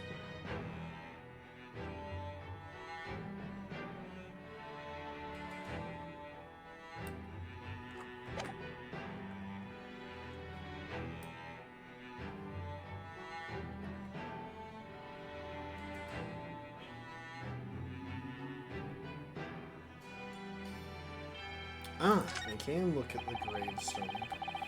Doesn't matter if they're here in Britain or in Japan. Graveyards are scary. Now I come to think of it, this is the first time I've seen a British grave. According to what I've read, the custom in Britain is to bury the dead as they are, without cremation. What? But if you do that, you might accidentally bury people while they're still alive. I'm not sure that would be worse than accidentally incinerating people while they're still alive. I'm gonna save this. This could make a decent thumbnail too.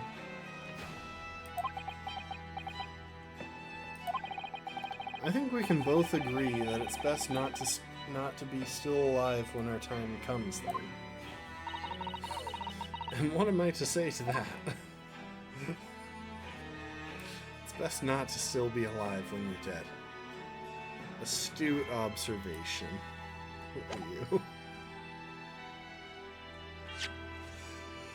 Alright, let's look through our goodies before we...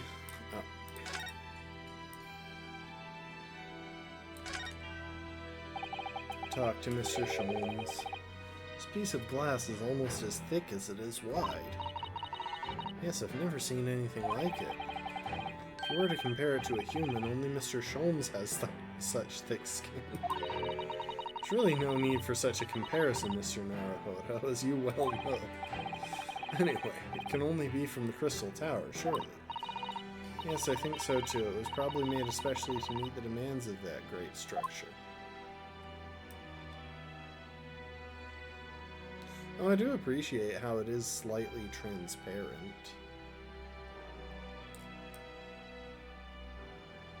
If you look through, you can see the light changing on the broken features.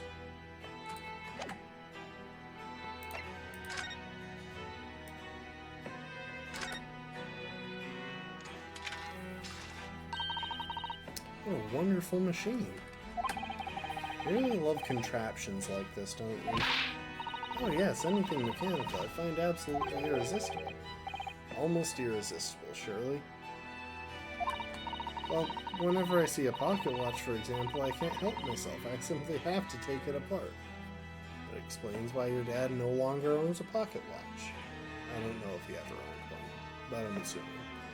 Also, the blood right there is kind of interesting. That's worrying. Yes, Father tells the time by the rumblings of his stomach now. He's given up having a watch. Or Professor Mikotoba.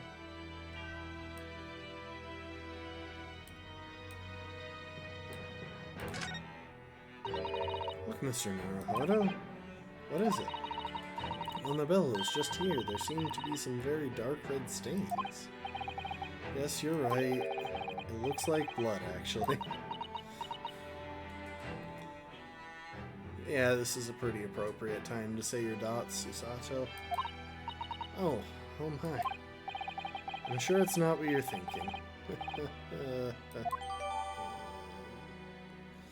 lens is extended, dark staining is visible on the bellows.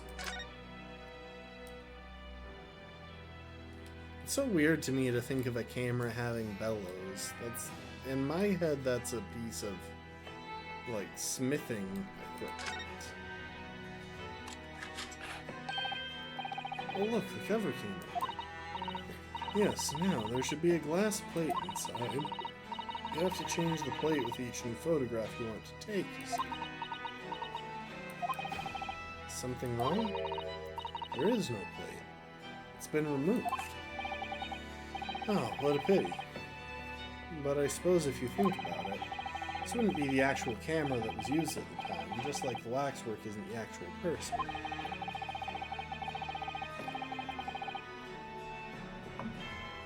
So we'd never have found a photographic print of the executed convict coming back to life anyway. Oh, yes, you're quite right, of course. Of course, Hisato-san, she looks devastated.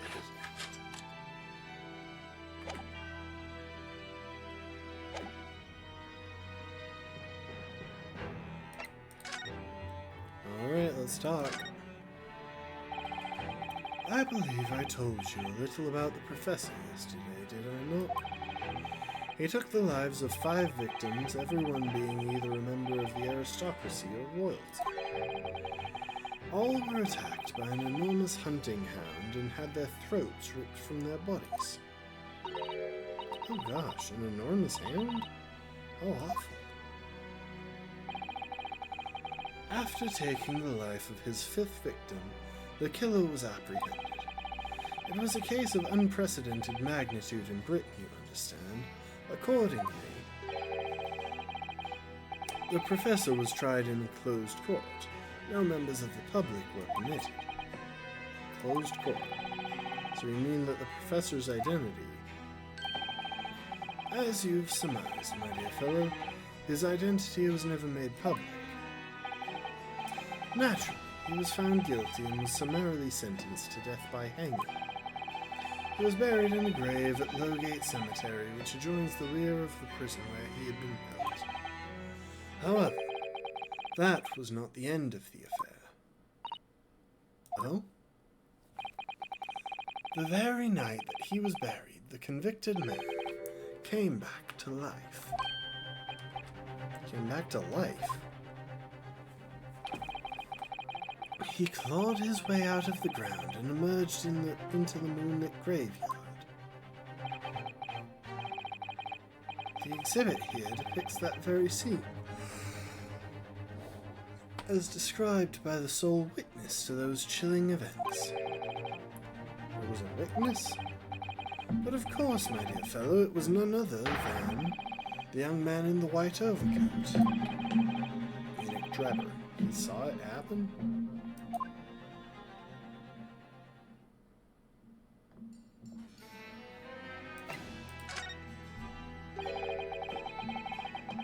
So this is a waxwork model of Enoch Drebber.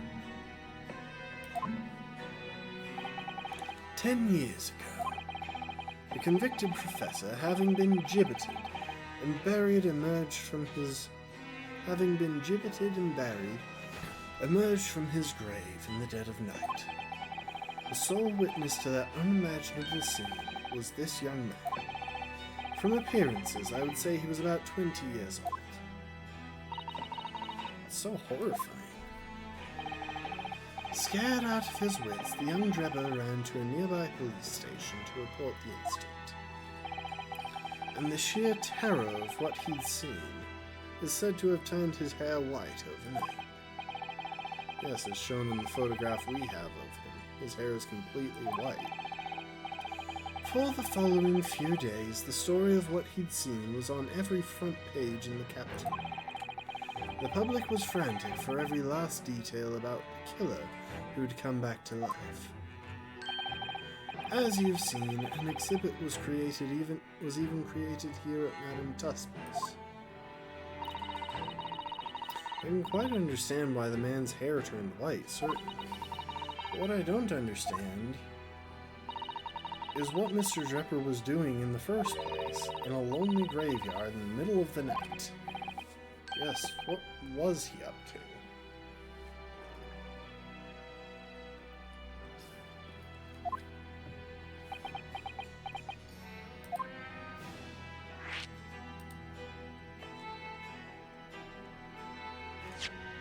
So hear me out.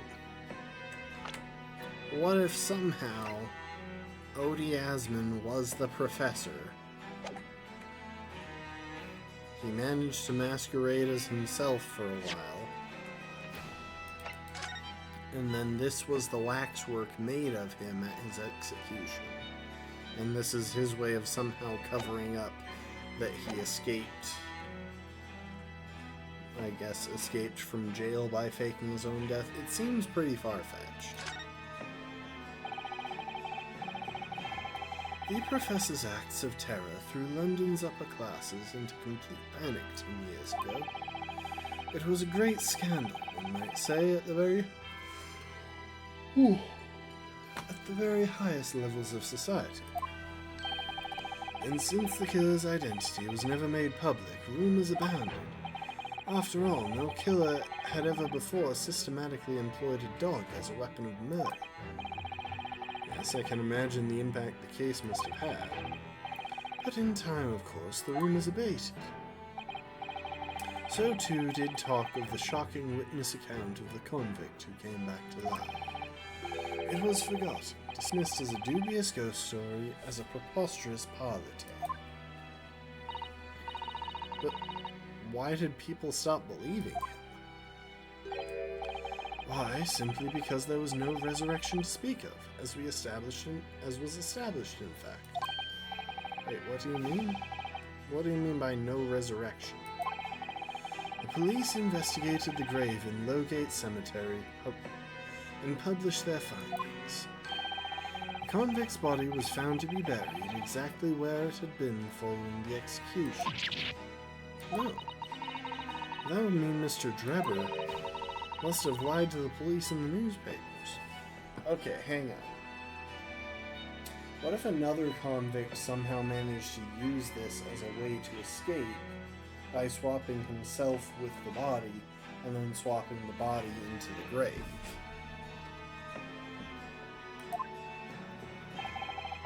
That would appear to be the only logical explanation, yes.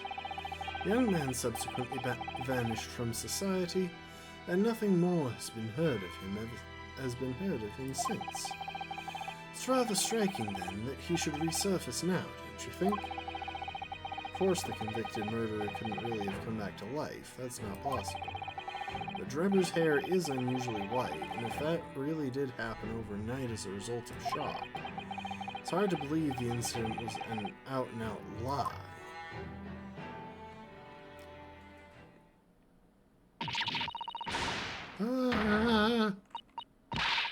What bleeding Norada? What have you gone and done? Gina, what are you doing here? Oh, that's Iris, and this is where she said you'd be, so... Gina, not so loud in the museum. Madame Tusples will have you take a position as a waxwork if you're not careful. I think there might be a more pressing concern. Oh, still had some flash powder left from 6 months ago, so... Alright, Gina, we understand, but please, put down the gun.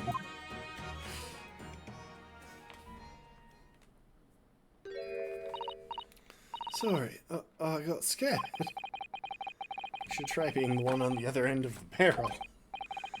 So what brings you here, Gina? What brings me here? What do you think? We found it. We found that dodgy Covey's workshop. What? You found Drebber's workshop? Aye, Toby.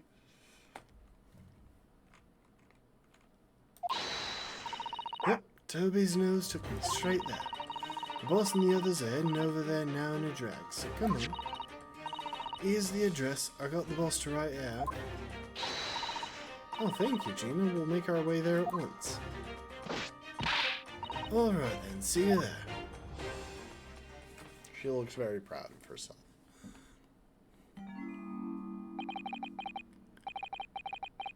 You go, don't mind me. I'll just stay here, being still. What? I know my place in the exhibit over there. Oh dear, someone is feeling sorry for himself. Let's go, Mr. Sholmes, you're coming. Your words hearten me, I must say, but if I were to shirk my duties here, Madam would have me pay monetary recompense, and Iris's dinner plate would be empty once more. Forget that, I'll pay for everything. Can you afford that, Ryu? Then there's not a moment to lose, my dear fellow. I shall hail a carriage at once. I'll offer to share the cost from Mr. Sholmes, then. I shall gladly pay half, Mr. Naruhodo. Thank you, Mr. Sato. I'm pretty sure we're sharing funds anyway, but... oh well. Right, let's go.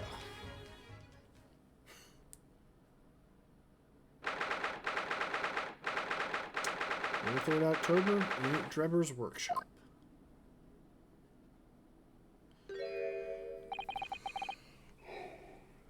That looks like... oh, it's another super high voltage instantaneous kinesis machine. Or Schwickum, if you will. Indeed, it would appear so, though only a prototype, naturally. Ah, so you got here then. Gina, well done for finding this place.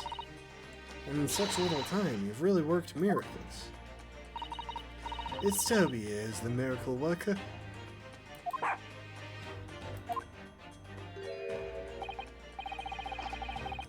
Oh, I thought you lot would show up here before long. Oh, Inspector, that's one knitted brow. I feel like they struggled to animate some details of faces or some expressions. He looks like he's eating a lemon, not a bag of fish and chips. So, Inspector, is there any sign of the engineer? Sadly not. We didn't find a soul in here. Oh, what a shame. Well, thank you for letting us know about this place and giving us the chance to investigate. According to what Gina tells me, we only found it thanks to a clue you lot turned up. I wouldn't want to say go to Paris with a debt of gratitude unpaid now, would I? Thank you. Anyway, if you are open to snoop around in here, I'd get cracking. All Van Zeeks and the forensic investigation team are on their way as we speak. Then we can. I imagine you've got the picture by now. They don't take too kindly to lawyer types. Right. So then, my dear fellow, let's turn this place upside down whilst we have the chance. And you, Sholmes. Pardon? They take even less kindly to great detectives than they do to lawyers. Very droll, Gregson, very droll. But you may consider me nothing more than an inconspicuous waxwork model. Right, then. Let's see what we can find in here.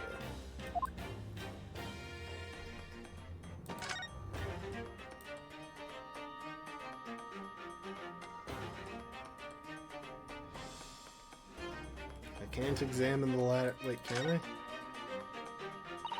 I'm sorry, Mr. Naruhodo. That machine is covered by the Special Dispensation for Scientific Equipment Act. There will be serious repercussions if you were to examine it from the Crown and the government.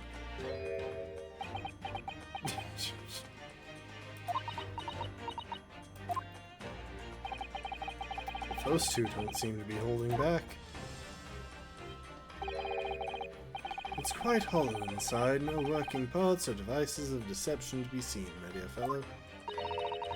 No loose change dropped on the floor and nothing. Not even a bone for Toby here, my dear fellow. British people are very much ruled by their own ideals, aren't they?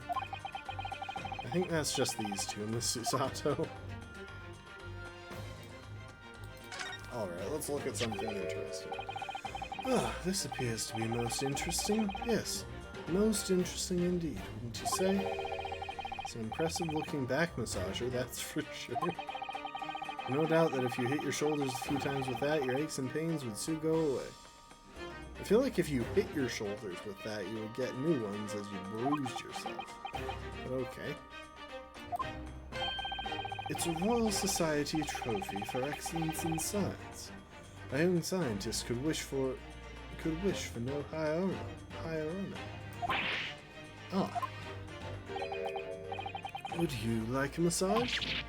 No, I'm fine, thank you. I had no idea it was such a grand thing. I think it's becoming increasingly clear that there's much more to this Mr. Enoch Drebber than the conjuring tricks. I couldn't agree more, madam. And how about you, Mr. Naruhodo? Would you like to take it with you? For your tired shoulders, of course. He's not going to let that go, is he? It's curious, though, isn't it? What, are you going to say that you want a massage now, Susie? You would expect such an important trophy to be proudly on display somewhere, not haphazardly cast aside. An English gentleman can be quite a mystery at times. Science trophy has been entered into the court record.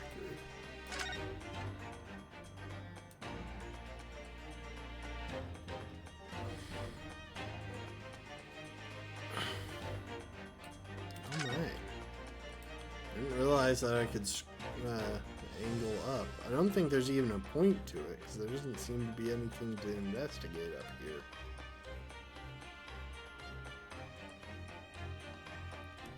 That's interesting. That looks like a model plane. Based on everything they've said, I feel like they have implied that this is before planes were a thing. What on earth is this? An airplane, Mr. Naruhodo.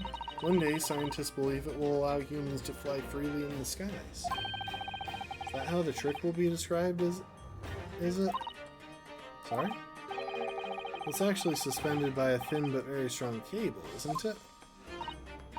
Oh, well, this model is, yes, but a real aeroplane would fly high in the sky, while suspended from somewhere even higher in the sky, of course. Because large metal objects obviously can't really stay in midair unsupported. So to you, the solution is ever taller towers? I mean, he's got a point. From the perspective available, it doesn't lack in sense, shall we say. Oh, there's another room. This is... It's a European-style quiver of arrows with steel bolts inside. Oh, do you suppose... Crossbow bolts, these. And just the right size for the bow you lot turned up at the exhibition grounds. In other words... That's some more evidence to support your theory. It all goes to show that Drebber was the one pulling the strings behind the scenes of the old scam. The details of the crossbow have been updated. It belongs to Mr. Enoch Drebber. I'm surprised the quiver didn't get added to the court record. This door doesn't want to open. Yeah, looks like it's got a pretty hefty lock on it. There's a special locksmith on his way over from the yard, so hands off until he gets here. With permission, Inspector, I could have that lock open in less than a minute. Well, you don't have permission, and no one's giving it to you. Gregson looked as though he really enjoyed that. Well, there's no sound of anybody on the other side. No, Drebber must have fled at the first sight of danger.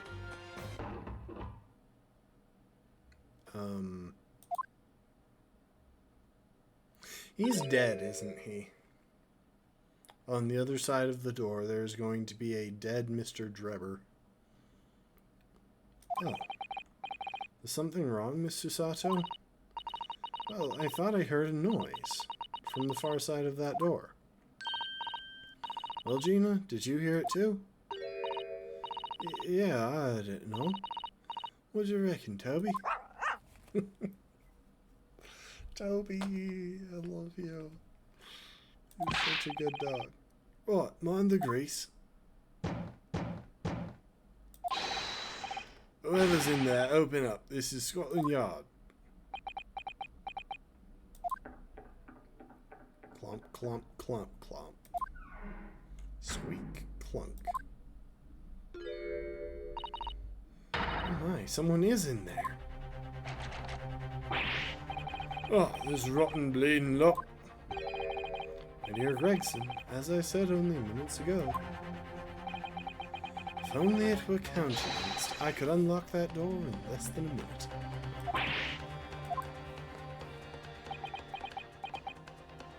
He's gonna destroy the door, isn't he? Fine, I'll take the rap for it. Just get us through that blasted door. There. There. You may enter at will. You've confused minutes with seconds, I think. Time is of the essence, I feel. What are we waiting for? Nothing for it, I suppose. This is an emergency. There's a strong possibility that beyond that door is the engineer you will seek. Be prepared for action, my dear fellow. Yes. By that, I think you should probably just try and keep your hand on the hilt of your sword so that it can't be taken from you. What's happened in here? Why is everything upside down? Yes, there ain't no one in here after all. But there must be. It was only moments ago that we heard those noises. The hell is the sound of Drebber running away? There's only one door into this room. I mean, the footprints up there are pretty obvious. And no windows that could afford an escape route. Those skylights are too high. Did he really make a room that can turn on its side or turn upside down?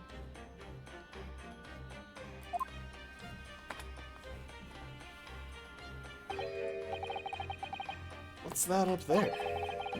Are they footprints on the ceiling? Blow me, what have we here then?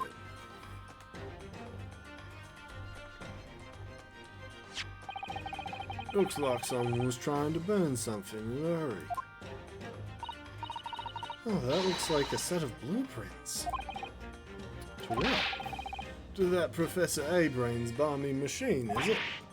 Blimey, if we'd had these, there'd have been no need to muck about trying to investigate all that scrap metal.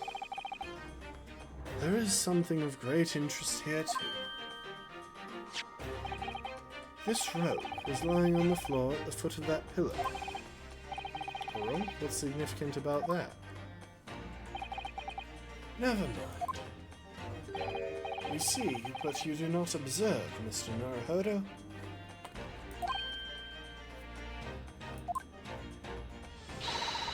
We must investigate the entire room thoroughly, and before the forensic investigation team arrive, too.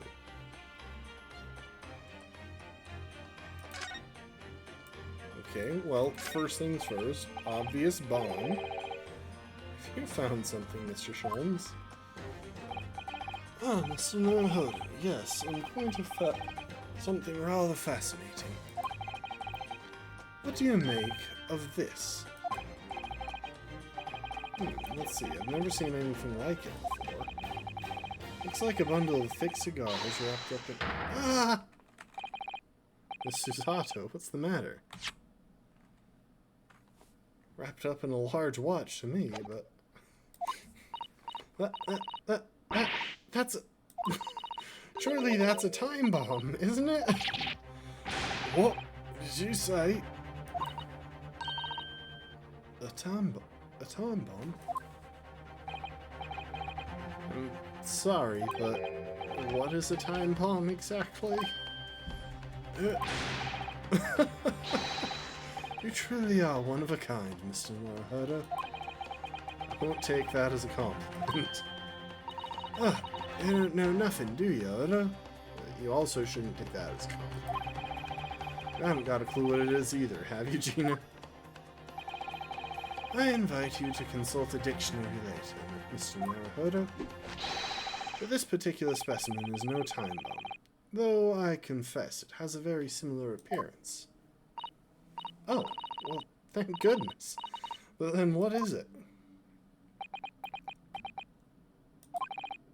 I see, so that's it. Goodness, Mr. Sholmes. Have you seen to the heart of the matter? There are times when I consider my lot most unfair. Hang on.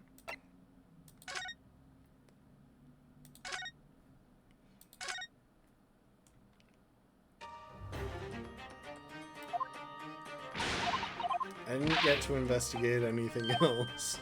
And apparently I clicked on the most significant thing in the room first.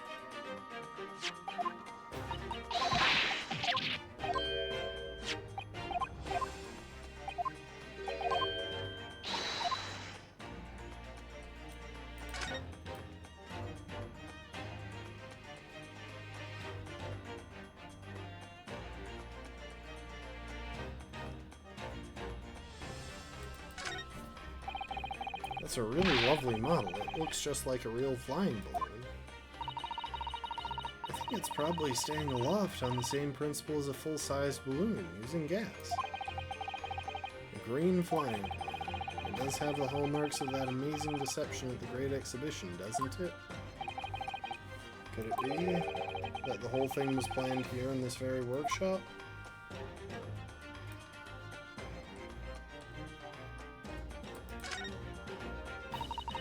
Almost every piece of furniture is upside down. Even Mr. Sholmes' suite isn't this much of a mess. You're in no position to comment on mess, Mr. Noromoto. But I suppose it's not quite the same thing, is it? I mean, it's not messy in here per se, it's that everything is literally upside down. But why?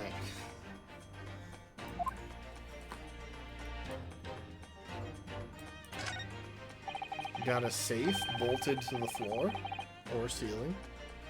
It's a very large safe. I don't suppose even Mr. Sholmes could open that lock. Although, if you were a thief, you could just steal the entire thing, I suppose. It's bolted to the floor to prevent exactly that sort of underhanded trick, Mr. Noromoto. Well then, you could just steal the floor as well, I suppose. I'm sorry, but you really aren't making any sense at all. Anyway, I think we can agree that whatever is inside must be very important.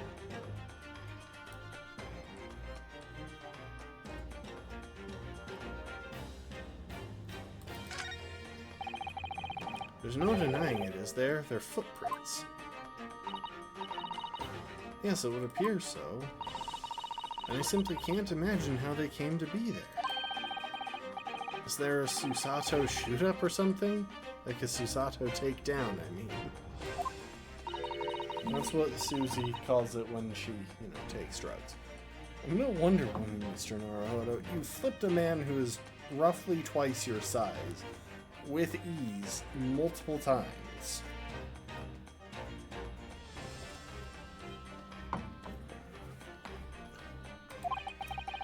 That would make her almost superhuman, I suppose.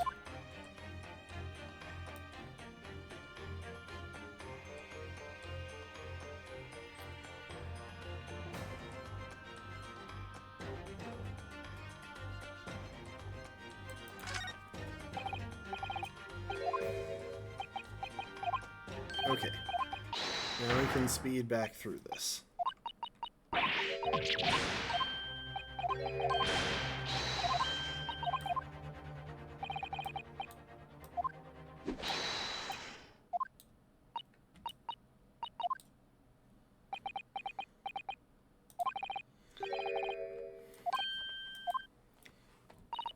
Goodness, Mr. Sholmes, are you seeing to the heart of the matter? There are times when I consider my lot most unfair, for I'm fated never to know how it feels to flounder as you do when a puzzle presents itself. Well, you see, I'm kind of locked into this one perspective on the room. I can only actually interact with stuff as the game permits me. It really limits my investigative abilities. But I've learned to accept the hardships that come with being a great detective, Miss Susato. There we go. I feel a great deduction. Once again, I can draw two conclusions from the scene we see before us. The first is that the inverted nature of the furniture in this room is the work of Drebber himself. I should save real quick.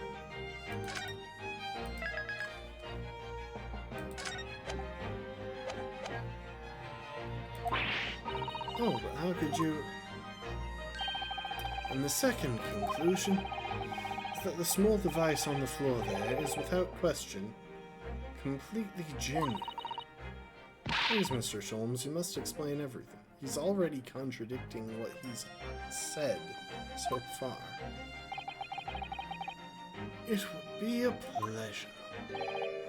After all, it is a great detective's civic duty to teach Scotland Yard the finer points of the trade.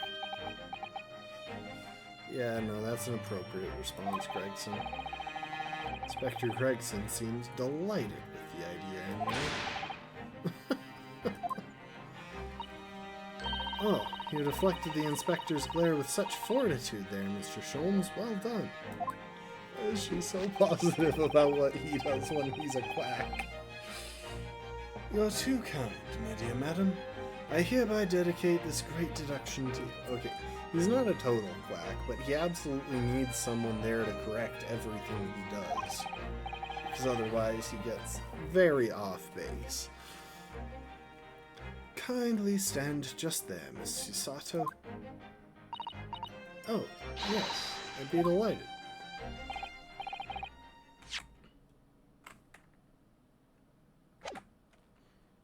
So, shall we begin?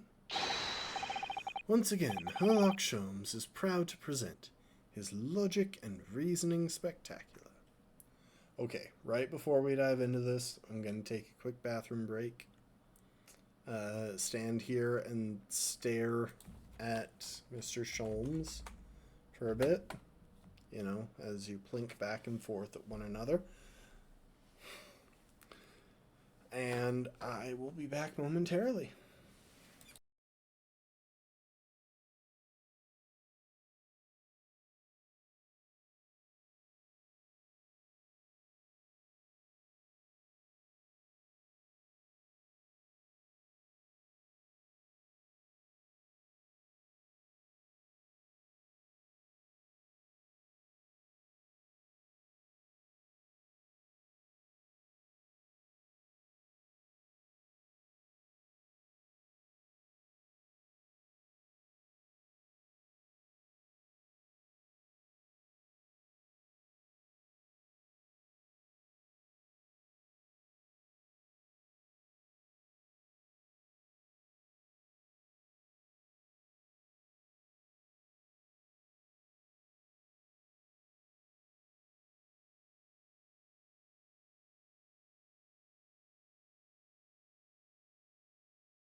All right.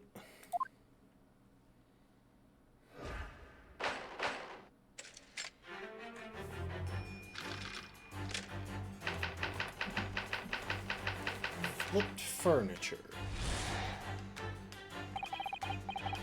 It's plain to see that this room is in complete disarray. The bed, the table, the chairs, the lamp, everything is upside down. Except the stove and the safe. Almost as if every item in the room had, until recently, been happily positioned on the ceiling, before falling straight down onto the floor. Every item in the room was on the ceiling? Are you suggesting that? Indeed, the key here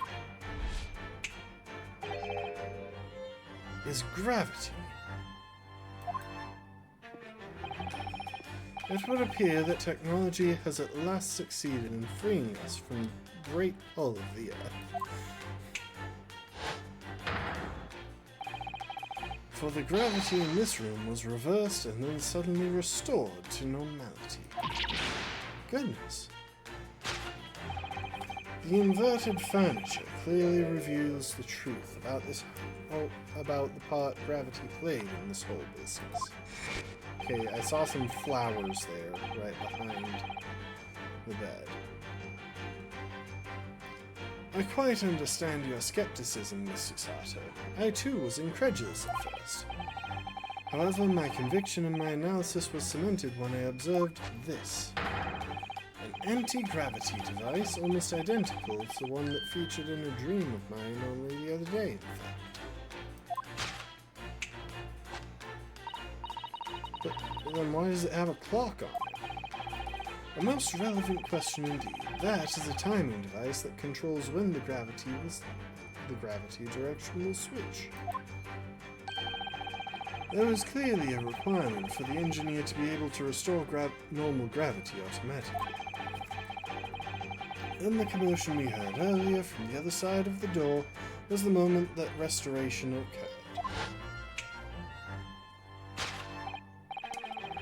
Yes, the reason why everything here has been turned upside down is because of the anti-gravity device.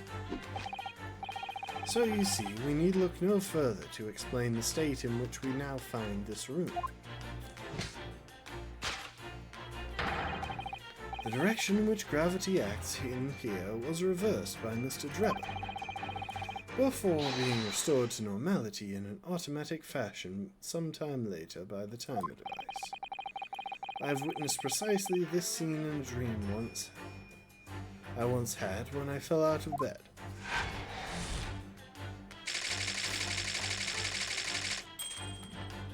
Okay, so we can be reasonably confident that's not the reason. Missing engineer? Now, let us consider the next conundrum. What was our engineer friend's aim?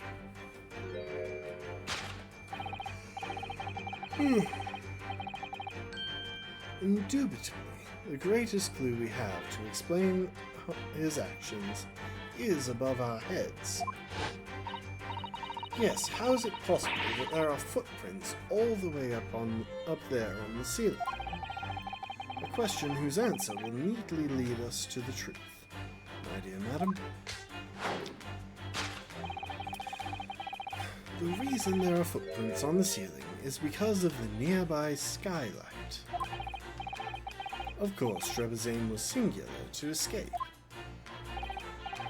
However, there is but one way into this room, excepting the skylight, that is.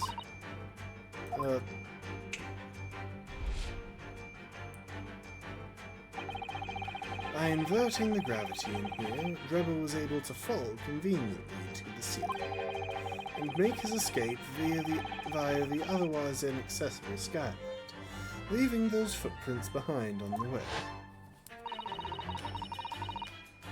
But the ceiling in here is very high, Mr. Sholmes. If the gravity reversal was sudden, wouldn't Mr. Drebber have fallen up the ceiling rather violently?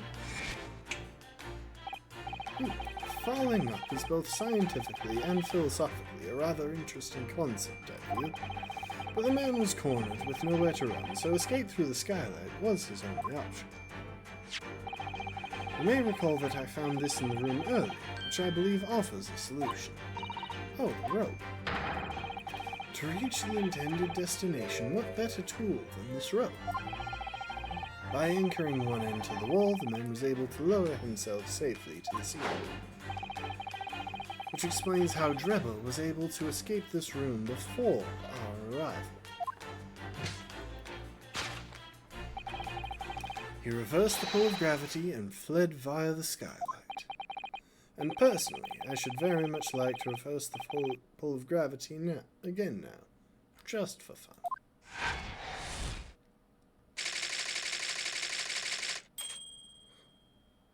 See, escape via the skylight feels like a natural conclusion, but I'm starting to think that he might just still be in the room. This thus concludes Herlock Sholmes' great deduction of this topsy-turvy puzzle.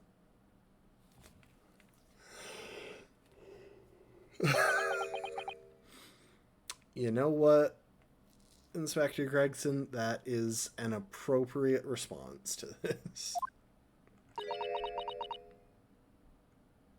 And Toby, that's not so much an appropriate response to this, but it is okay for you to do, because you are so dang cute.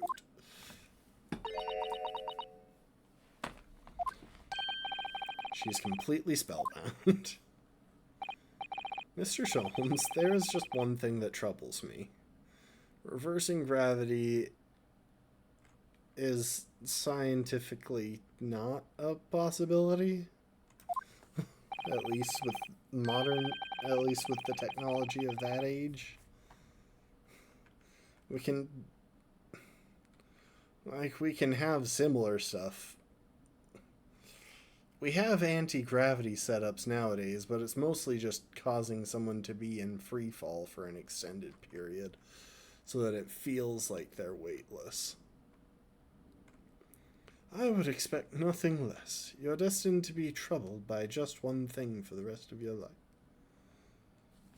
And, obviously, artificial gravity for space travel is a thing that can happen by having a rotating ship, for example, to imitate gravity with centrifugal force. I don't even know if that's something that's actively done on spacecraft nowadays, because there's not much practical use for it at the moment. We don't spend enough time in space as humanity to really worry about having normal gravity. We're not trying to live up there generally.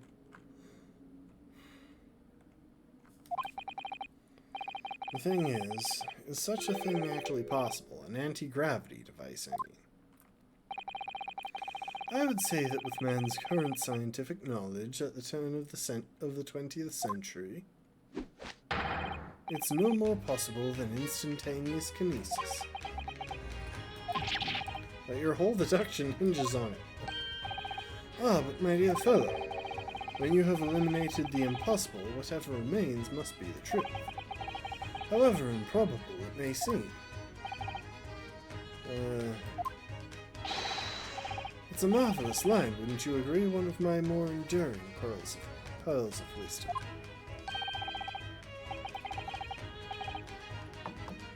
I had Iris come up with the exact phrasing. My original was clumsy. Yes, I have a feeling I read it in something that Mrs. Otto lent me once. Objection! Actually, there is one other thing, Mr. Sholmes. Spell's broken at last. The rope you found was on the floor, wasn't it? Indeed it was, in lonely coils near the wall. But if Mr. Drebber had used it to escape in the way you described, wouldn't it still be tied to the wall? How does one tie a rope to the wall as well? Like, you would tie it to a hook or something on the wall, surely, but not to the wall itself. Mysteries inevitably unravel in the end, as I think you'll find do ropes. And as evidence of such, you need only look at the mystery we face in this room, now skillfully unraveled. The argument is as circular as the coils of rope. I think perhaps we might need to give Mr. Sholmes the usual little helping hand. I'm sure with some minor corrections, the great detective's deduction will lead us to the truth. Yes, you're right. Let's do it quickly before Enoch Drebber gets too far away. It's already been minutes. Welcome to the stream, Lastborn. Thanks for the hydrate.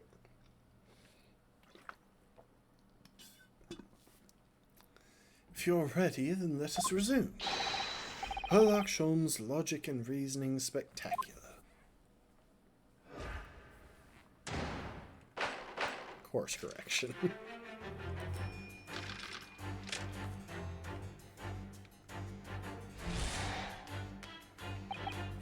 This plain to see that this room is in complete disarray.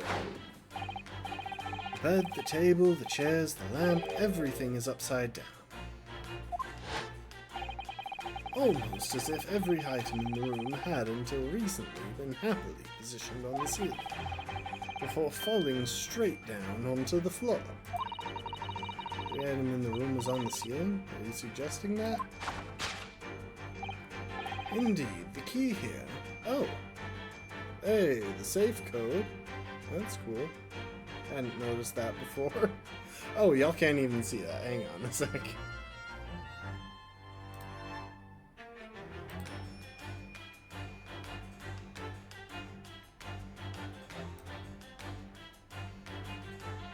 There, you see? It was behind my profile, my webcam.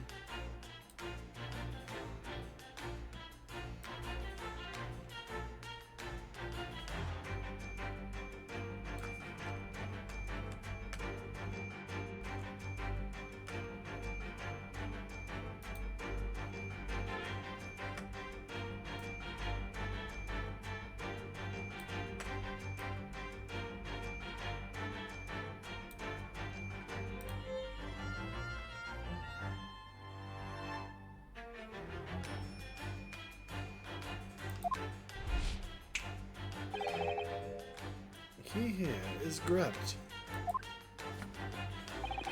It would appear that technology has at last succeeded in freeing us from the great pull of the Earth.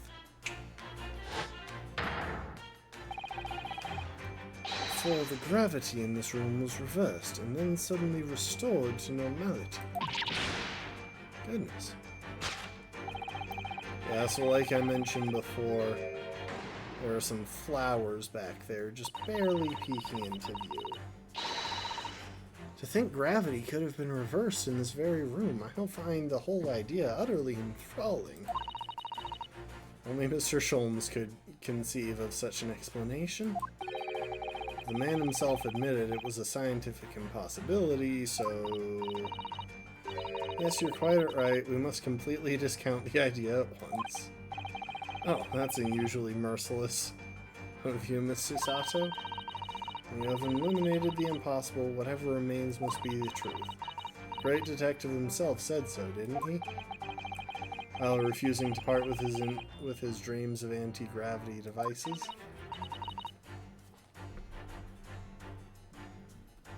Yes, I suppose so. Well, let's see if examining this topsy-turvy scene a little more closely reveals some proof that shows exactly what the gravity in this room was or wasn't doing.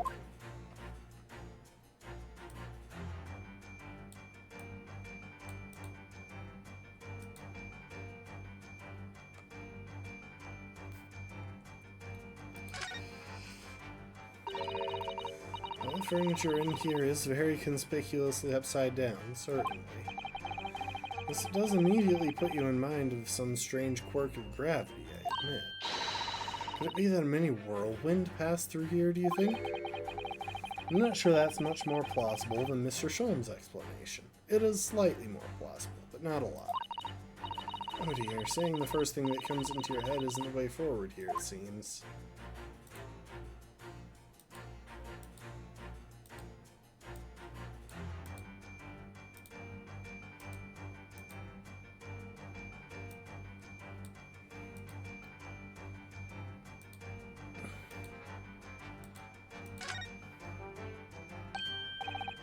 Look, Miss Susato, when everything seems to be upside down in here, the safe is conspicuously the right way up, have you noticed? Yes, that's true, but look more closely at the safe's feet. Ah, that's a lot of very large bolts fixing it to the floor.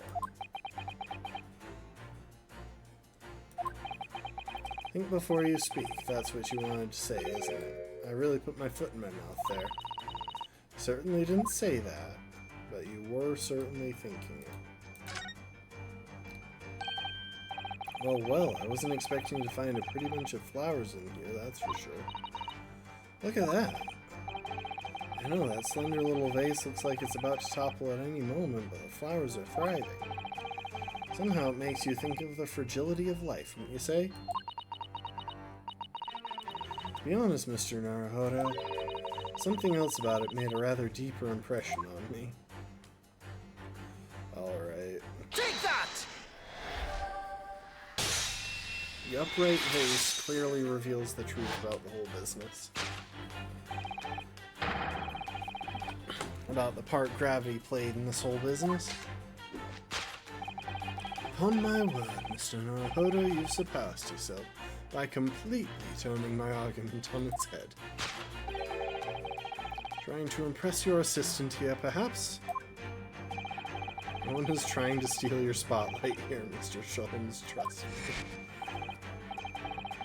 As you rightly say, though, it appears at first glance that all the furniture in the room is upside down.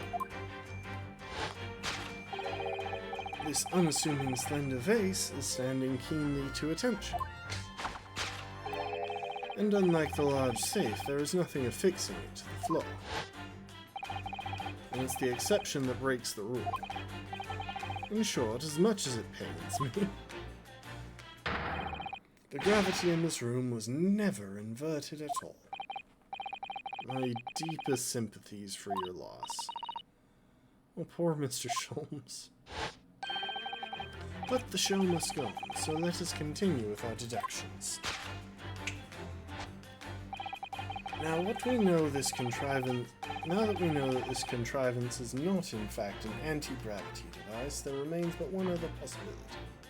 It would be really funny if we got through this whole thing just to conclude that that was in fact a bomb and it blew up, destroying all of the evidence in this room.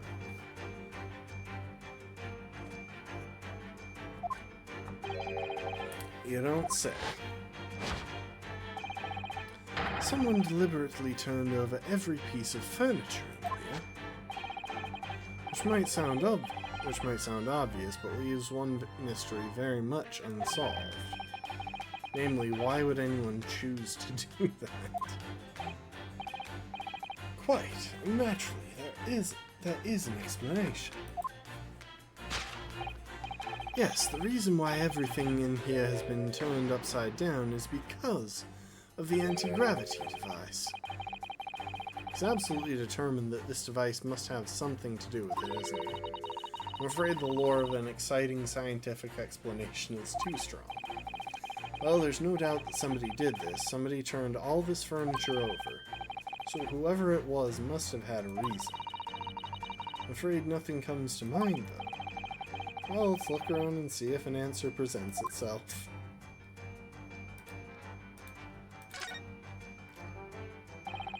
We've already established that gravity wasn't actually reversed here, haven't we? In other words, this isn't an anti-gravity device at all. Which makes me very curious to know what sort of device it is. But I think for now it's clear we're looking for an answer elsewhere.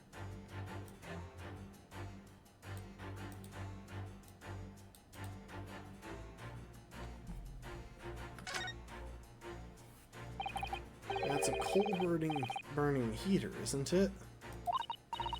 Yes, it is, but it's not just for heating. You can grill on it, bake in it, boil and steam things with it. It serves all sorts of purposes. Seems like having your cake and eating it too. Not unlike a heated kotatsu table with a nappe hot pot, a mikan orange, a cat, and an elderly relative. Okay, you lost me there, Ryu. I can't keep up with the metaphor.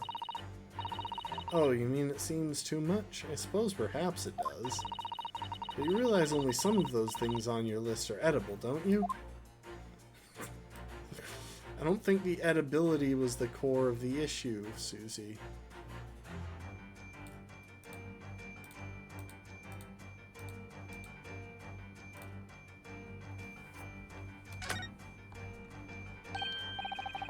Look, there's something written on the underside of this armchair. Oh yes, safe 432582. Safe as in safe and secure? As in secure lockable box, I think. Admittedly more likely. Well, there's a large safe bolted to the floor on the other side of the room, so yes. So you mean this number would let us open it? I wonder why it's written here, though.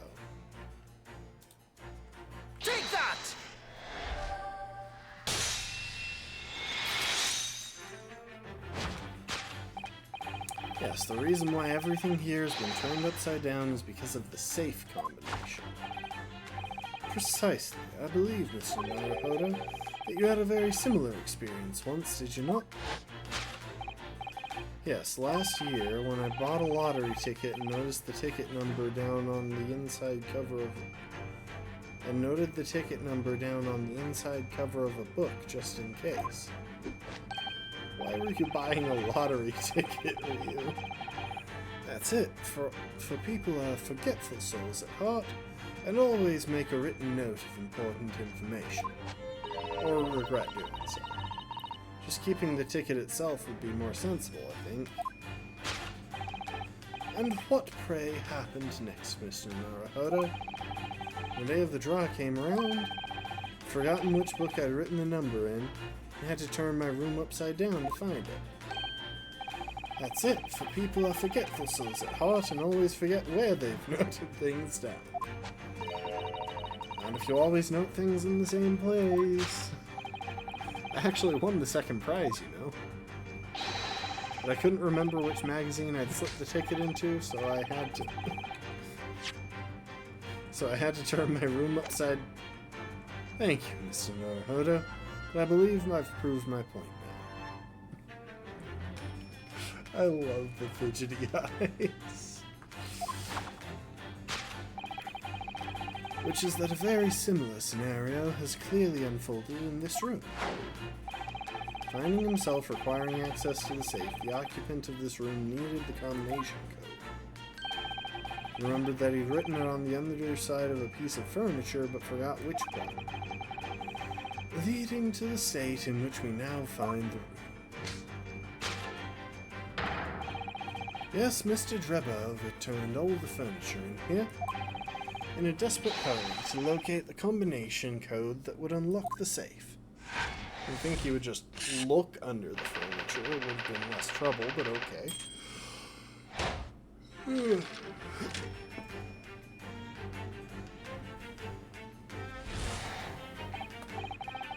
Now, let us consider the next conundrum.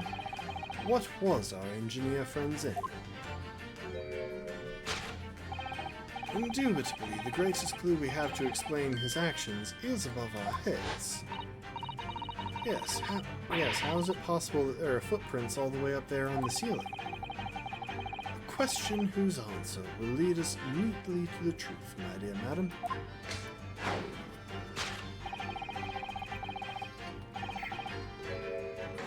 The reason there are footprints on the ceiling is because of the nearby skylight. If a change in the direction of gravity can't explain it, then how did those footprints get up there? Yes, I feel as though that particular mystery has just become even harder to solve. Can't think of any other way to explain it at all. Oh, life was so much simpler in those halcyon days, when gravity could be reversed.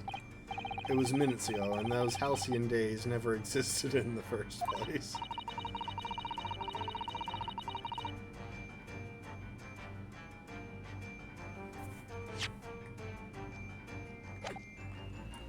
Well, I suppose we must simply put our faith in Mr. Sholmes and observe the area in more detail. Putting our faith in Mr. Sholmes is what gets us into these situations in the first place.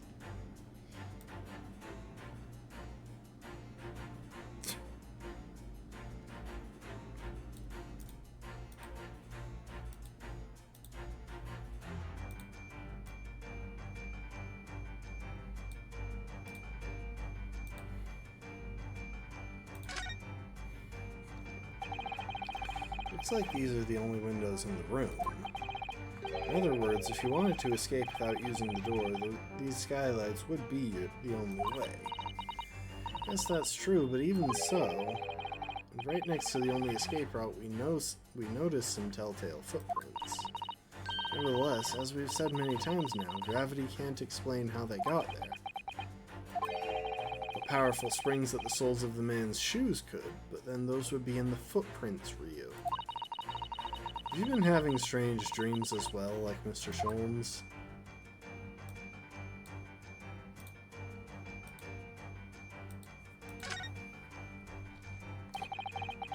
This is a gas balloon, isn't it? It's tiny, but it does seem to be a real balloon. Yes, I think you're right. I think it's helium that's keeping it up.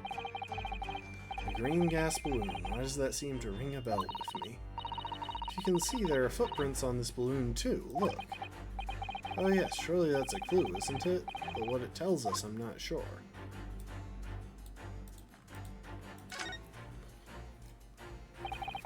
It's hard to believe, but there's a shoe up there. Look.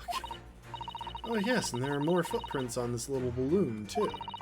Perhaps the shoe was thrown up there and became lodged, do you think?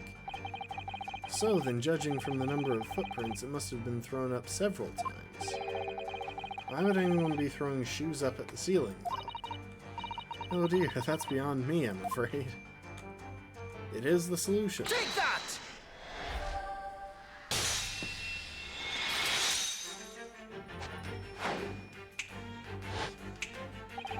The reason there are footprints on the ceiling is because of the nearby shoe.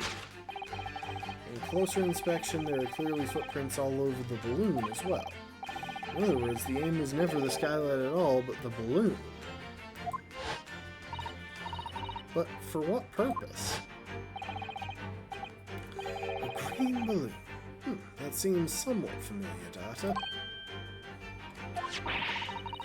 It was a piece of a green balloon's envelope that Mr. Naruhodo and Iris found at the scene. And inside the green balloon that Master Gotz claimed he saw above the stage when the incident occurred was the second bird cage, the crux of the whole instantaneous kinesis deception. I mean to say, if we assume the balloon in here is a model of the one used on the day, there's a strong possibility something may be concealed inside it. Something our absconder was desperate to retrieve before making a hasty getaway. But the balloon's out of reach. Hence why he resorted to a projectile, namely, the shoe. Most probably, Dreba intended to tear a hole in the envelope by assailing it with the shoe. However, his efforts were thwarted when the shoe itself became a prisoner of those lofty heights. Oh dear, we desperately need to examine that balloon. If only there were some way we could see inside. You may recall that I found this in the room earlier, which I believe offers a solution. Oh, the rope. To reach the intended destination, what better tool than this? Nope. Mr. Sholmes has managed to bring the deduction back to the rope. Alright, I have to admit, that was clever. So we just throw the rope up to the balloon and then pull it down to us on the ground? Which is much easier said than done, I feel. And could take us a very long time as well. True, perhaps we need a more surefire method. In fact, we already have one, of course, don't we? Wait, are we... Were we about to use the crossbow? Take that!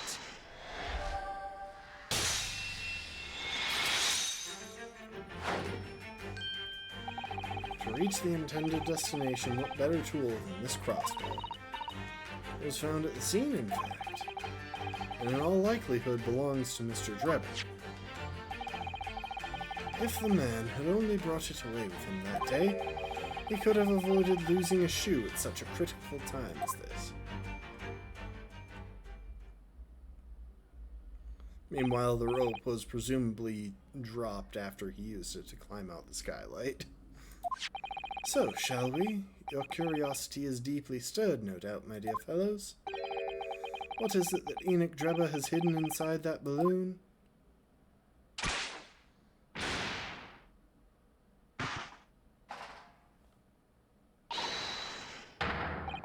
What the... A waxwork?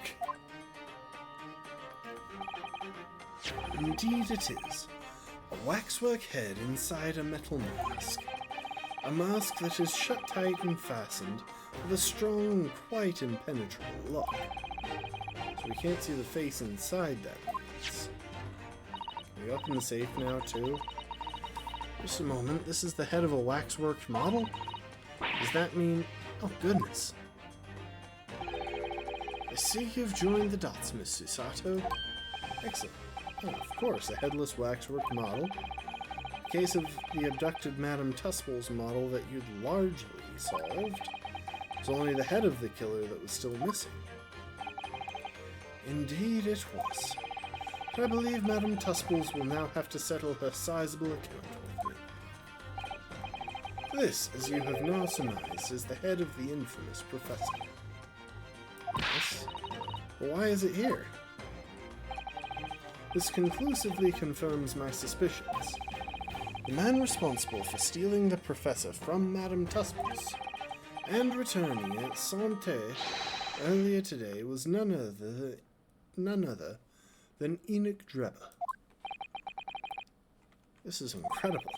Professor Harebrain's case and the waxwork abduction are inextricably linked by Enoch Drebber's workshop? The waxwork head has been entered into the court record. There's one more thing. There is a safe there.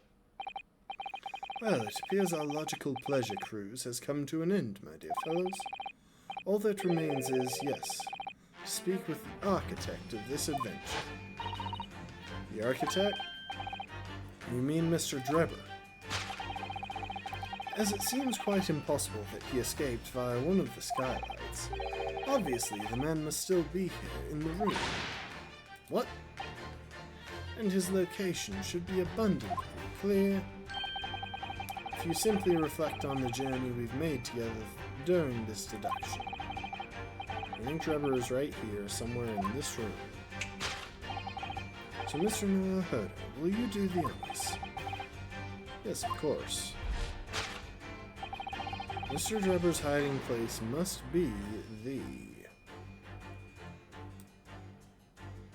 have a wardrobe. I mean, I think it's got to be the safe.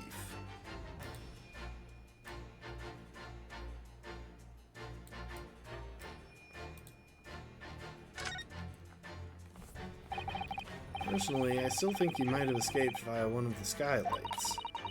You heard what Mr. Sholmes said. The man must still be here in the room. I'm afraid your opinion might put you at loggerheads with the great detective. Miss Susato. Sometimes a man must stand up for what he believes in a fight. Oh, well, in that case, I'll leave you to it.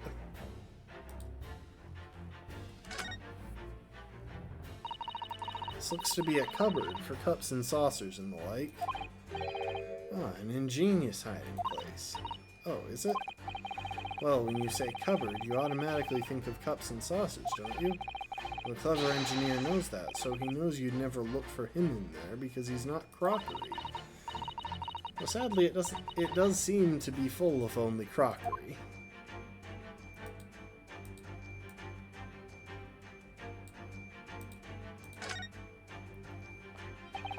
If you need to hide, there's no better place than a wardrobe. I stand firmly by that.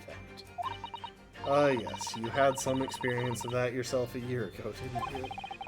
We'll find him in there. Mark my words, he'll be curled up in a ball, trembling and hungry.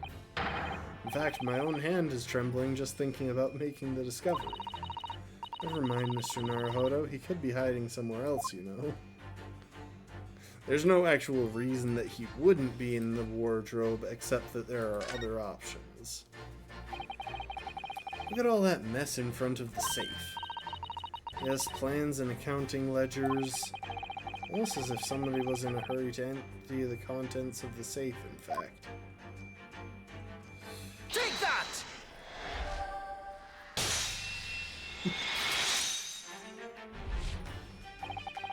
Before we gained access to this back room, we heard noises from in here. Which tells us that the engineer was still in the building at that point in time. He was in fact searching for the combination to his safe, and pressed for time made no attempt to right the furniture that he overturned in the process, from which we can deduce that his search of the combination happened very recently indeed. In summary, Mr. Enoch Drebber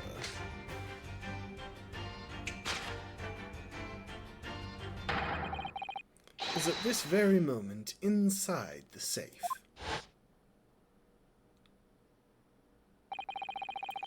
Thus concludes Herlock Sholmes' great deduction of this topsy-turvy puzzle.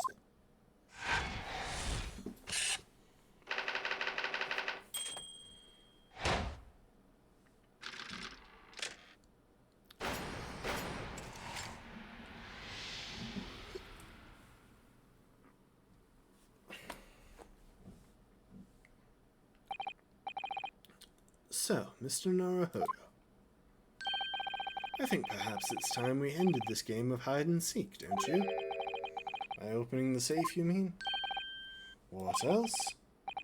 Let's see, the combination was 1432582. I knew that. Alright then, here. Don't yell at Susie. She remembered the combination, you didn't. Deal with her.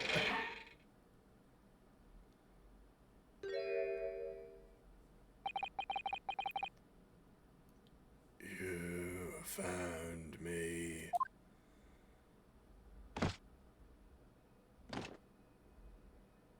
Does he have a mechanical hand?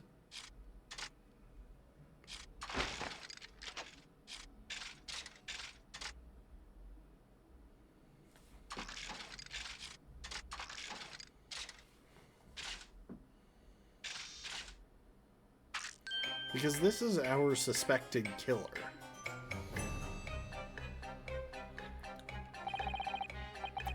What then, sir? Mr. Enoch Drebber, I presume? Correct. Better start talking. You tricked Professor Harebrained with that bogus machine you built. And you shall have to explain the theft of the waxwork from Madame Tusble's as well. Oh, sir, I would be delighted to answer your many questions.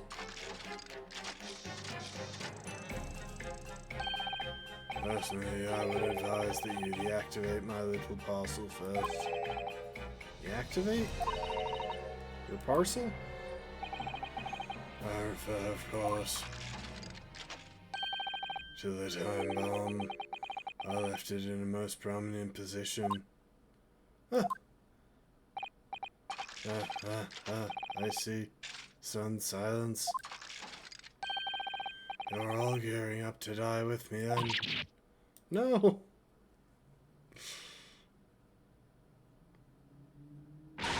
Mr. Sholmes, with only 7 seconds to spare. That was too close for comfort. I've got one foot in the grave already. Are you trying to help us get a kill or get us killed? Mr. Sholmes' deductions can be completely life-altering, can't they?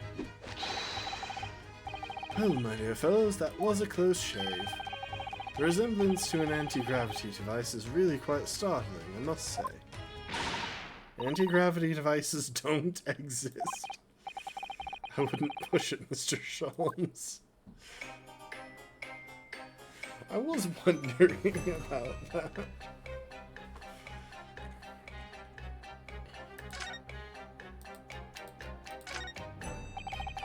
Still can't believe we were nearly blown up. What was that sideways glance in aid of, Mr. Naruhodo? I thought that deducing meaning from the movement of people's eyes was your specialty, Mr. Sholmes. Never mind that now, let's see what Mr. Drebber has to say for himself.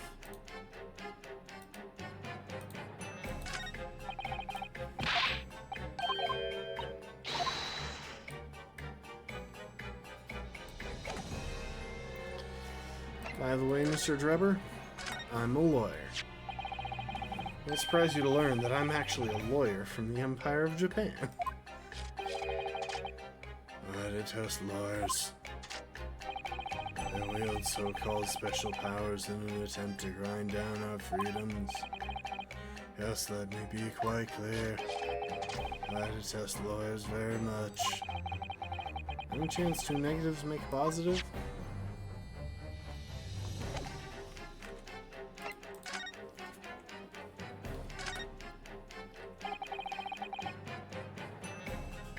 What on earth happened in here?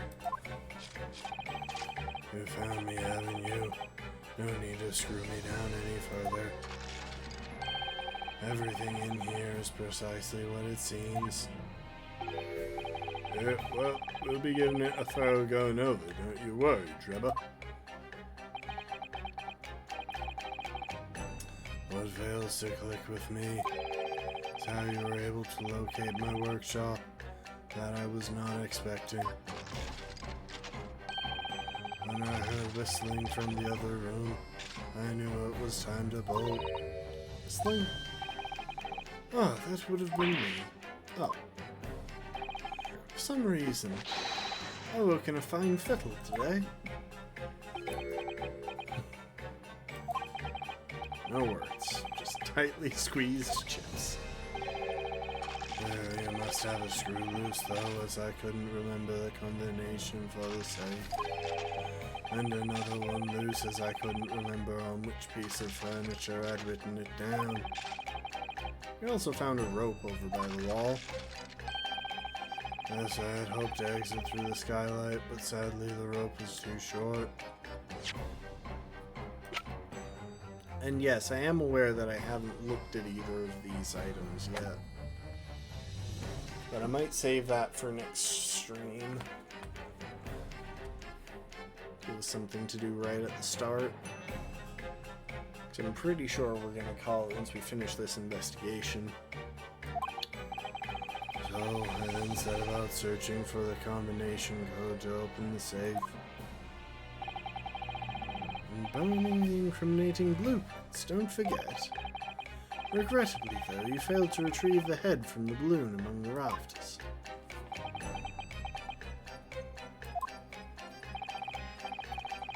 And after that, you hid yourself inside the safe? And first set this parcel ticking? Well, I had no intention of being nailed by the police.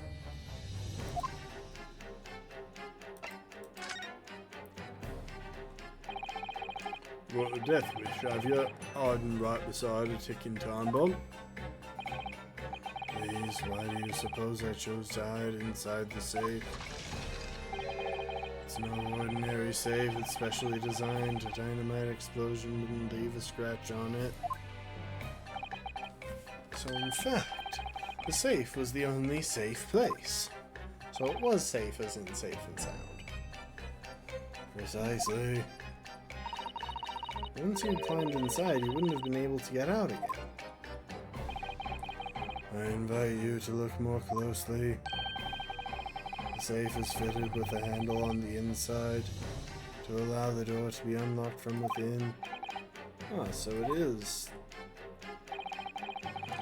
I had always intended to blow this place to smithereens in any case. I just wasn't expecting uninvited guests to come along and screw up my plans. You mean to say you were planning to blow us all up? No, that was unforeseen. What do you mean?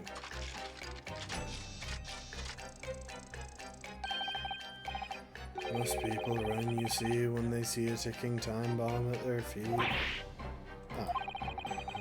I calculated the time required for retreat to a safe distance and set the device accordingly. But your seemingly endless discourse in here threw a spanner in the works.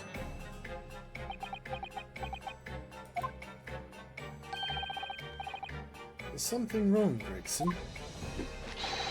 Do I have something on my face besides the usual eyes, ears, nose, and mouth? A bit of egg, Sholmes, a bit of egg.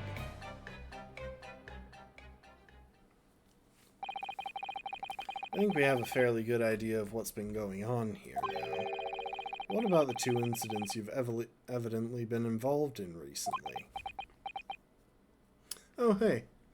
Look, I was right about his lapels. One has the cross that we'd already seen, and the other has the bar.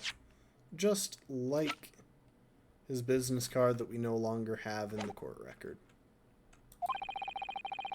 Professor Harebrain's instantaneous kinesis experiment at the Great Exhibition. And the waxwork model you stole, which his head belongs to. That's no ordinary head, you know. That's the head of the professor. Clad in a mask with a lock so strong, I'm unable to open it safely to reveal the killer's identity. I've been considering carrying it around as protection.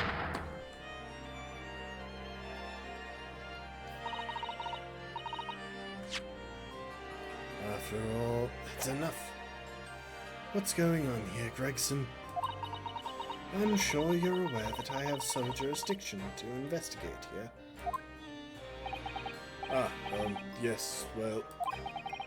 Dr. Scythe again, to the Forensic Investigation Team. And you know full well this engineer is a key witness. Why are you allowing this lawyer access to you? If Lord Strongheart knew of this, you'd be finished. You lot, leave at once. My dear madam, there's no need for such a threatening tone, I assure you. After all, that's no way to greet an old acquaintance, is it, Dr. Scythe? Hello, Sholmes. Mr. Sholmes knows Dr. Scythe? If it's protecting the machine next door that's causing such a sour expression on your face, you are quite misguided.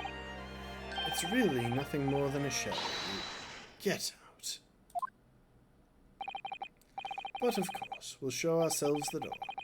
I see you haven't softened at all. Mr. Naruhodo? Yes? It would appear that our delightfully entertaining investigations have run their course for today. But Mr. Sholmes, let us leave this place in the doctor's capable hands. I said get out, now. All of you. Your presence here is not required either, Gregson. Understood. But I'll just say one thing before I head off. If it wasn't for this lawyer here and his companions, we'd never have found this place, and the whole workshop would have been blown to bits. There was a time bomb set in the air that this lot disarmed. Inspector.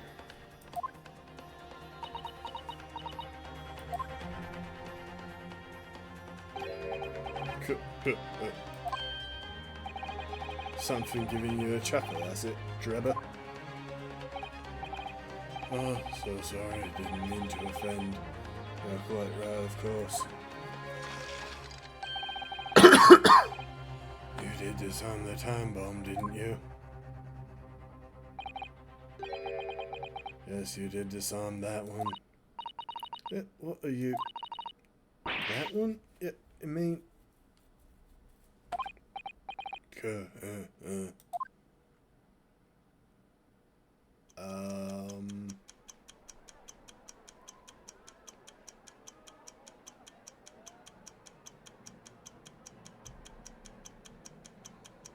Oh my.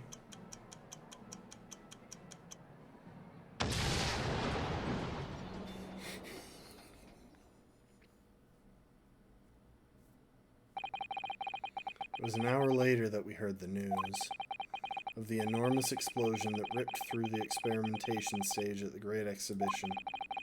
Professor Harebrain's invention and all its secrets were blown away forever. I mean, I think the bigger concern at the moment is that there were 2 policemen standing on it who presumably died.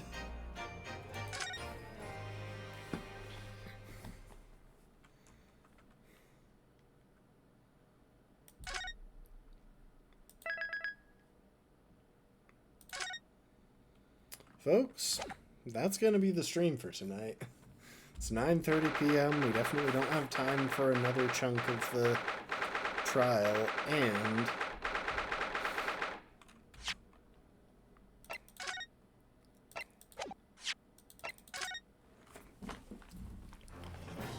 I am hungry and want dinner. We managed to make it through the stream with relatively few dropped frames. all things considered, 0.8%. I didn't pay as much attention to that as I meant to, which means there's probably some chunk somewhere along the line where we dropped a lot of frames, but anyway. That is going to be it. I'm going to go ahead and swap outfits real quick. Back to our court clothes.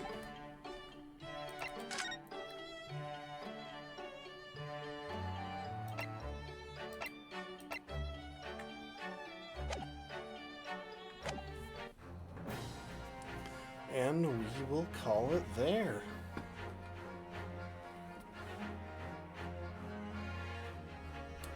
I don't think there's anyone that I'd bother raiding right now. Nope. So yeah, thanks everyone for being here, though. Whew. The case is heating up. We are getting closer to rounding off this game. Luckily, I'm on leave for the next little bit, so once Christmas is over, I should be able to have some nice long streams to get through good chunks of this game. We might be able to get ourselves back to other games, shake things up again. I think I might go for another Nuzlocke. There are a couple that I've got in mind that could be fun. Anyway, I do appreciate y'all. I hope you enjoyed, and I hope to see you next time. Later, folks. Bye. So long. Gotta find where to click. Bye.